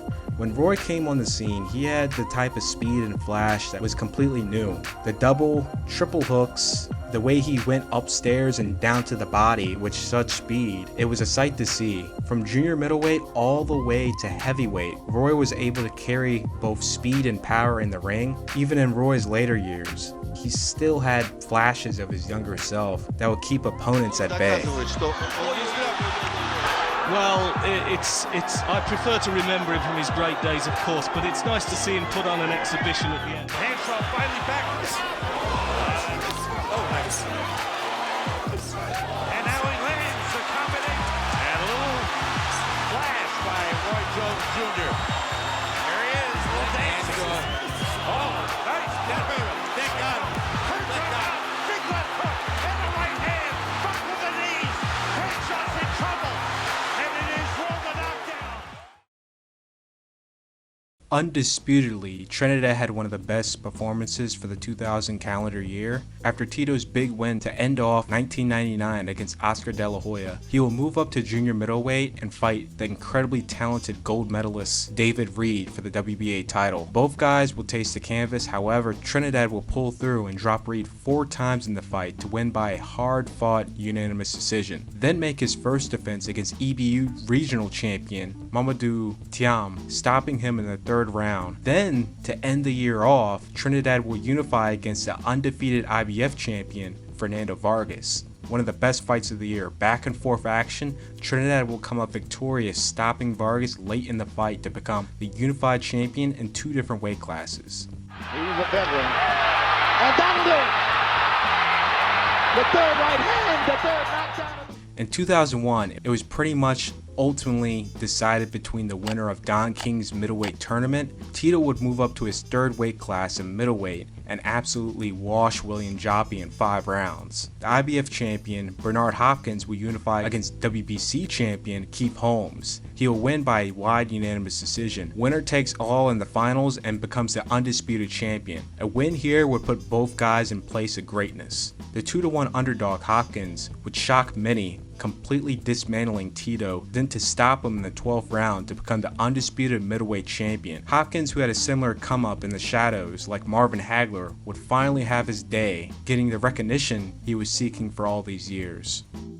Shane Mosley came in 2002 as the baddest man in boxing. Combination of speed, power, and showing a lot of resemblance of the great Sugar Ray Robinson with his style. Unfortunately, when Mosley had beaten Oscar, there was really no one else left at welterweight, as the rest of the talent had moved up to junior middle. Not the best look for the new pound-for-pound star. A skeptic or a cynic, and I am one or both of those right here, would say, okay, you beat a C-rated fighter. So what? Well, I mean, you're trying to get wider public acceptance. You fight a guy nobody ever heard of. He's unknown, he's unranked, and you knocked him out. Big deal. However, he will finally have a top-shelf opponent at welterweight since the Oscar De La Hoya fight. That will be against Olympic silver medalist Vernon Forrest. Vernon, who possessed the skills, was rather untested at this level of the sport. He would pick up Trinidad's vacant IBF title, 18-4 Raul Frank, in the rematch. Their first fight was for the vacant title, which was ruled a no contest after accidental butts. Vernon would win, but the title would quickly go vacant. However, Forrest had high rank, so this fight would be for the ring title. Vernon would have Mosley's number and just dominate him all throughout the fight, with Mosley not having an answer to Vernon's offense. Forrest will win by wide unanimous decision to become the new welterweight champion. There will be an immediate rematch. Mosley would do better, however Forrest just had his number, and Vernon was able to win again comfortably on the scorecards. These 2 back-to-back wins against the pound-for-pound king will earn him the Fighter of the Year.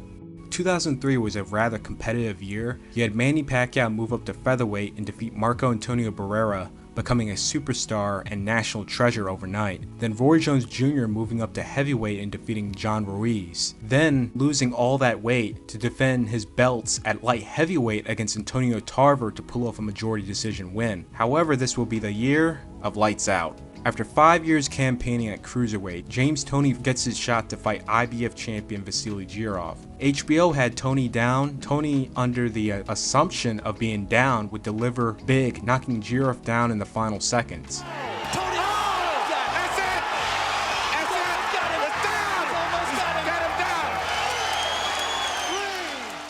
The judges on the other end killed the high tension of what was thought to be a narrow win or a draw in the scorecards by giving him a lopsided wide decision. Toney in his next fight would move up to heavyweight and face 3-time undisputed and 4-time heavyweight champion Evander Holyfield.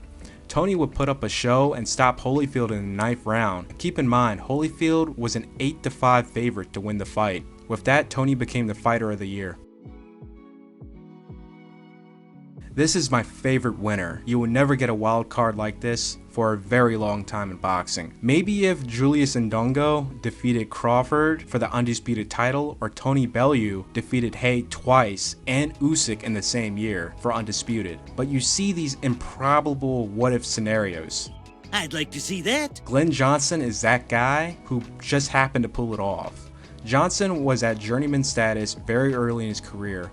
Bernard Hopkins will give Johnson his first loss, and this would probably be the worst beating in his career, and offensively the most Hopkins ever threw on a guy. Johnson would lose his next 2 fights, going 0-3. After a couple wins, he would then go on a 4-fight losing streak.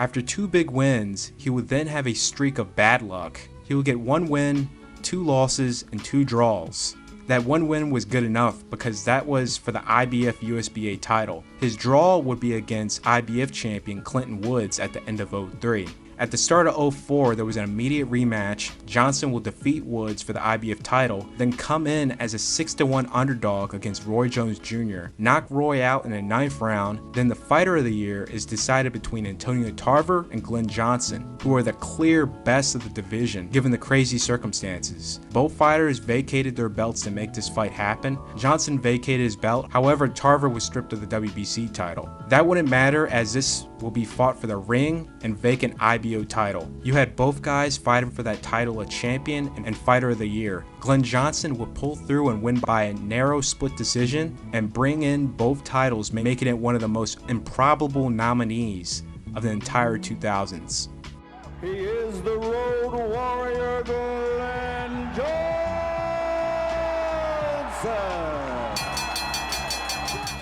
In 2005, Hatton will earn his shot at the Costa Zoo sweepstakes for the junior welterweight title. The 15-8 betting underdog, Hatton, who despite having a 38-0 record was untested at this level of the sport and relatively unknown to US audiences. Zoo, on the other hand, was a household name in the States and asserted his dominance as the best fighter in the weight class, with many in line wanting to face him. Hatton would defy the odds and bewilder Zoo with his constant pressure and bulldog style, matched with incredibly fast footwork that was relatively unique and unseen in the weight class. Zoo had no answer. Beat and exhausted, Zoo would retire from his stool in between the 11th and 12th round, making Hatton the IBF and lineal champ of the weight class. Hatton in his next fight at the end of 2005 will unify for the WBA title. He would knock out WBA champ in the 9th round.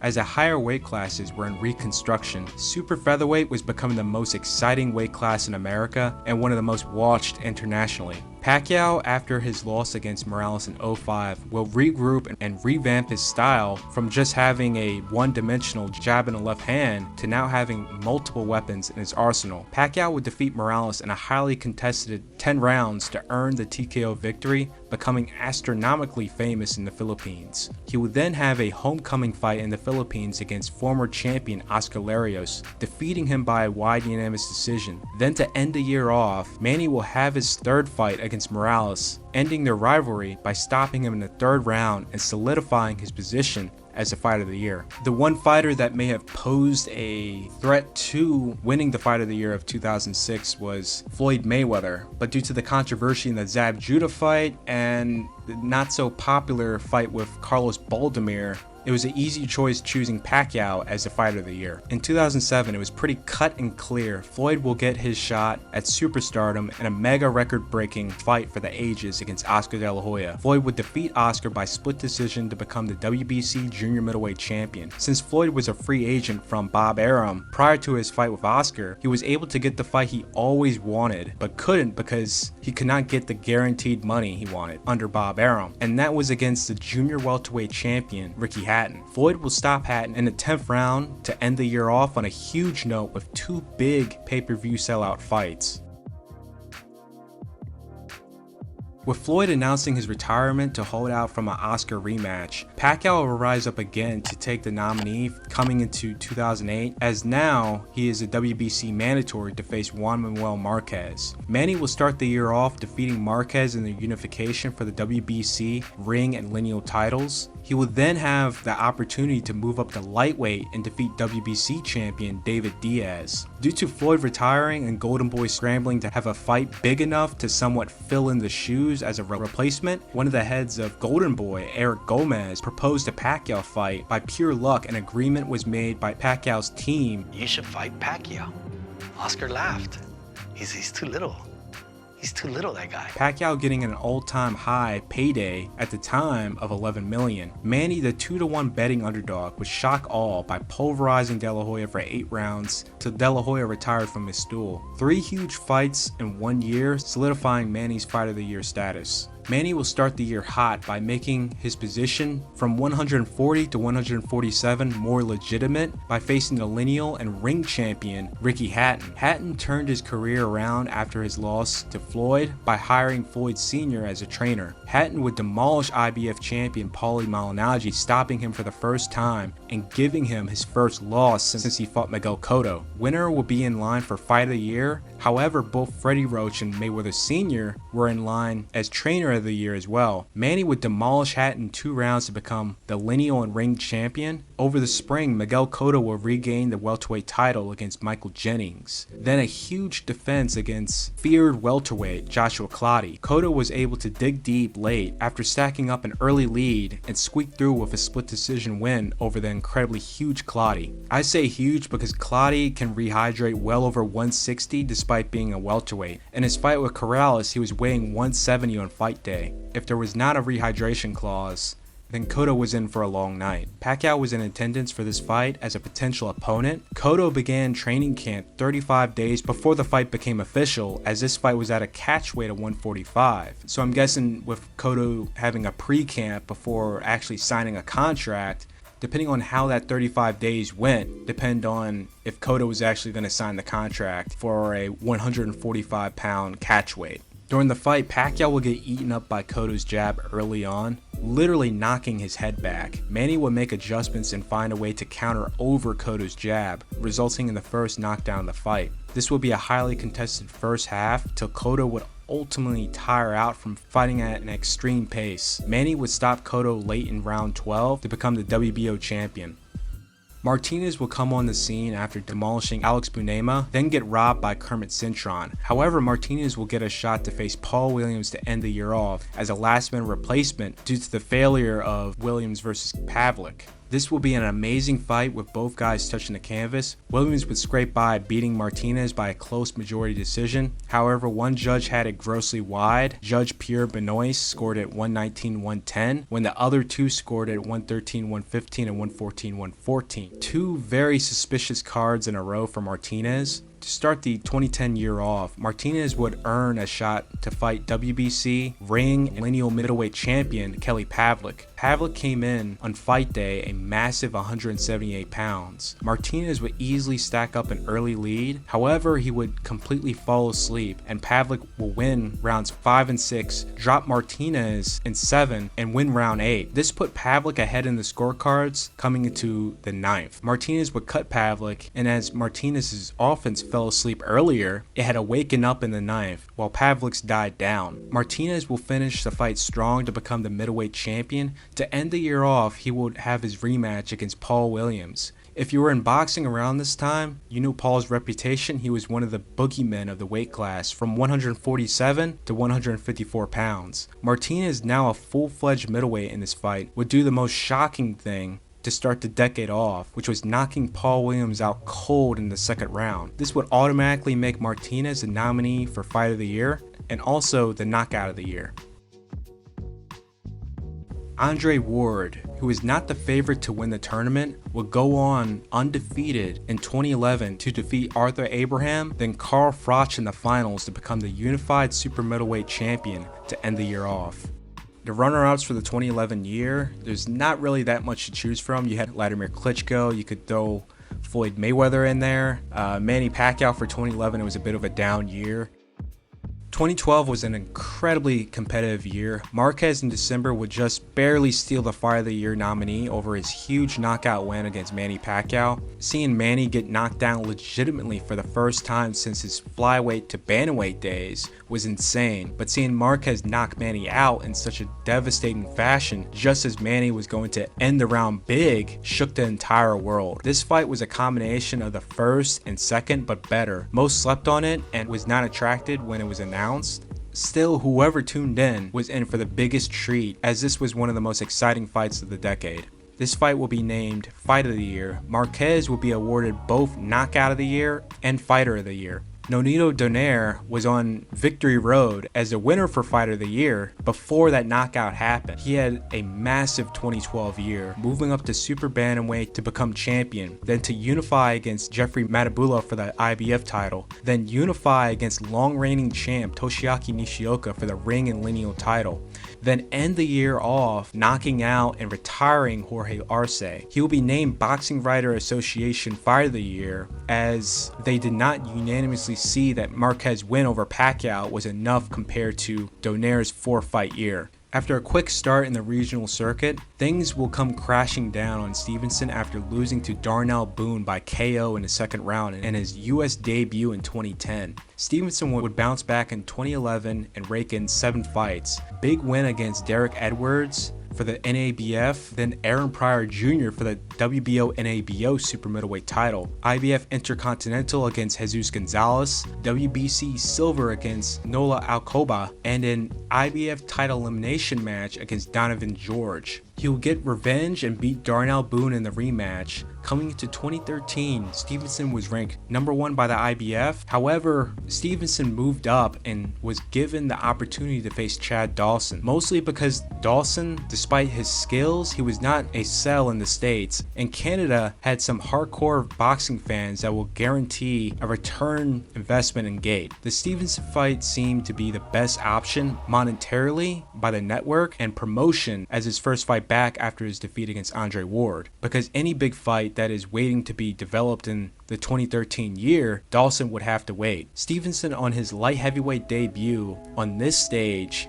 and HBO debut would knock Dawson out in the first round to pick up the WBC, lineal, and ring titles. And Chad Dawson is very badly hurt by what was a sensational shot. He has wobbly legs as he backs up to the rope, and the referee's going to stop it. Michael Griffin stops it in the first round. Chad Dawson is violently upset by the stoppage. Adonis Stevenson is the light heavyweight champion of the world. With a talent like this, the hardcore Canadian fight fans, and the fact that Adonis, outside of Banks, is the last of the Kronk Gym tutelage that still fights under Kronk, that was being trained by Stewart, that's active in boxing. HBO now has a story to push to generate a new renaissance in the weight class. Stevenson 3 months later will be up against recently dethroned IBF champion Travares Cloud, doing something Hopkins couldn't do, getting the TKO victory. 3 fights in a 6-month span where Stevenson had received little to any damage in. He will be scheduled to make his 4th fight of the year against WBC mandatory Tony Bellew, with Kovalev on the undercard promoting this as a setup fight to a unification. Stevenson will blow out Tony in 6 rounds to successfully defend his title to end the year off. By far, Stevenson had the most impressive year, being awarded the title Fighter of the Year. On paper, Stevenson, because this year, in this calendar year, he avenged his only knockout, his only loss of his career by knockout. He won the lineal title by one-punch first-round knockout. He beat up by showing a new part of his game and outboxing the once heir apparent, stopping him. And then he took on a sanctioning body mandatory and stopped him. He barely lost a round. Like Stevenson, in 2010, Sergey will be tricked by Darnell Boone in that very same year. Kovalev will win by a controversial split decision. There are numerous stories that what happened during that fight definitely exists of this fight. However, it's yet to come out public. Fellow longtime subscriber and friend Evan Holyfield confirmed to me a while ago this tape indeed exists. Kovalev would bounce back and make a lot of improvements, and by the time he made his real TV debut against Darnell Boone in the rematch, he was a complete package, demolishing Boone in the second round. 3 third-round TKOs later, Kovalev go on to defeat Nathan Cleverly in the 4th round for the WBO title to end the 2013 year off against Ismail Salas, stopping him in the second round. 2014 will be the year for Kovalev, getting the KO victory over the undefeated Cedric Agnew, a bit nervous scare against Blake Capriello in the Hopkins fight setup, then the big unification against Bernard Hopkins for the IBF and WBA titles. The 2014 year was a very competitive year. In lightweight, you had Terence Crawford go to England and beat top 3 ranked WBO champion Ricky Burns, then having a coming out performance that gained him mainstream attention against the undefeated former champ Yuriorkis Gamboa. Then to end the year off, Crawford would fight the #1 ranked fighter Ray Beltran. Beltran had fought Ricky Burns prior to Crawford, and it was a split decision draw which was billed as a robbery. Crawford would completely outclass Beltran to become the ring champion at lightweight. Also in 2014, a now familiar face in the mainstream, Naoya Inoue will become the WBC light flyweight champion. He will make one defense before moving up from light fly, skipping flyweight altogether to super flyweight to fight the #1 ranked fighter in the weight class, Argentine great WBO champion Omar Narvaez. Omar picked up the flyweight title, successfully defending it 9 times before moving up to superfly, where he defended it 11 times, leading up to the Inoue fight. 20 successful title defenses coming in. In between that, he was pretty much a fill-in against WBO and WBC champion Nonito Donaire. If he didn't fight Donaire for his career high payday, he would be 43-0 coming into the Inoue fight. The 7-0 Inoue would knock Narvaez out in 2 rounds to become a 2-division champion. Lastly, you had Roman Gonzalez. Roman would move up to his 3rd weight class of flyweight and defeat the WBC ring and lineal champion Akira Yayagashi to go 40-0. In one of the biggest heavyweight fights in the first half of the 2010s, thanks to Tyson Fury's personality, social media really getting everything out there, he would end up doing the impossible and earn a decision upset victory over Vladimir Klitschko for the WBA, IBF, WBO, ring, and lineal titles in Germany, ending Klitschko's historic reign and his final conquest to win his brother's WBC title to become undisputed. The one standout competing for that position and ultimately lost in the run for Fighter of the Year was Gennady Golovkin. Gennady would start the year off with a big win against Martin Murray, 13th successful defense against William Moreau, and to end the year off unifying against IBF champion David Lemieux, completely outclassing him, then to get the stoppage in round 8. The super bantamweight class was locked up a great period of time because no one wanted to fight Guillermo Rigondeaux, who had the WBO, ring, and WBA super titles. Coming into 2016, the fight to be made was between #2 ranked Carl Frampton, the IBF champion, and #1 ranked WBA champion Scott Quigg. 2 undefeated stars, and it will be the biggest fight in the weight class's history in the UK, especially attendance-wise. However, there's a problem. This fight can't be a unification. Quigg's WBA title is not a real title. When there's a super champion, a regular champion is prohibited from unifying. He can only make defenses and unify against a super champion, which is Guillermo Rigondeaux, which no one wants to fight him. The powers to be got together and pretty much had a deal sorted out where Guillermo will be demoted just so this fight can be a unification. The winner of the fight must fight Guillermo, but going by the track record, how much this man has been mismanaged and screwed over, that's not going to happen. So the unification is made, massive historic show up for this fight. Frampton wins by a split decision.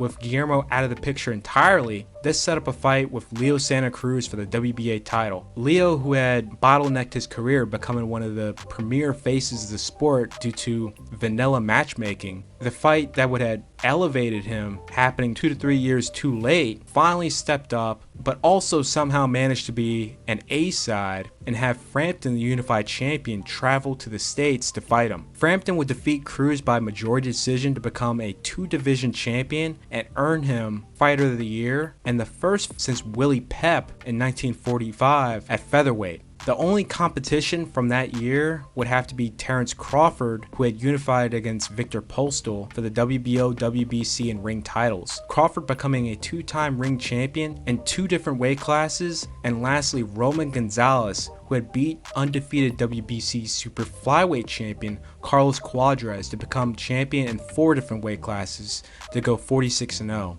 To end off 2016, Vasil would beat former undefeated champ Nicholas Walters. To start off 2017, he will completely outclass and stop WBA regular champ Jason Sosa, a guy who gave Walters a lot of trouble, fighting him to a draw.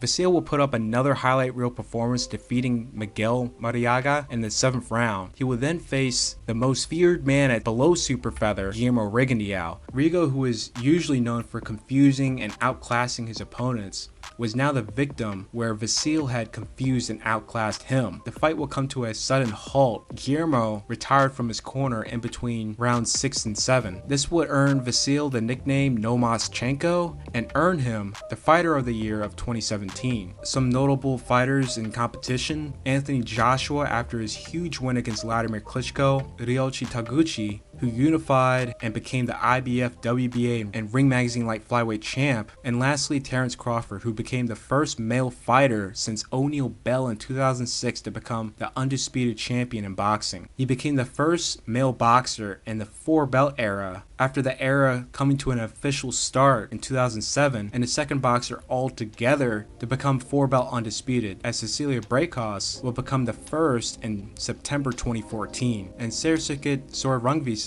he will beat the #1 pound-for-pound fighter, the 46-0 Roman Gonzalez, not once, but twice in a row, after being shelved and awaiting almost 2 years as a mandatory to receive a shot to regain the title.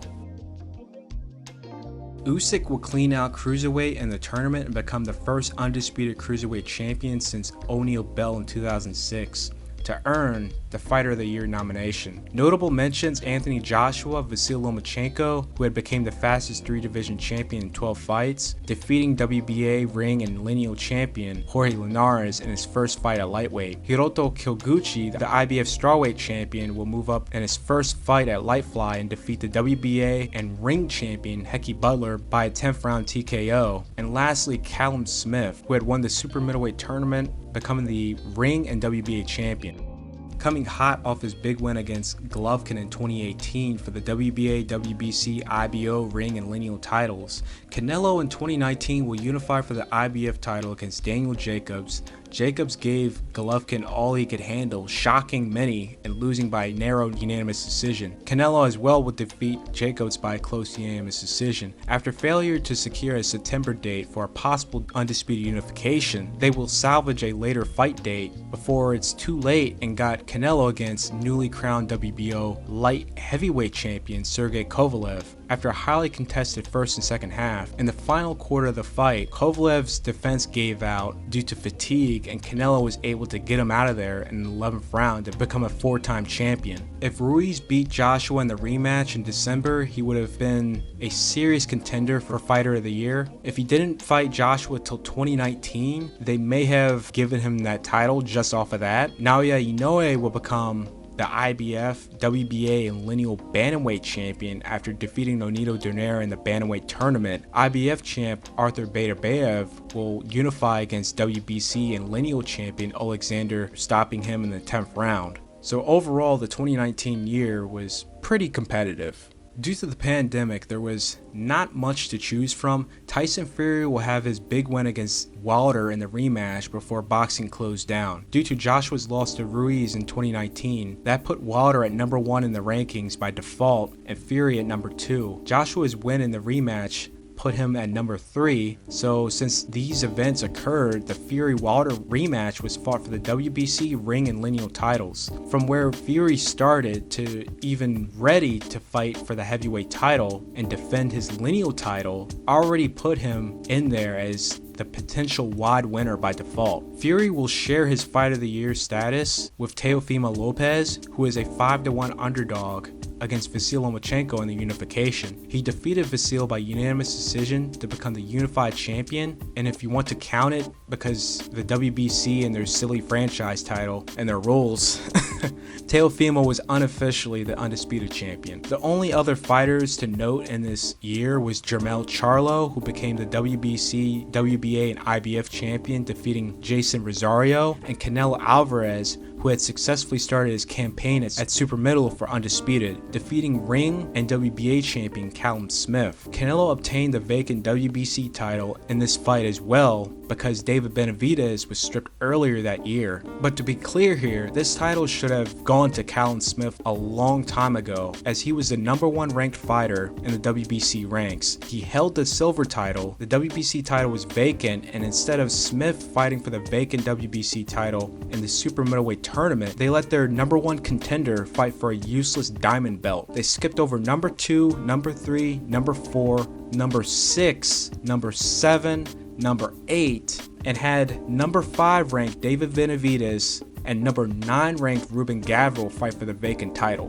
Canelo to start off the 2021 year. He would unify against WBO champion Billy Joe Saunders. He would stop Saunders in the 8th round, then to complete his campaign for undisputed, defeat IBF champion Caleb Plant to become the first undisputed super middleweight champion on paper, because many believe that unofficially Joe Calzaghe should have been the undisputed champion after his fight against Mikkel Kessler in 2007. Now the undisputed super middleweight champion of the world! Runner-ups that year, you had Alexander Usyk, who had became undisputed at cruiserweight, slowly became a full-fledged heavyweight, and defeated WBO, WBA, IBF, and IBO champion Anthony Joshua. For Tyson Fury, he defeated Wilder. However, if Wilder did not butt in the process of making the Fury-Joshua fight from being made and stepping aside, then the winner of that fight, most certainly due to pandemic restrictions affecting world boxing, would have shared the fight of the year with Canelo.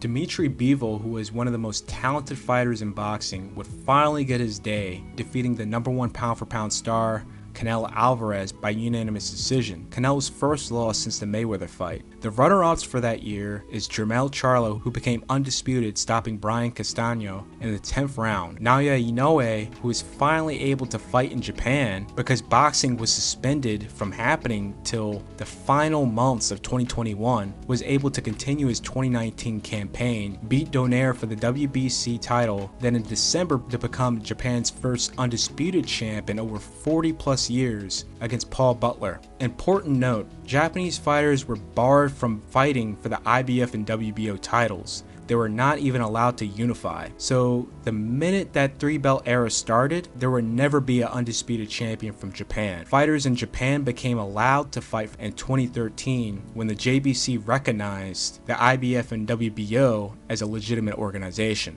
Since the pandemic is over, this year was a very hard choice between Naoya Inoue and Terence Crawford. If it was like 2020, these two would definitely share the title. Inoue in his first fight at super bantamweight would defeat the highly regarded unified champion Stephen Fulton, knocking him out in the 8th round to become Japan's second 4-division champion. Marlon Tapales would upset the undefeated unified champion Akhmed Daliev by split decision. Inoue will make history and become Japan's first 2-division undisputed champion, getting the KO in the 10th round. Since this fight was less than 1 year from the time Inoue became undisputed at bantamweight, he became 2-division undisputed in less than 1 year by 13 days. Terence Crawford earlier that year will become 2-time undisputed and ring champion in 3 different weight classes when he had defeated Errol Spence Jr., stopping him in the 9th round. In the final quarter of the 2024 year, who do you have as fight of the year and why? Leave in the comments.